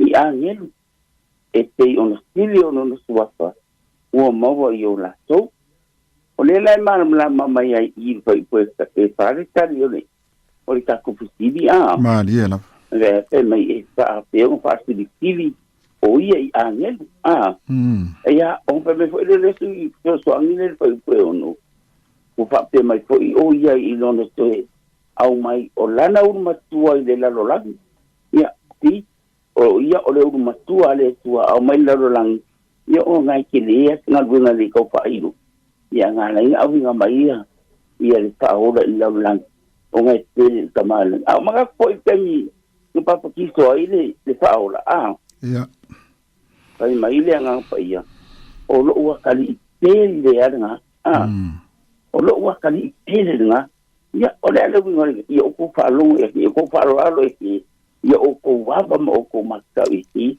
wingana ia o lo ta o mai lava ia le whaasili le atua o lo na alo na ia au mai ai liu tingo tangata I le lalulangi o ngai kelele misi o ngai ia tau te taungia ma tāpenga mo tātou. Mani Ia apa ule te kama ke sosoangi I lau susunga ma te vai o ngilo makua.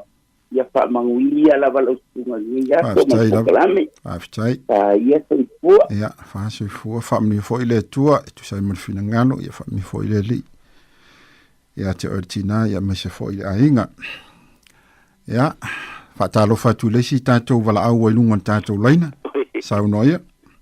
Ia fastai mo le noa. O le te vai foi po lima, o mai o lo watali o e wo fa na o e le astonei. Ta sina mau. Al foi pula fitu.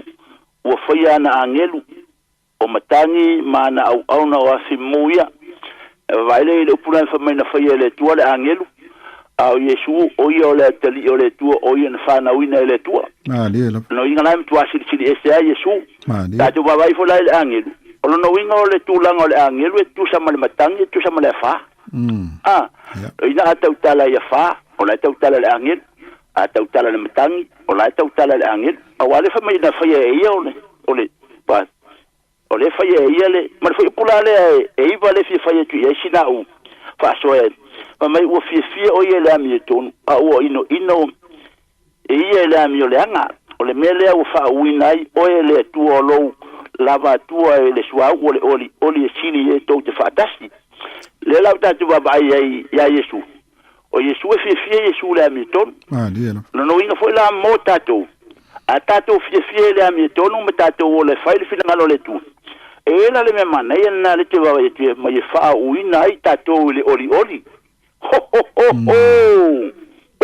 Praise the Lord! Ma ye wha uina ai o tau le oli e sili lava ye tau te whaatasi. Lono inga fasili sili ele tua tātou ie tātou te whaatasi le laulangi. O whea lava na ie fo ilau sunga, o whea na ie le tangata na ie o le ngang paia. E sili a oe le mena te iai. E sili a le mela ie le whanau le tua I mela ie. Le anga lai wha uina ia. Le whanau le tua, le tau tala le whanau uma le tua o le tangata tau sia le amio tono le tua. Ma tau le tua. Ia ma lofa le tua, ma ana le tua. E wha ue le tua le oli. So me sili ai e tau fatas, so se me alavala ia le whana o le tua, o lae wha uina le sua ole oli. E wha sili lava e le tua, I se au whaso le ei. Mo le metau pune ia so ia, whastai lava molo am noa, whasi fwa. Whamio fo I le tua ia te ortama, ia tu sai fo I molo fina ngalo malama, so ne fo I mwha tupu manatu ia I le tātou whaso le nei tai au. O le tātou sili lava le nantu I natu, ia ona o lea lava e whaurutala le tūsile nei ma to mua le tūsile nei ma ta tala le tūsile nei e pelu I le sili ese o Yesu I angelu a alfe sili. Po ani vaenga tā ua lo tā ua I tātou tūsi whaitau. E lango ina I le maua le tūsitana. I le sili ese o Yesu I angelu. Ia pefo na ufai atu teimi ua sola. Ia a tātou nofo ai lava I tūsile nei ma tātou whangongota ia ni tā upulea. Ia o te lofo I la whaingo fie so fina ngalo e au mai. Ia e la le tuina I lava le fina ngalo o tangata ia au mai nisi vaenga o tūsipa ia. Ia e soani fo I lango ina I le tātou whaasoa le nei tai au. Tātou ia tasi mos tātou pese ia e tāria pen fina ngalo le malu o tātou o tunu. Oh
ai le whamoemoe a toi kuata loe le tula sfumane lua ia ona whaangatale o tātou wala au. Ai se i tamu whai atu se so soani ia e whaapopo fo i langona mwhinangalo e pe ona whaalia ili nei tai au e ala i tātou whaasoa ia manatu fo ia lea ua tele lava le so soani ili nei tai au malangona fo i wa au mai. Ia e whaatalofa atu le si tātou wala au lea ua iai whaatalofa atu li nei tai au. Malo se fo la mafapena. Ia malo fo le langi mama malo so i fo manuia. Yo no le to no na luenga ole ma wo se pa ia fa yo ta no twai i fa u pu pe na au mai por tu ta to no lo mani no mai lu ngole pa to mo in no mata ku ye si chi se la va ni sui angel a o se ke fia mai ya ke ya a tala no ai fa mo le o si ya le al ka ke lua na de ili pe lua na o tala no mai tu pa ia fa mai ele fai tauna sa wai pole mtau pue mana amat fai mana amat tamaya fa mai pole mana tu o ia lo na tu langa tu sa male tu ai wa fa ma wala lo o ia pa via ma polonga ina ia fa pe na na fa la ina ta tu pole sina mau de na lo tala no mai ile maning no si so yesu tenis ma dira polo ta ua ina tu langa tu sa le tu ma yesu ma dira pa solo ina lo fai tauna lo sa ngai na ia le fa mai la ona tu ina le ia le atua o le suafa ya ona pa ia pa mai ia ispo ia le langi ispo ia le lalo langi ispo ia lalo ispo le lalo langi dira e manino ala man fa maoni na i fai tau ma le maulena e mata o tia o Yesu Cristo i dona tu langa tu sa ma le atua wa a tala noa lo i tu langa pe ona iai le lalo langi o le langi ma lalo ispo le lalo langi ispo le ia la se si du matu po tua mai ia pe ola u fasoa te malanga na fa no alo amanu ia tele pulo kalami ftai amanu ia le tua ne yaso ia family fo ile tu la songa ftai fo i mo fasoa mai matu fa mai so ni fo i tatu por kalami man tatu fasoa ia manu fo ngan wenga lo fe nga ia ne yaso fasoa fo ia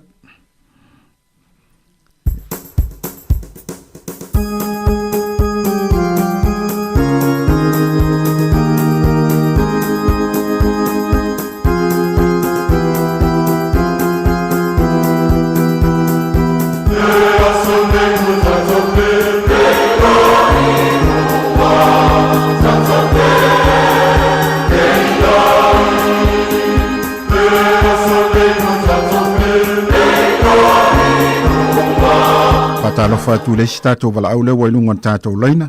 O te fatalo fatu mo fala le sunga le fai au. Faftai lava. Amol mole o so manatu fatu manatu ya sina ngala o faadia. Fa apela va uia. Ede tu sale tu ma Yesu. O te leta i tomu tu sale Yesu ma tu sale tu atama. Ma Yesu lo na.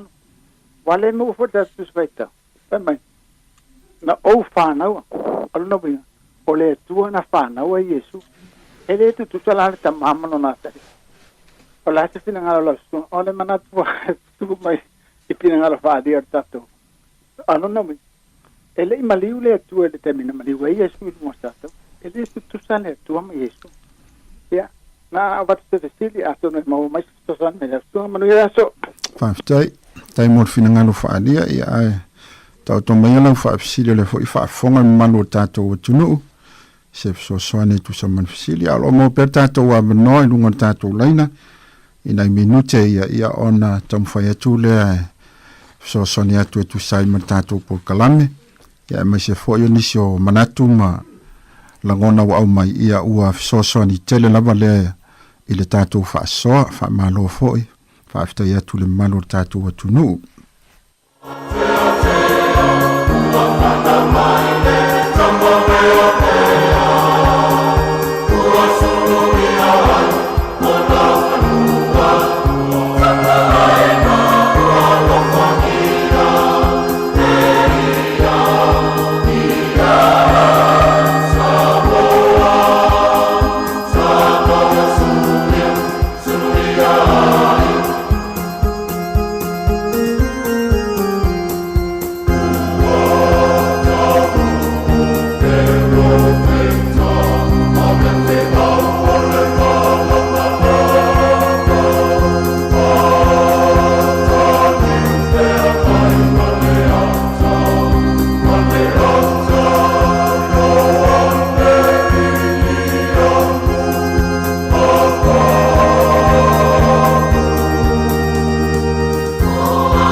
O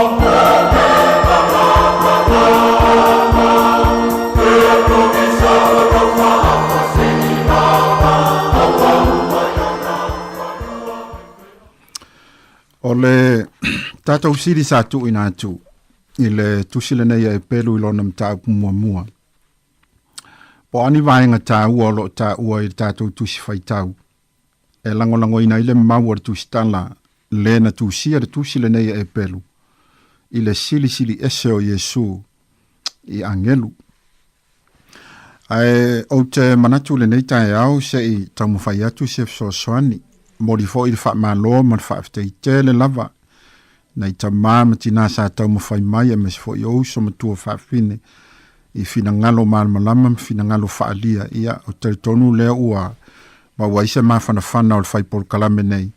Ia ona ua mwhai on tau fso soani mai fo i tātou pol kalame. Pau lava lea nganga ma langona o nei tae au. Ia wha aloto te lei nai pea i tātou ma ia mawasa tātou māma lama anga a tili. Ia o tātou iei pēr fina ngalo le atua. O lo o tau mawhai le tuistala e pelu e toe whatepa tātou o le au kerisiano i le amatanga o le fōfoina mai e le atua o laulangi. Se ia toe mana tunatu a tili e tangata i uta ia uma ma le au kerisiano i le laulangi.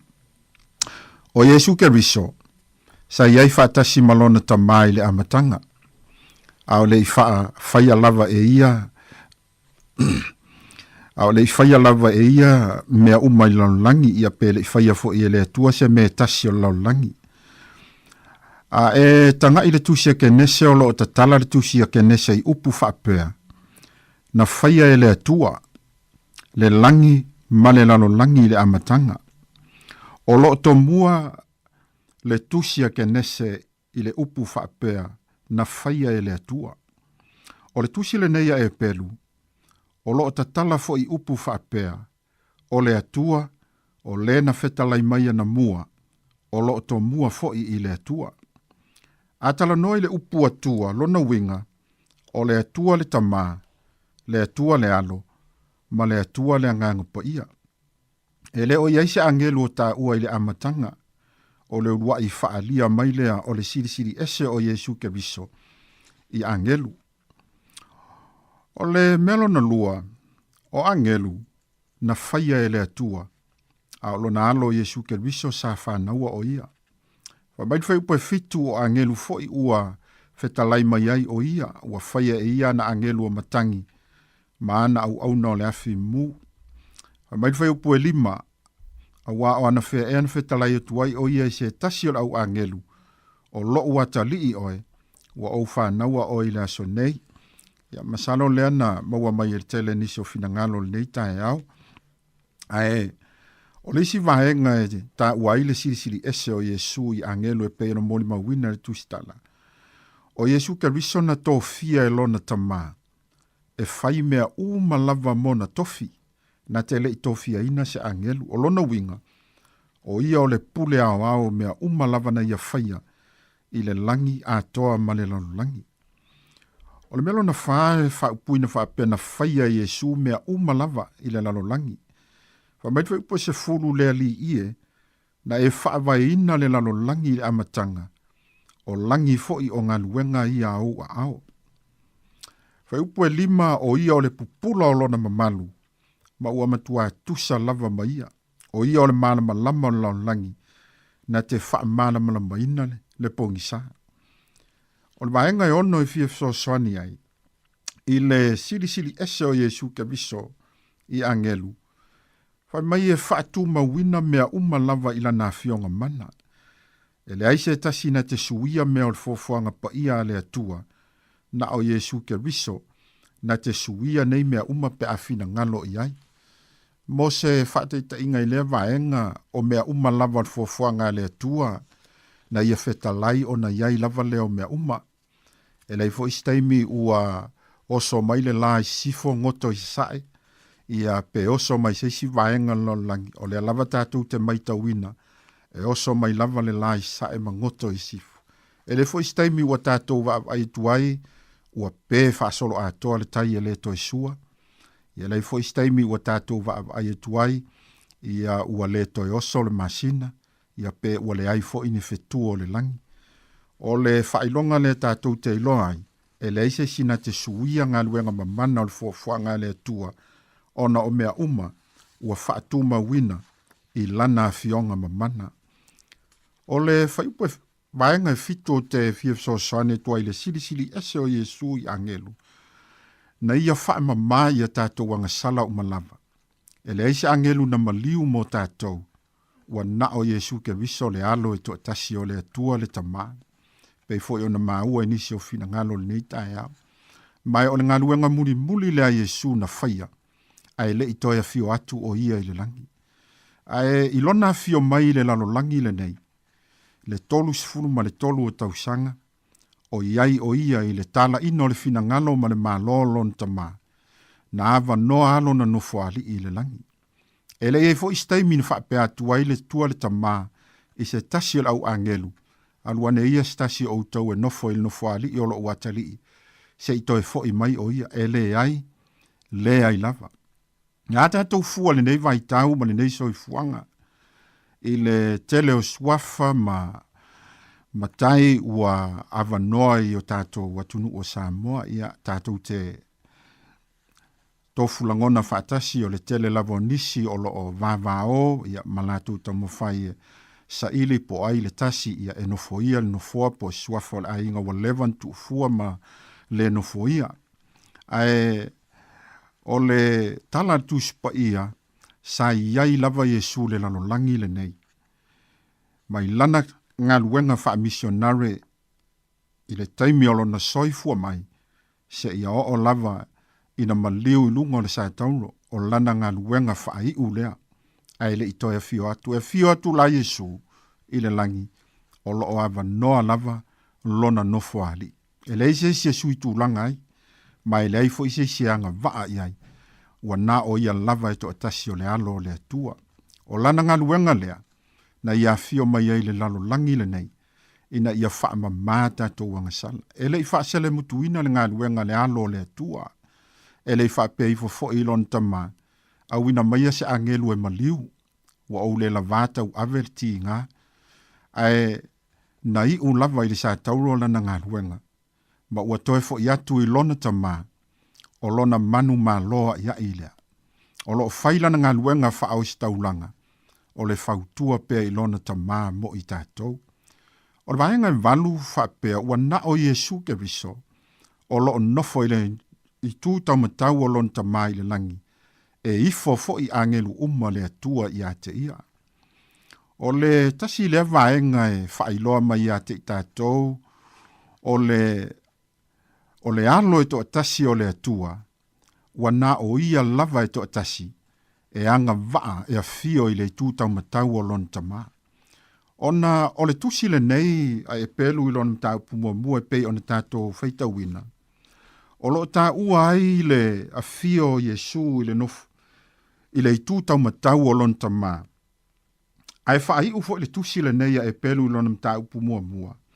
O lo tā ua ai foi le i tūtau matau o lona tama i le langi. E le o tā ua ise nofo ali, na o lo tā ua, o lo o ua nofo o ia i le i tūtau matau.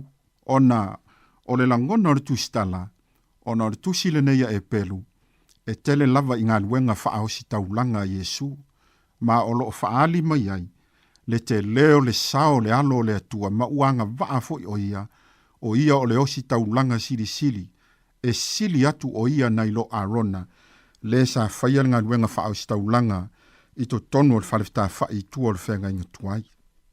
O le mea foi la lea, ua manatu waire tu stala le tusile nei, e pei ona ia le ta ua le upo le nofo ali, ona o le nofo ali i anga waa iei na o le tupu, e le anga waa iei se o staulanga. Ona o la ngona ia, ma faali mai ai, ia te i tātou, i le nei aso ma le nei tai au, o Yesu ke riso lava ia o le osi taulanga sili le atua, ua fio atu ua nofo i le itu tamatau o lon tama i le langi, a ua o ia lava, na whaia mea uma. E ifo fo i angelu uma lava le atua i ate ia. I le vahenga iwa o lo ta ua i o le to o le malo Yesu ke riso, o le to o le amia tonu lea. E ui o angelu avi fe aua le atua i le langi peitai, e le aiso la tu to i le malo le atua, na o Yesu e pule to atasi i lana whaamisinonga tolu.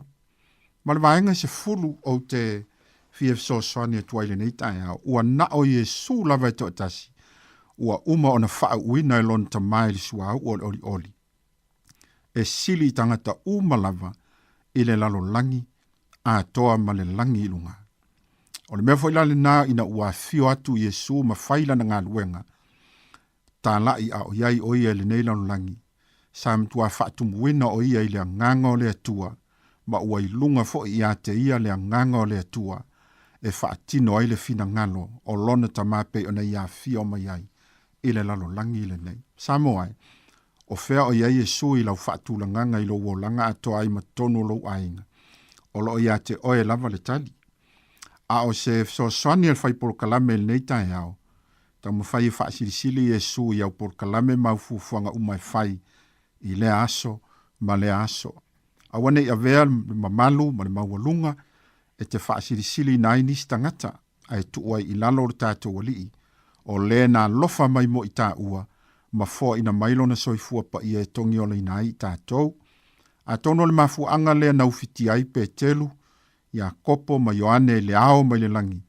Ina wala tau fea la e o tutu mai Yesu Mose ma Elia, i lunga o le maunga o feli wa inga. Fai mai pe telu Yesu, a e fina ngalo iai, ma tau te whaia ni fale apitanga se tolu. Mo oe le tasi, mo Mose le tasi, mo Elia le tasi. Na la tau whaalongo ina le si ufafonga mai le au whapea mai, o lo uatali i pele le na, i o tau whaalongo i a te ia. E ui le matau tia o vāvenga mwhailonga na whaia Mose, ma Elia i o la ua fo i taimi peita i ane, whai maile leo maile langi whaalongo i a Yesu. Lona winga, i a whaasirisili ina Yesu i mea umalava. Ua na o i a lava e to atasi, tātou te whaalongo i ai, tātou te ifo, ma to atutuli i ai, o ia fo i tātou te vivii, ma ala langa i ai. O lona suafa, e sili i suafa umalava. Toi mo moli tele atu whaafitai ma le whaamalo, ia i lātou umalava, na tufa mwhaasoa mai di tātou por kalame, o le moli o le awa i le nei tae au, anga le atu pēr le atua e fua i le mau e tele i a te outou, e le ngate i le tino ma le mawhau, a ia sili ai le ola wha le angang. Whaamduia le atua di tāpua inga le tātou atu nuu, manuia tele fe au malava singa umol nei aso, ai maise o le alo atu le whai unga o le vai aso. O le atatou talo. O le umal fia whaalongolongo pēr i le sua malie ma le matalasi o awa fionga pa ia tama, o se vaila au tā ua ma le au ngā, e sui ai le ola whaapalapala ma le whaapaie, a mato iai le nei o langa po longa, ma le whaingatā e pei ona iai. Whaafta i tele lava tamai le fisosani mai o lo wanganga pa ia, e whaamalamala maina lo mātou pongi sā, ma lo mātou vai e ala i awa fionga pa ia. Tauia ina ia vela upu i le nei aso, e toi tapu e ma toi ti mata i lo mātou wola whaale anganga, ina ia mātou talitonu ato atoa, e le aise tasi e sili atu i laua fio Yesu, ua nā o oe lava e sili ese, i mea uma lava na e whaia. Whamanuia lo watunu ulnei aso, mai lava ina i o mātou mātutua, e o atu ina i whana witi, i a lavea ina i mātou uma, i le mana o lo wanganga pa ia. Whamanuia fo i le si ufonga lau mua nei, i ai pea lo wanga le lei, i uso i ai mai se fo i utua whawhene, o i lato uma o pūlea le nei le tio, i a maua pea le whaunga, ma le poto ma le tomai mai lau feo. Tu mau mai o mātou runga ma lava le manuia sili o oe le atua le tamā, le atua le alo, a to ai ma le mawhitanga whai pea ma lou lava ngang pa ia, nei māsa lava o i le whaavavau. Ua ole matatalo tua i ala atu i lou suafa Yesu Keriso, le alii ma le whaaola. Amen.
Te whaatala whātua whapoponga o talafou mō le ne iau auli.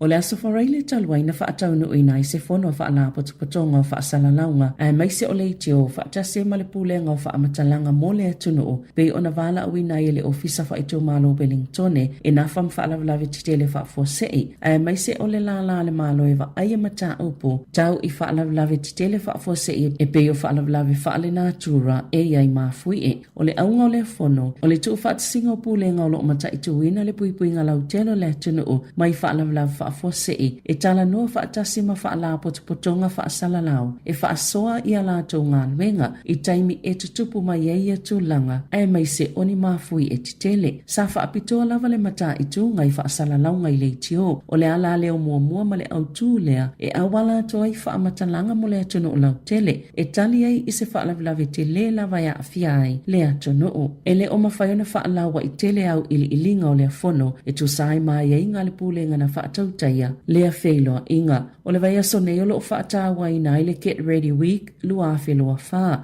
Po o le nofo sauni uni na amata mai le asongfua e o atu i le asawhareile lua sfulu lima o ke topa ma o lo wha autu tono i le Shake Out. Po o le whaatawa i le whaataita inga le atunu o ini ngā yoinga te tau o na whaia pe alulu se mafui e tele mai ai mase tsunami. O le asongfua sa whaatawa ina i le lava tāpena o le ainga o le asolua o le tāpena o falawhai ngā luenga o le asolulu no fosauni uni o a onga a o le asotofi e whaatino ai ngā yoinga pe alulu se mafui e tele whaatasi ma se tsunami o lo mawhai o na maua ia whaamatalanga o mailunga o le upenga ta whailangi a le rimo.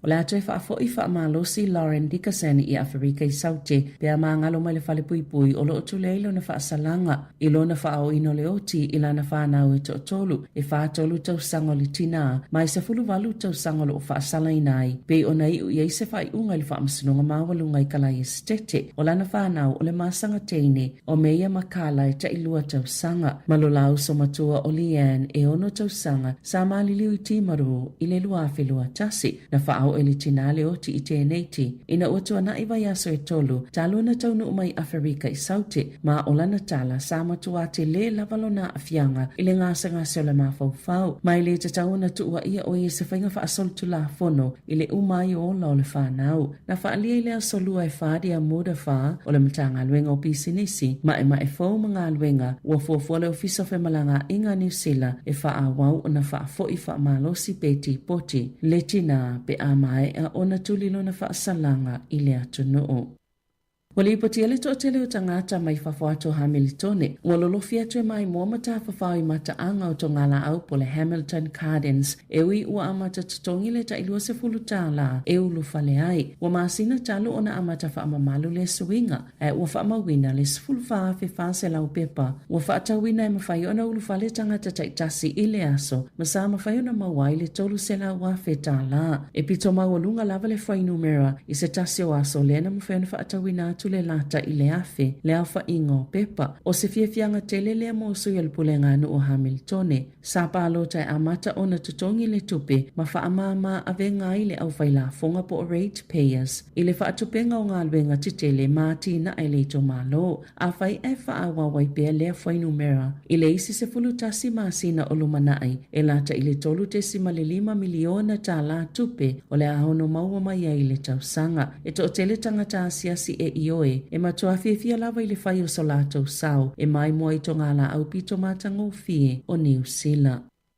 Na whaalia leo e luani ngā yoi ngai whao o leo tini tangata na mawhai o na lātou tau whia, ma puipuia mai leo no tupu, ma sao lātou awe na fo ini whala au whaasaina, whaapia mani whana, whaatase mani mea tō tino, e walu se lau wawheta lao lātou tau, na maua mai ni whainga whaasoluto la fono. Isa lātou su enga tele i se kengi i opo tiki, e to olua se fulu walu tangata na lokaina i le asolua ini vaenga o le motu i mātou, mai la lātou su enga ta o le Operation High Water, na whaalia Team Anderson o le taitai leo leo whaitu malo Bay of Plenty, o se aso le le tele lea mo opo tiki, o le mawhai o na whaamuta o ia ngā yoinga, o se whi au manino le i tangata o kengi o lo o whaatau inatu whala o whaasaina i Bay of Plenty, e maua lava i lātou matu atu i eile tali e tau sai ma lātou ngā yoinga.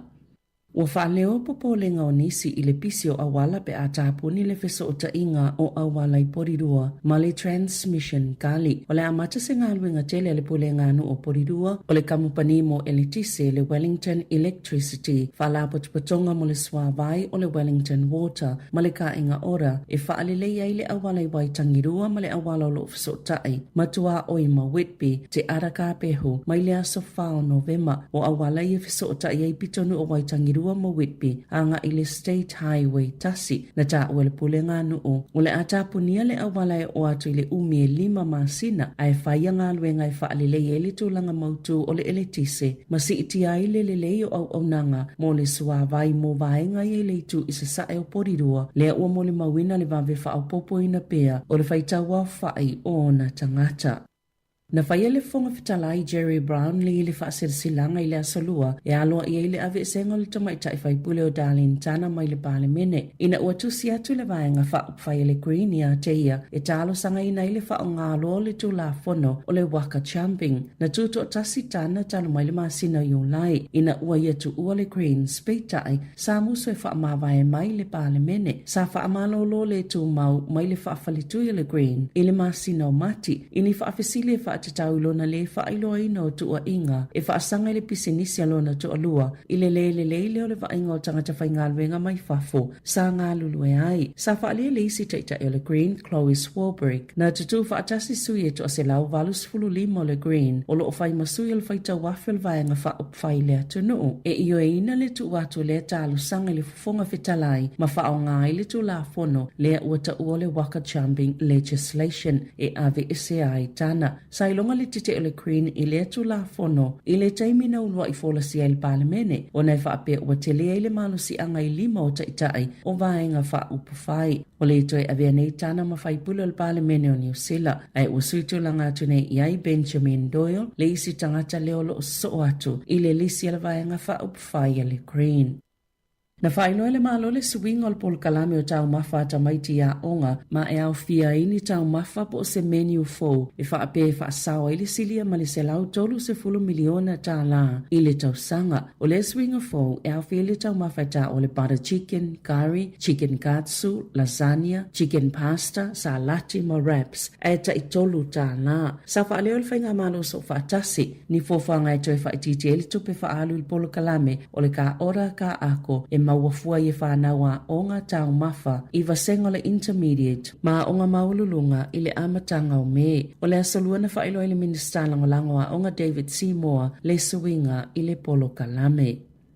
O atalia fia le pule nu o Wellington e tori whanau le whai unga le minister o whainga malo la iti o tōwhia i se sui mai le malo e mata i tuina ngā luenga a le pule ngā nuu. Sa whai e se palo tal pule ngā nuu pe whaatau e se atua la tau si e tolu whapasene i le malawa alele o Wellington o se tasi leo vaenga o fuafuanga mamao a le pule ngā nuu e maua mai tupe le whaatau ngā si ea o na whaonga le whaavai e se whaaputu ngā tupe whaa inivesi e tatau ona toi teu le fuafuanga mamao ma o le pule ngā nuu, ina ua le pāsia le whaanaunga. I se pepa whaamatalanga na tā ua ele minister whai ngā malo la iti, Simeon Brown, na popole i se malo se le pule ngā nuu e whaafoi ei te unga, i la lātou fuafuanga mamao po le long term plan. Na whaali e Brown, na tusi atu le malo i le pule ngā nuu, ma whaawi vi atu i ei mafuanga ma whaamoe moenga, e ta iala ina i le iai leo le sui o le malo, e tuli mata ina taulumanga ma whaatinonga a le pule ngā nuu, e te tau Natali atu le pule ngā nuu Wellington i te tonu o aso e se fulu.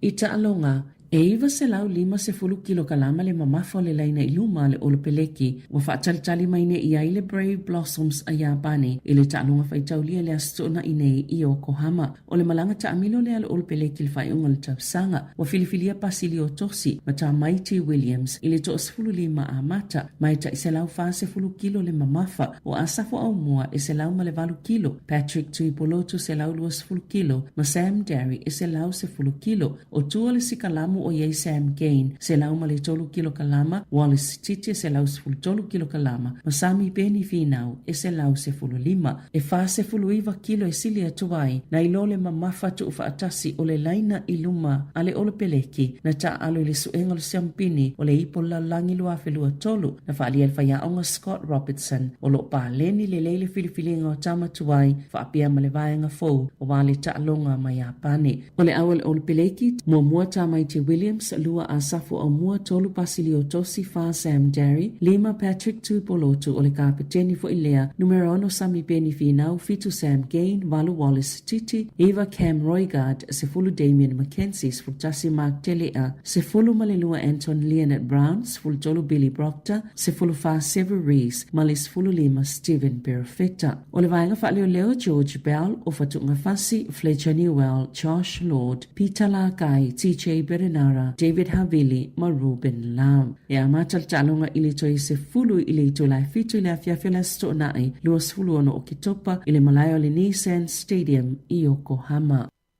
Watangia mai le o toi mamao e ta alo Joseph Swali ilana ta alonga momua mole Wallabies ile malanga ta amilo Australia Ingelani welese Scottilani ma Ayalani iluas fultasi tau sanga Swali na se manue avele au to asfululima filfilia Australia ile malanga i Peritania peitai o le wa fialo na ingoile au to tolu se fulufa ale Wallabies e to tolu ya Swali itamaile ta alo momua lava wa filfilia Joe Schmidt e au fiaitane Edmund sa ta alo mohaba ile NBC fa pe Harry Potter na whānau i Engelani. O Will Skelton, lea sa kapiteni na Australia ni so ta'alonga i le ipo lalangi lea o toi wala au i le Wallabies mo le taimi mua i le nei tau sanga. Tala fawia ma le si ufonga le lau mua mo le nei vaenga o le awa uli.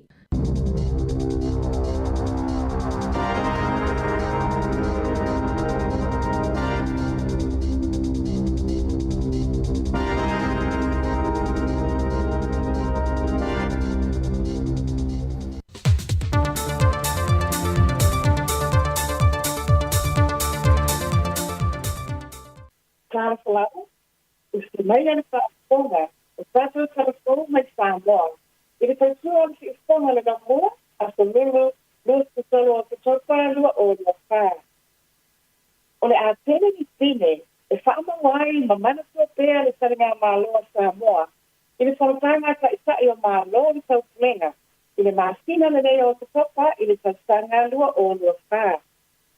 O le aso wha e ai le kua whamatai o le pāre ni o Fiti, Te venu repuka ene fio anga o le alpaa. Mamani mai e sui o le fio anga, vai fale. O le swapatanga loa, o le afa ai e ia te venu repuka. E le ai ni swapatanga ma le pare nia, ai o le manachi. Ia whai matala ave, ai maisi o tala pa so pito, e whai matine pa amau, i le tanina ma loa Samoa. O le alpaa o le lasu atu o Fiti, ma o mai o na uia uma awala, Mole saunga le moa puka. O le isu mai whae le fiasi, e whaasi mai le saunga. O le whae ina, o le swapatanga loa, i le pare mia o Fiti. E lea mau tino tonu, ko o whea, o lo tu lai mai ai le whaapi sauri o le tauata o loa i le atunu. Ai o whaamawina le pa'u, o le whaapatau o loa, ko o le inflation rate. O le whaatawinaanga talafou, ma le minsta o tupe. Lau ki mu ea a foa wele se wa ai. Na ia whaari ai. O sanaka upu e te tau o na sila te toa i ai le mālo. Po o whea tonu, lea tu lai mai ai le lape o le taumata o loa. Na i oe le minsta. E iei minsta o e posi o wha o asu le māfua anga. Ai e ese uma whaamatalanga, ma ualanga tau ai o na sila i lea na tala upu.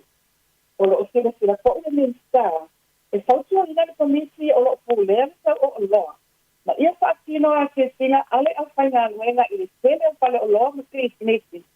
E leo muri sa ia le nisi, o tau o loa, mai nita ngā luenga o pisi nisi maleipa. Wa iai pisi nisi ma company, na whaakawa i lala o tula kono o loa i tau stanga o matai. E nā sani o le kautua ina na ngā luenga o leipa, ma pisi nisi le mamama le atunu. Le ia pāpāli siti o whaakawa, te asai, e leo sala fia ngai i tau, ma le lisi o loa o lo o lisi ina i lunga o le lisi o loa. E silia e le sisi fulu, le a whaia le au siva au le tau pōmanaia. O tu whaakasi e matama i sa le tau pōmanaia mai ni sila Amerika Samoa ma pia. O le a whaakia sia i le tau mutanga o le a fiasi, e whaafeino e ai le pāle mia, le tupu o Bertania marana masiofo. Ai mai se o le au fono mai atu e lima suluono o lo awai mai i le fonusanga no na lua susitu o lo sali maloa i nei Samoa. O le awa o whaira inga, na whaafeino i ai le sui o le taupo mānaia mai a pia au siva mai Amerika Samoa mai ni sila. O le teina mo mua lene, mo le to tēnau tei nei sila aiti mai le whātau sanga anga i lunga e whaakia kia ai. Ai o le to tēnau le au siva mātua ua lewa o na siva. Le awai mai ang taupo mānaia mai Amerika Samoa mai ni sila e le ngasa mo le whaakia sianga i le whanutanga mālo le taupulenga. Ai o le lātou whaalinga i le pōle a suluono i le tautari mālo le altar i tana māpua. O le taupo mānaia lo i langa sa isa inga a le sianga tui whaasina Corina Lee. Mana sanga por moli. O whaamani e mai ni sanga loenga o ngā luenga mātina e te tele. Le whaale ngā o amo mā au ngā sai sale o tio anga. Lea o o moto ai le manuao le mālo ni sila. E umi tau sanga. E whata li ai le whaale lea o amo o le sami. Ai o whaale ni sanga loenga. O se talapia tia le an ese o pusta o loa e lua. Mai pusta o loa e tolu. Ia na tāpia ese mai le vaasu e sue a ni sila. E ka i se pulu putu e umi o pusta o loa. Ma o loo ngā lua sa atasina nei lia ni sila ma le malo Samoa. Ai ua manina Samoanga a le sui o le veia ni sila. A mai e ave sia o pusta o loa. O na wha ngā solo lea e ave ese visuau ma le penstini o lo i le vaa. Ma wha solo atu ai i ave sia o le vaa. Na amasalia ngā luenga le aspraina i le vai aso o mawai, ina ua maea o na whaamautu ma whaamaunia e le committee a le Marine Pollution Advisory Committee po le impact le awala saunga le mō e au ese i nai nei pusta e au noa ma le whaale ana i nā tili o a tātou a au. Tātou tala ia mo nei aso, whaastoi sua ia.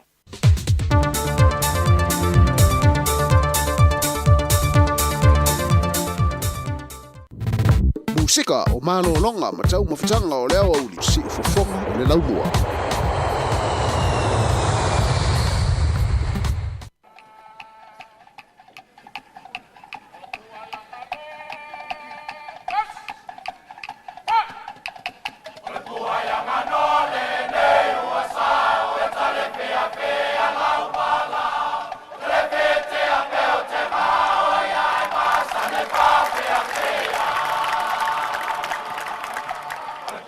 Manoa le nei ua sa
musika o malolonga ma tau mafutanga o leo au si fofonga o le laumua.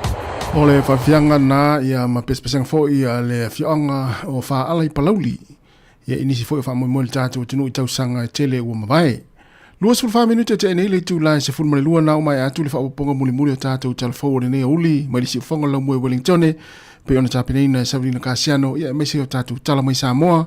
Pe ona tuina mai ia e le sunga ia puli mangafa tala milo to fa fonga ile tula tasi le ul nei ia ilona to fa sala wina ia to fa talo fa tu nei taimi le pa ia maulunga le tunu masalo fo ina wa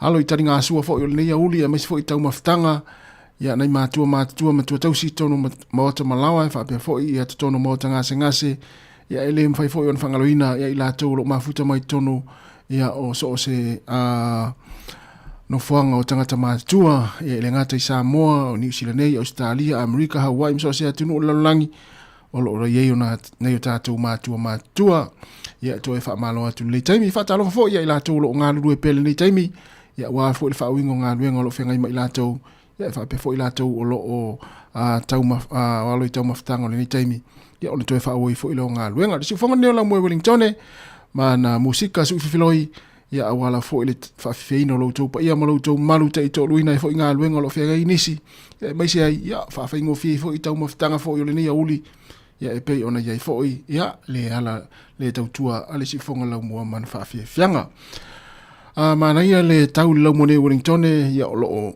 fa malu mai le nei taimi ia ele pa ula fo inti munga e mai tau atu tatu tunu Samoa ia e pe ona mai tau atu ia o to ulu ti munga ile nei fo taimi o le aso ia ai manatu ia o lo so longa manuia fo ia fuanga fo ia mai se fo ia le taninga ma lo si tatu tunu ia e pe ona fanga solo ile ni va yaso ia ai manatua ia o lo fa o pele tatu tau nei i le tatu ofisa au tu i nei poridua ai o lo tau mai fo initial tatu finga luenga ia mai Samoa ia ilungo le Facebook ma tatu pinga te failangi ia e pe ona fo i le tatu YouTube ia a e fia mai mo iai ia o lo tele la fo ina mai ia pasalo tu sa o mai ia tau manga fo i fuanga le yaso ia i le taringa malo si tatu tenu na lo nga lue mai fo i le fionga le pule ia le sunga ta sesa le sunga mari ia manisi fa nau o le tatu au nanga nei Luas fulano minute te ene le tu la se fulma le lua to fa filo i to fa malo tu le taimi tatu oi musika le uli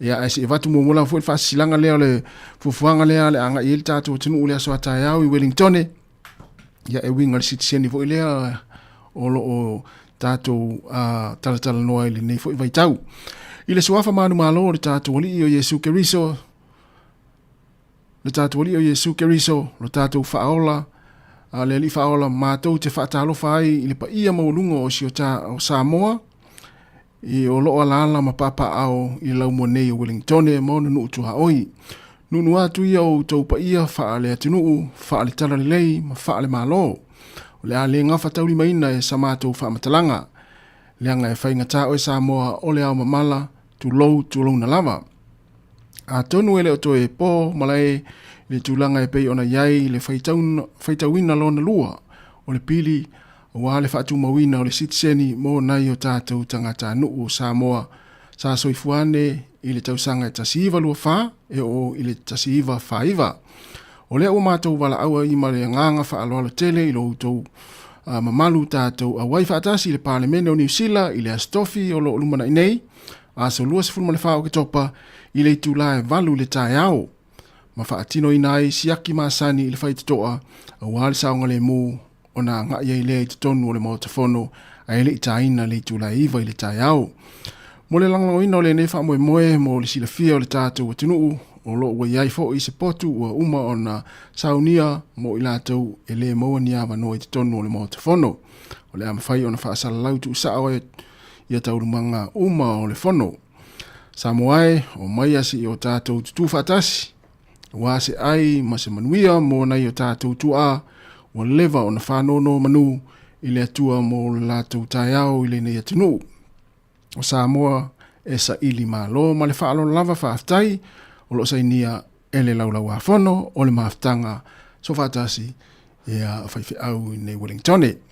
Ia whaasi silanga nā mo le wha moe le a taiao mnatu na ua silwhi o mo le tātou atunu ia tulanga leo le ai ia fa moe pe ona batwel fa salonga nei ia manisi fo tu la fono ia na fa manato tu pel tato tinu le o ia la pu ata mfainga o sile fia foi ia tu la fono le parlemene ia taula foi ona tato wista ia vainga umalaba ia le anga ia le fa moe le aso ata yao luas fulu minuto te enele tu la suma lua le la va o fa fia fianga ve bese ia wala fa fonga mai le taimi ia ma lo lava le tapo mai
Le favianga mo le fapese le fai aso serenade ina ua toi luas fulfitu minuta na taleo le tula tasi ya tal tasi ona mai foi le tatu to tu lu tatu frequency le tasi ona tesi mo le tasi fa mo ai fa o pel tatu maftanga i lungo le Facebook mo le tatu YouTube se pa ia le tula lua i le au ni nei am tua ya pe ona ta u foi ma matu ya o ye foi tatu o fenga luenga o tatu mai Samoa ya o ye foi initio live ia o fa salonga tu sao ia lo ngā lue mai ai ia le tātou whai ngā luenga ia I le nei fo ia uli ia steam fo ia ona mai mo fo ile ia na fo wailungo le tatou Facebook le sifonga la mua ia faatanoanga le fionga le lipule a famasanga te alu moresi ia ma le tamaita I failau tusi o le malo taupulenga ia le failau tusi ia ao o malo le taupulenga ia na wailungo le tatou Facebook ia le interview ia le sa faatanoa ma le fionga le lipule I le faletani malo o le taumesina ia silasila ia I na wailunga le tatou Facebook faatanoanga na ia tatou mita fo ia mai tau atu le fia o le failau tusi io I le e o atu I Samoa ia I winga o tangata Samoa I ese le tausa fia ia na tu te mai mo ia I le faatanoanga na ia matou moli mawinai ia le moli mau ia le tamaita I failau tusi ao o malo le taupulenga to los flon minuto na tale o le tulatasi fatalofa atu tu afine le mafuta mai Samoa po pia fo io pia langa o pia ia no foi to fine ia mara mangele ia alfatu mani fo le yaso mara ia alfatu mo lua mali no falo ia va pe fo il sunga poasa tawili ia mali to atelo tatu wotinu ia lo mai mo mali ni taimi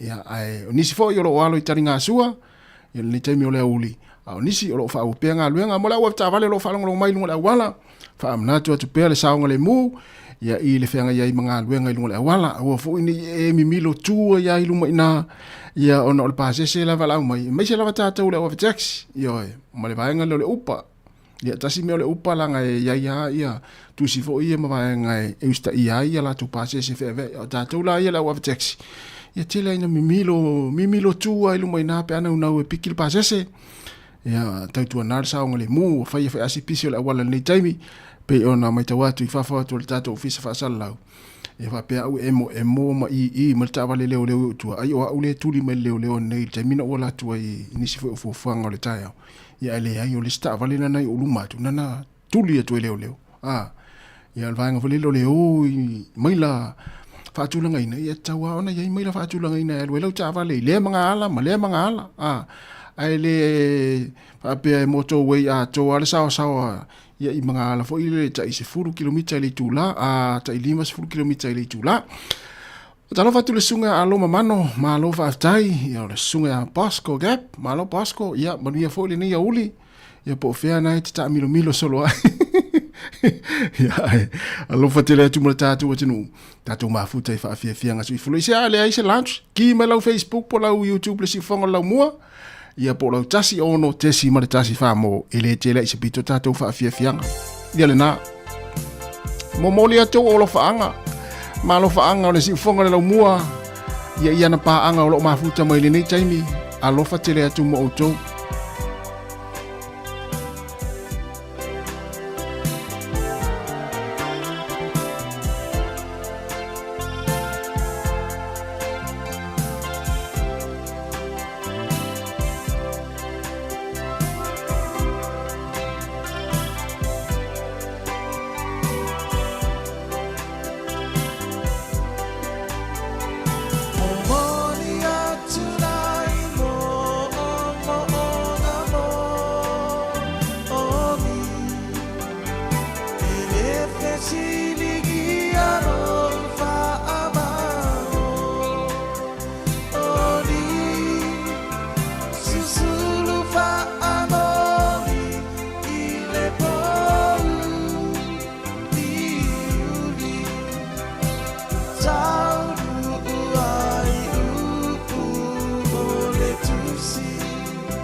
musika o malolonga ma tau mawhitanga o leo au li si ufofonga o le laumua.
Fianga nei auli ina o tos full family minuti ana tale o le tula tasi ia o le pese na lomi ia lomi malie ia o so na lomina ia i te ua malose ua se vai o se lima ia o se vai umala fa pena ia ai fa malo fo ia tau ia lomi mai lunga tatu app pe ole la fianga fa mosili si anamba ia malo lava la fianga fa mosili ia manuia fo ia nga luenga ia i lunga la wala nei taimi ia nai te mafuta mai mai fa fonga mai tatu app ia misi fo to tele o va vale ia lo fa nga mai tatu app nei taimi ia malo a fela fo se mena te lomi nei taimi lunga la wala ia pona fo ia pakala ta vale a fa sino malo longa ia o me lele umame na tawa ona fa malo lo ia lava malo longa ia to fa o vinai fo nga luenga ia lo maua pea ia se lau pasene lo malosi ia inga luenga fo ni aso ia malo le mafuta mai ia fa pe fo ile se lunch ia lomi mali tonu ana na ia lu ngalo le lunch ana la ia mafuta mai pe tatu fa fianga to esfulu tolu minute ona talo le ole tula tasi ia vane se lunga e o fa sino malo lunga ni ia uli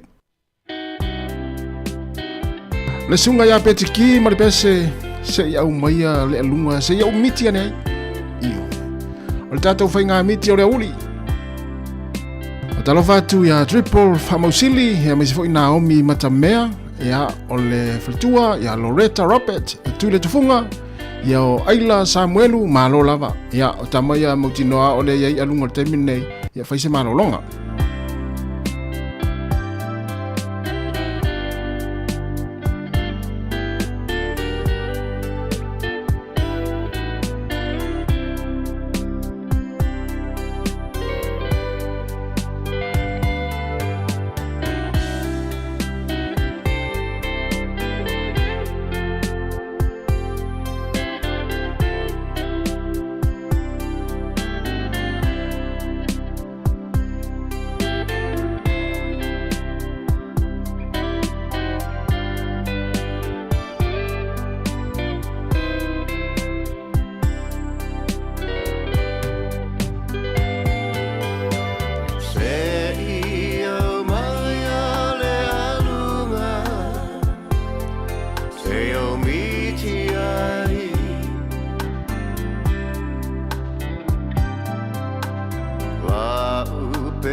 mana oi ai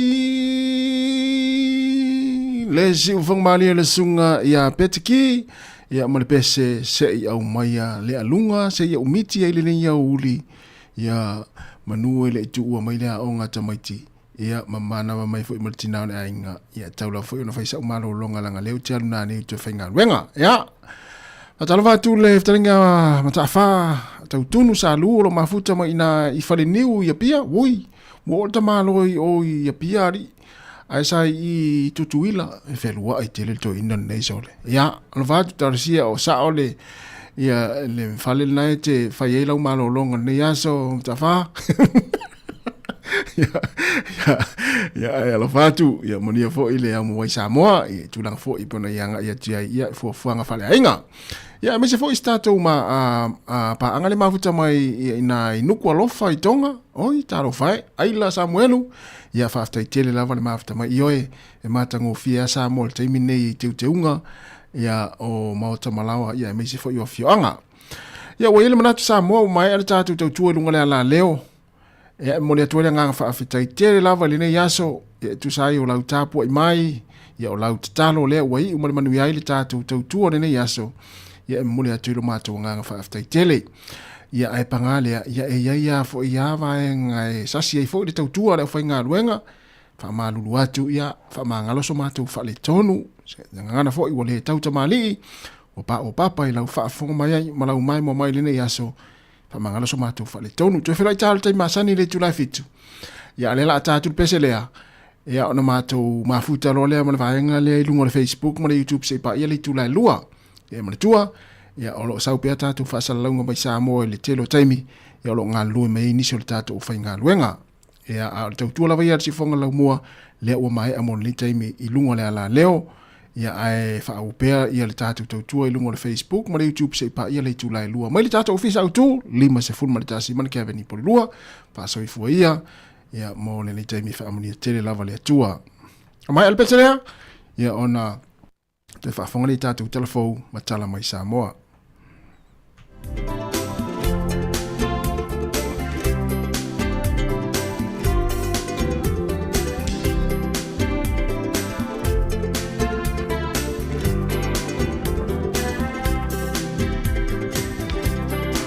Talo palava Samoa o nga lo fane mo ile mafai o na wa o la ni na Samoa la pele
Te whaatala whaatol whaapoponga o talafou mō le nei au auli. O le aso wharaile talwai na whaataunu i nai se whono whaala potopotonga o whaasalalaunga ai maise o le itio whaatase ma le pulenga o whaamatalanga mō le atunu o pei ona wala au i nai le ofisa whaito malo Wellingtone e na wham whaalawalawe tite le whaafosei ai maise o le lala le malo e wa aia mata upo tau i whaalawalawe tite le whaafosei e pei o whaalawalawe whaale nā tūra e iai mafui e o le aunga o le whono o le tuu whaatasinga o pulenga o lo mata i tuina le puipuinga lau telo le atunu o mai whaalawalawe whaafosei e tala noa whaatasi ma whaala potopotonga whaasalalau e whaasoa i ala tau ngā luenga i taimi e tutupu mai eia tūlanga e mai se oni mafui e titele sa whaapitoa lava le mata i tū ngai whaasalalau ngai le tio o le ala leo mua ma le au tū lea e awala toa i whaamatalanga mo le atunu o lau tele e tali ai i se whaalawalawe te le lava ya awhiai le atunu o e le o mawhaiona whaalawa i tele au ili ilinga o le afono e tu sai mai e inga le pūlenga na whaatau taia lea whailoa inga. O le vai aso nei o lo whaatawa i nai le Get Ready Week lua awhiloa whaa. Po o le nofo sao ni uni na amata mai le asongfua e o atu i le asawhareile lua 15 o ke topa ma o lo wha autu tono i le Shake Out. Po o le whaatawa i le whaata ita inga le atunu o ini ngā yoinga te tau o na whaia pe alulu se mafui e tele mai ai ma se tsunami. O le asongfua sa whaatawa i nai le lava tāpena o le ainga o le asolua o le tāpena o whalawhai ngā luenga o le asolulu no fusau ni uni o a onga a o le asotofi e whaatino ai ngā yoinga pe alulu se maafui e tele whaatasi ma se tsunami o lo mawhai o na maua ia whaamatalanga o mailunga o le upenga ta whaailangia le rimo. O le atoe whaafoi whaamalosi Lauren Dickerson i Afrika i Saute pea maangalo mai le whale pui o lo otu leilo na whaasalanga i lo na whaao ino le oti i la na whanau e tolu e whaatolu tau sango le tina mai se fulu walu tau sango lo o whaasala inai pe o nei u iei se whai unga li whaamasinunga mawalunga i kalai estete o la na whanau o le masanga teine o meia makala e ta ilua tau sanga malolau so matua o Leanne e ono tau sanga sa maliliu i timaru i le lua awhilua tasi na whaao e le tinale o ti i tēneiti. Ina uatua na iwa yaso e tolu, talo na taunu umai Afrika i Saute, ma o lana tala sa matua te le lavalo na afianga i le ngasa ngasa o le mawhauwhau. Mai le tatau na tuua ia o se whainga whaasol tu la fono i le umai o la o le whanau. Na whaalia i le asolua e whaadi a muda wha o le matanga luenga o pisinisi, ma e whau mga luenga ua fuafua le ofisa whemalanga inga New Zealand e wha wau o na whaafo i wha malosi peti poti. Le tina pe a mai a ona tulilo na whaasalanga i le atunuu. Wali ipoti ele to tele o tangata mai whawhato Hamiltone, walolofia tue mai mua mata whawhau i mata anga o tongala au po le Hamilton Gardens, e ui ua amata tutongi le ta ilua se fulu tala, e ulu fale ai, wa maasina talo ona amata whaamamalu le suinga, e ua whaamawina le sifulu whaafe whaase lau pepa, ua whaatawina e mawhai ona ulu fale tangata taitasi i le aso, masa mawhai ona mawai le tolu se la wafe tala, e pito mawalunga lava le whainumera, i se tasi o aso lena mawhai ona whaatawina le lata i le afe, le awha ingo pepa, o se fiafianga tele le amosu i pulenga anu o Hamiltone, sa palo tai amata ona tutongi le tupe, ma wha amama ave ngai le au faila fonga po rate payers, i le wha tupenga o ngā luenga titele mati na e le to malo, a whai e wha awawai pia le whainumera, i le isi se fulutasi masina o lumanai, e lata i le tolu te sima le 5 miliona ta la tupe, o le ahono maua mai i le tausanga, e to tele tangata asiasi e ioe, e matua fia lava i le whai o solato sau, e mai mua i tongala au pito matango fie o New Zealand. Na whaalia leo, e luani ngā yoi ngai whaau o leo tini tangata na mawhai o na lātou tau fia, ma puipuia mai leo no tupu, ma sao lātou ave ina fo ini whala au whaasaina, whaapia mani whana, whaatase mani mea tau tino, e walu se lau wawheta lao lātou tau, na maua mai ni whainga whaasolutu la fono, i sa lātou su enga tele i se kengi i opo tiki, e to olua se fulu walu tangata na lokaina i le asolua ini vaenga o le motu i mātou, mai la lātou su enga ta o le Operation High Water, na whaalia Team Anderson o le taitai leo whaitu malo Bay of Plenty o se aso le tele lea mo o potiki o le mawhai o na whaamuta o ia ngā yoinga o se whi au manino le tangata o kengi o lo o whaatau inatu whala o whaasaina i Bay of Plenty e maua lava i la tau matu atu i eile tali e tau sai ma la tau ngā yoinga.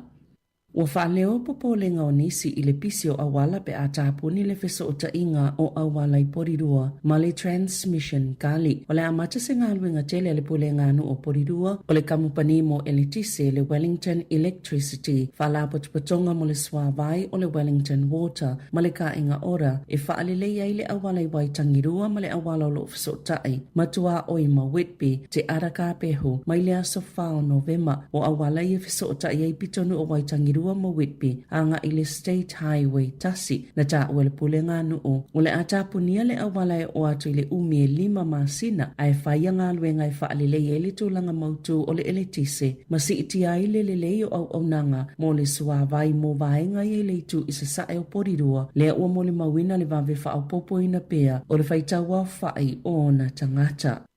Na whaia le whonga whitalai Jerry Brown li le whaasilsilanga i le asalua e aloa i le ave sengo le tamaita i whaipule o Darlene Tana mai le pāle mene. Ina ua tusi atu le vaenga whaia le Green ia teia e talo sanga ina i le wha o ngalo le tu la whono o le waka jumping. Na tuto o tasi Tana talo mai le masina i ulai. Ina ua ia tu ua le Green speitai sa muso e wha mawai mai le pāle mene. Sa wha malolo le tu mau mai le wha whalitu i le Green. I le masina o mati. Ini wha afesili e te tau lona le whaailoa ina o tua inga e whaasanga le pisenisi alona tua lua i le le o le whainga o tangata whaingaluenga mai whafo sa ngā lulu e ai. Sa whaalia le isi teita e le Green, Chloe Swarbrick na tutu whaatasi sui e tua se lau valus fulu limo le Green o lo o whai masui al whaita wafel vaenga wha up whai lea tunu. E io e ina le tu watu le talu sanga le fufonga whitalai ma wha o ngā i le tu la fono lea ua ta ua le waka jumping legislation e ave ese ai tana. Sa longa le tite o le Green i le atu la fono i le taimina ulua i fola si ai le palemene o nei whaapea ua te lea i le malu si anga i 5 o taitai o vaenga wha upawhai. O le toi avea nei tana ma whai pula le palemene o New Zealand ai ua suitu langa atu nei i ai Benjamin Doyle le isi tangata leo lo so atu i le lisi ala vaenga wha upawhai a le Green.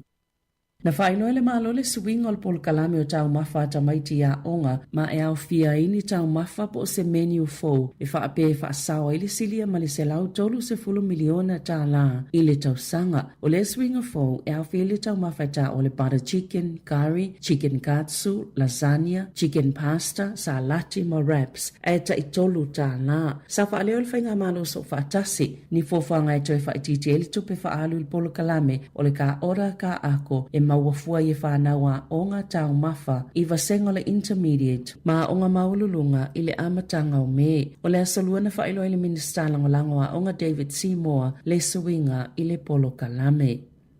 O atalia fia le pule no o Wellington e tori whanau le whai unga le minister o whai ngā malo la iti o tō fia i se sui mai le malo e mata i tuina ngā luenga a le pule ngā no. Sa whai se palo tal pule ngā no pe whaatau e se atua la tau si e tolu whapasene i le malawa alele o Wellington o se tasi leo vaenga o fuafuanga mamao a le pule ngā no e maua mai tupe le whaatau ngā si ea o na wha o ngā le whaavai se whaaputu ngā tupe wha inivesi e tatau ona toi teu le fuafuanga mamao o le pulenga nuu ina ua le pasia le whaanaunaunga i se pepa whaamatalanga na ta ua ele minister whainga malo la iti Simeon Brown na popole i se malo se le pulenga nuu e whaafoia i teunga i la latou fuafuanga mamao po le long term plan na whaalie Brown na tusi atu le malo i le pulenga nuu ma whaawi vi atu i ei mafuanga ma whaamoemoenga e ta iala ina ile iaile o le sui o le malo e tuli mata ina taulumanga ma whaatinonga a le pulenga nuu e te tau Natalia tuli pulenga nuu Wellington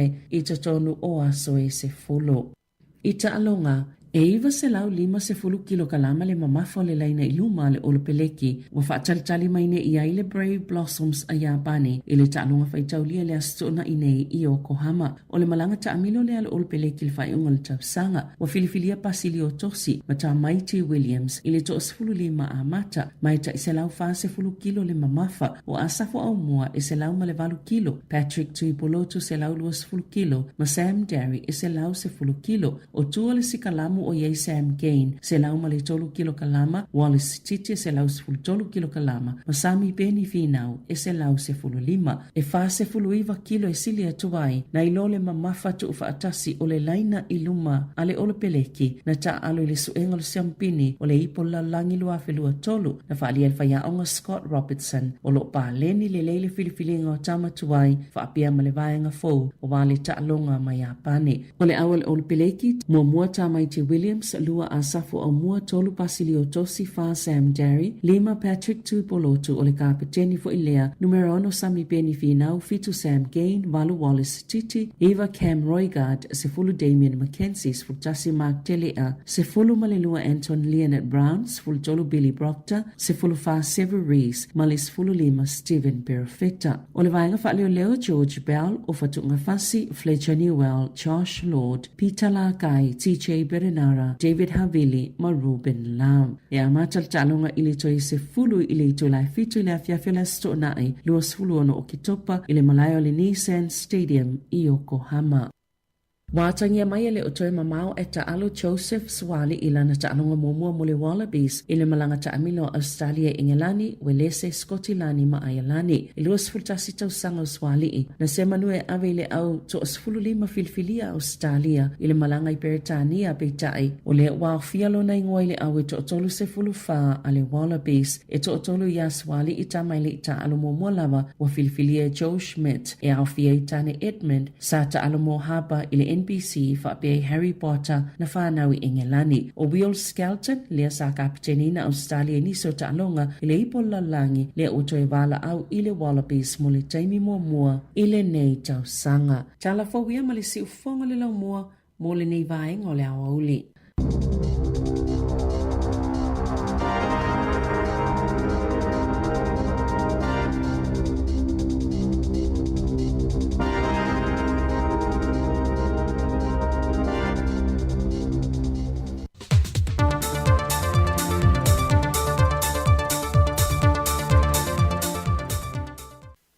Falou, os primeiros para os quatro telefone mais famosos. Ele pensou que o som era da rua, a sobrevivência dos pessoas que trocaram ou da cara.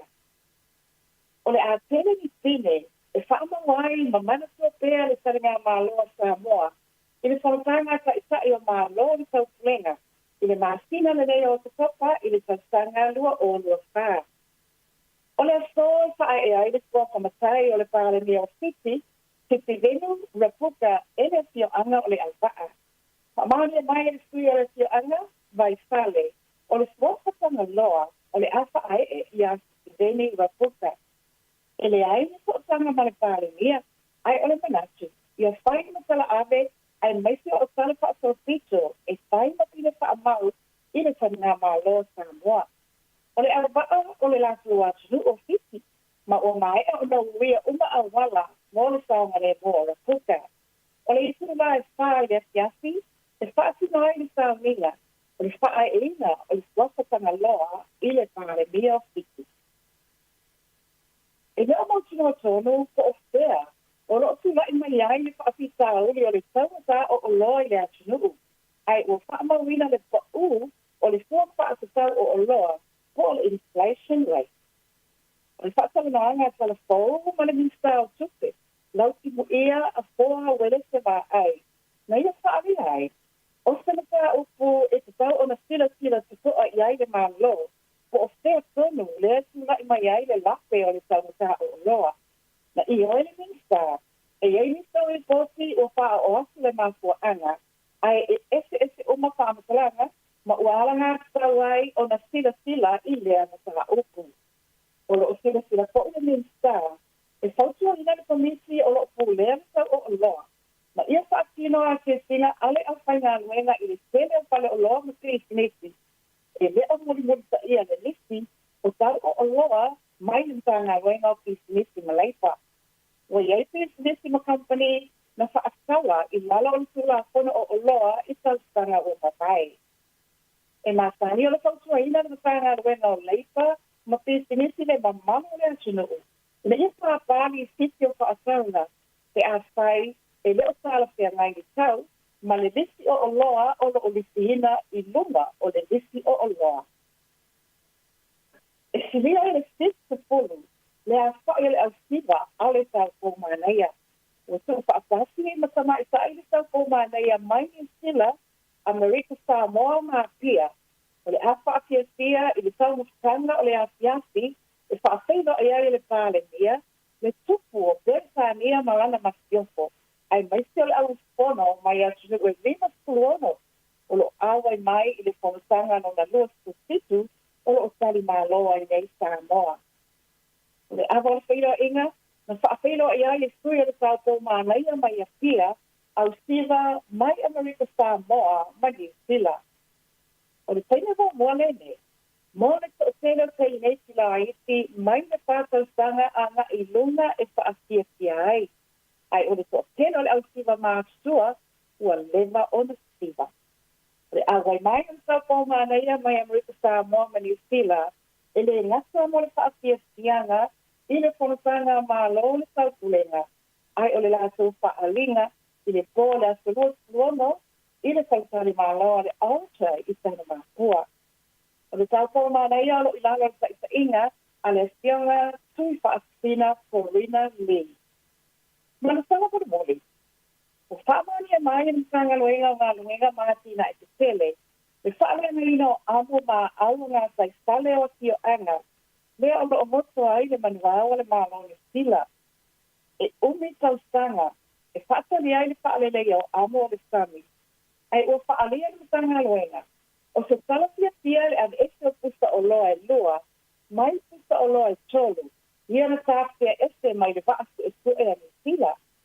E ka i te polo fotu e umia pusta o loa, ma o loo ngā lua sa atasina nei lia ni sila ma le ngā loa Samoa.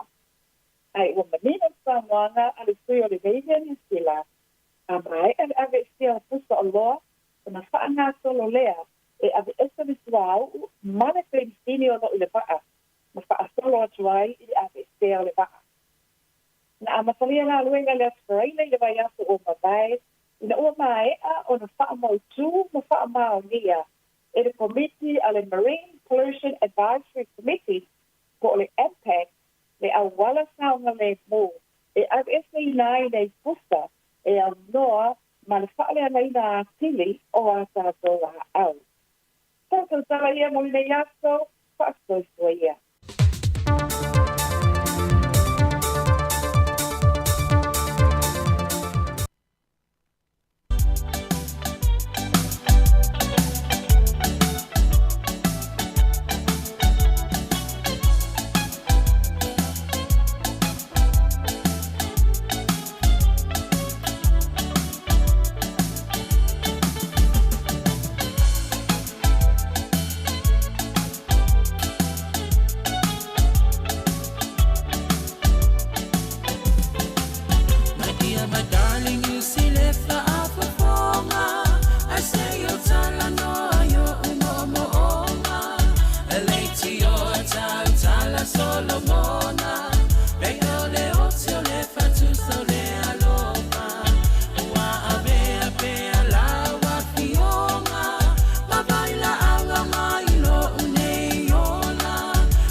Le whawhiwhenga le au whaipese, ia pole wha ili rubber pen, ia mo le pese my dear, my darling. Ia na, mana ia e whai lau paanga po le tinao le ainga, po le tamau le ainga. Wa mai le ne yaso, my dear, my darling. Lua se 15 minute te enei le tula. Tasi le tātou tau tua ilunga le ala leo. Le toi whasa watu, le tātou tau tua ilunga o tātou penga te whailangi o le Facebook, ma le tātou YouTube le ne yaso. So ia pa ia le tula lua lea ua toe 25 minute te enei le tula tasi rono winga leo toe 25 minute o na mai a foi leo le tātou tau tua le nei aso ia e malo lava le mafuta mai whata alo whata foi ia le pa ia ma le mano le tātou tanu i lunga le tātou YouTube o lo mai moma ia i le to tele ia e meise foi lunga le tātou Facebook le nei taimi ia whaaftaite foi ia i la tau o lo whaasoina le tātou Facebook le nei aso ia e mai moa ia ua inga ia e meise ai ia o le tātou tau tua lo o tuina mai pei sa moa i lea taimi ma lea taimi o le nei foi vai aso ia awane e misia ma nei foi le nā o lo tango e whaasoa le tātou Facebook ia ma e follow tango o mile le vaenga nei te inunga le tātou Facebook ala si whonga lau mua na ele ile upuna o le follow FOLLW ia le taimi ala e foi lele live ai ma sau tātou whaasalango tu sao ia te whaalongo tu ai le te ia ile i o lau telefoni ia na ilolo lea o lea la ua mata mai le tau tua le si whonga lau mua ia e mori atu whaatai tele lava i la tau fo i o loa subscribe i le tātou YouTube ia mai si fo i a le whaasoina ia o le tātou Facebook le aso mole aso i mori atu le mātou ngang whaatai tele ia o lau soani fo i nā malu lango le tau tua le si whonga lau mua o luas fulona minute te enei le tula tasi toi whaafonga i tātou telefon matala mai sa mo i le aso atai au na ua mai al toi whaasalawina ia mo le leifo i aso ia e pe ona na whai ia Savelina Kasiano ma tātou telefon o le leifo i aso le si whonga lau mua Wellingtone ia mai sei o le tautua ia a le sunga ia puri mangafa tala milo ia i tātou tala mai sa moa i tula e valu la le tai au ia ona toi whaafonga le whaaponga ia le la tātou mafuta pei whaafia le nei taimi ai awala foi le whaavesia le nei aso mo le lia uli ia wai whaavevesi ia ai mai lo tangata foi le pito sili ona vevesi ia ona vevesi tele ro lea me lana awal whaavesia le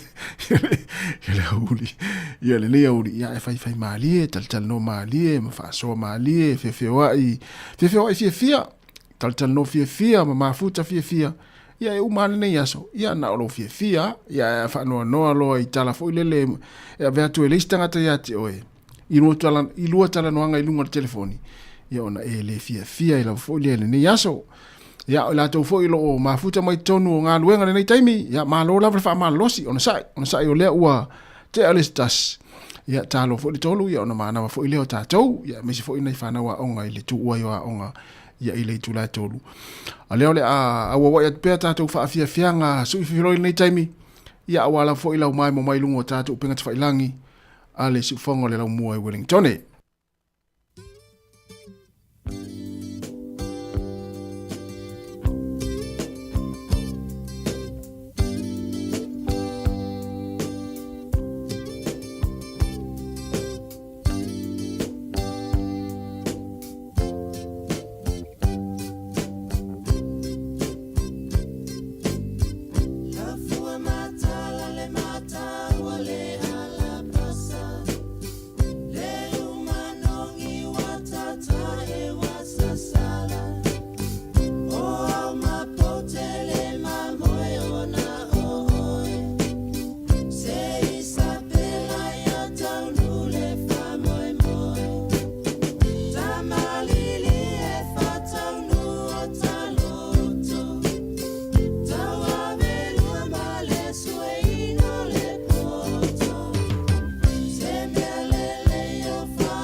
the captive in the snow.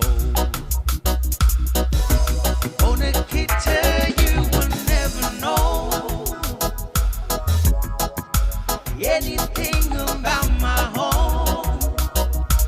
Never know how good it feels to hold you. Nikita, I need you so. Oh, Nikita is the other side.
Pea fai mai sau wha lusi le taimi ale mai al tatu tau tua ne yaso.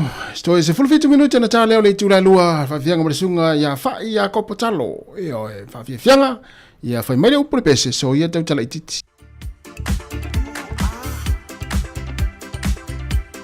Oa tau tala ititi tātou lea wauli.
O le tautua le si ufonga o le laumua o lo iai fo i le langolango a le New Zealand On Air.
Sima mali atu ai La ua fai na misa moa Patalasi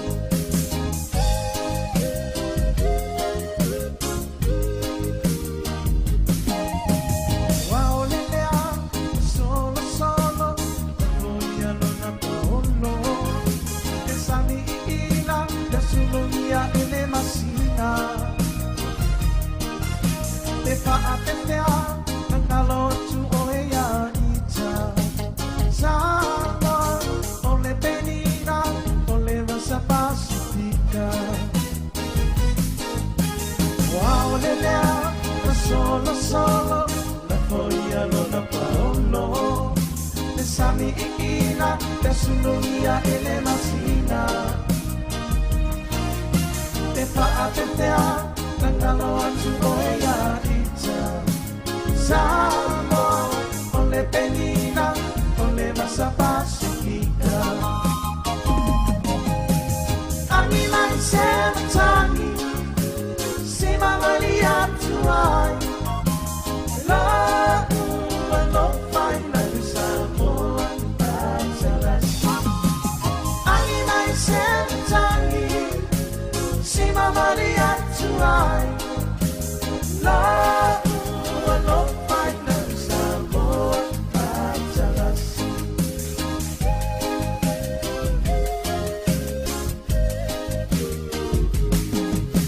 O matanga pile te api api te asala di bandi. Te la lele molinga e te la muapi. Te paapenea na ngalo tu olo inoa. Sama ole penina ole masa loa. O matanga pile te api api te asala di bandi. Te la lele molinga e te la muapi.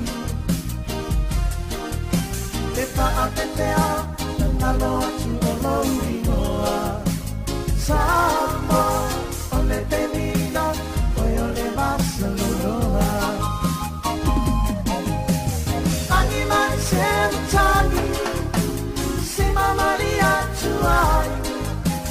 La ua no fai na Samoa Patalasi. Ani mai sentani sima mali atu ai. La ua no fai na Samoa Patalasi.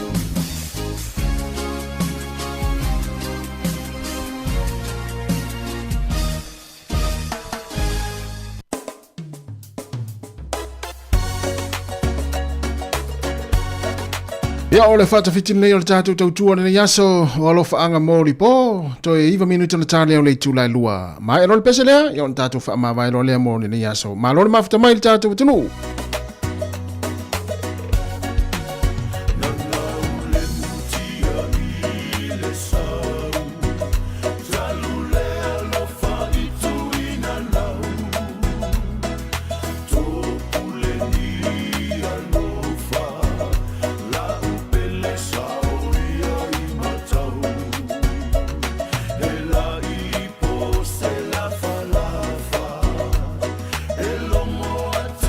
Let's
Le whawhianga mai le pese le soso mai gru ma le pese alo whaanga mōli pō ia ua mai atoi ma le tātou tautua le ni aso sa mole atinu pele mo le atu le nganga whaaftai tele lava e tusai o le tātou maaftanga mai lava le tāuna leila se ia pa ia mai le nei taimi ua wha mai e nai mo le manuia le tātou tautua e mo le toi le mātou whaaftai tele le nganga whaaloalo ia malo le tāpuai malo fo le mai mo mai ma le tāpuai mai ia malo fo le talo le wai mo le manuia le tātou au nanga fo le nei aso ia pangale ia e ia la fo isasi o la whainga luenga ma vaenga e pe ona ili tātou tautua mātou te whamalulu atu ua sala singa ngana le nei aso ia lafo inu le nā whamangaloso mātou whale tonu ia manuia lava fuafanga o le toi le nei aso mga luenga le tātou atunu ia manatua o lo ngā lue me fo le tātou o whainga luenga nisi o le tātou o whainga luenga i Samoa le whionga li pule manisi o le uso ia manisi o nei whanau ia taimi o le aso, o le fiafi, ia po afo ini vaenga o lo whanga solo le taimi nei, ia i whono tanga, ia malo le tau pulenga, ia le a whaila fo ima saua tātou i live Samoa, ia iso o se taimi lava, ia le tai awa o uli a fiafi, ia whapea fo ia ini fuafuanga le fiafi ana nei, ia mai moa ni pei lungo le tātou Facebook, ma le YouTube, le se whonga lau mua, o le tāua fo ili nā, o lo tango e wha fo lele subscribe, ia le YouTube, ia ma whaasoa le tātou Facebook, ia e te maua mai, ia tātou whaasara launga mai Samoa, ia ma le tātou tautua. Nei manuia le nei aso, ma le nei a fiafi, o le nei fo ia uli le tātou tino, manuia ngā luenga, ia whaamua mua le saonga le mulu taimi o le apiki nei whanau a onga, ia ma le tautua nei porirua, ia i lau whai ngā luenga, ma tau te whaatua whaafasoi fua le maro le tātou tino, manuia ma whaamania tele lava le tua whaasoi fua ia.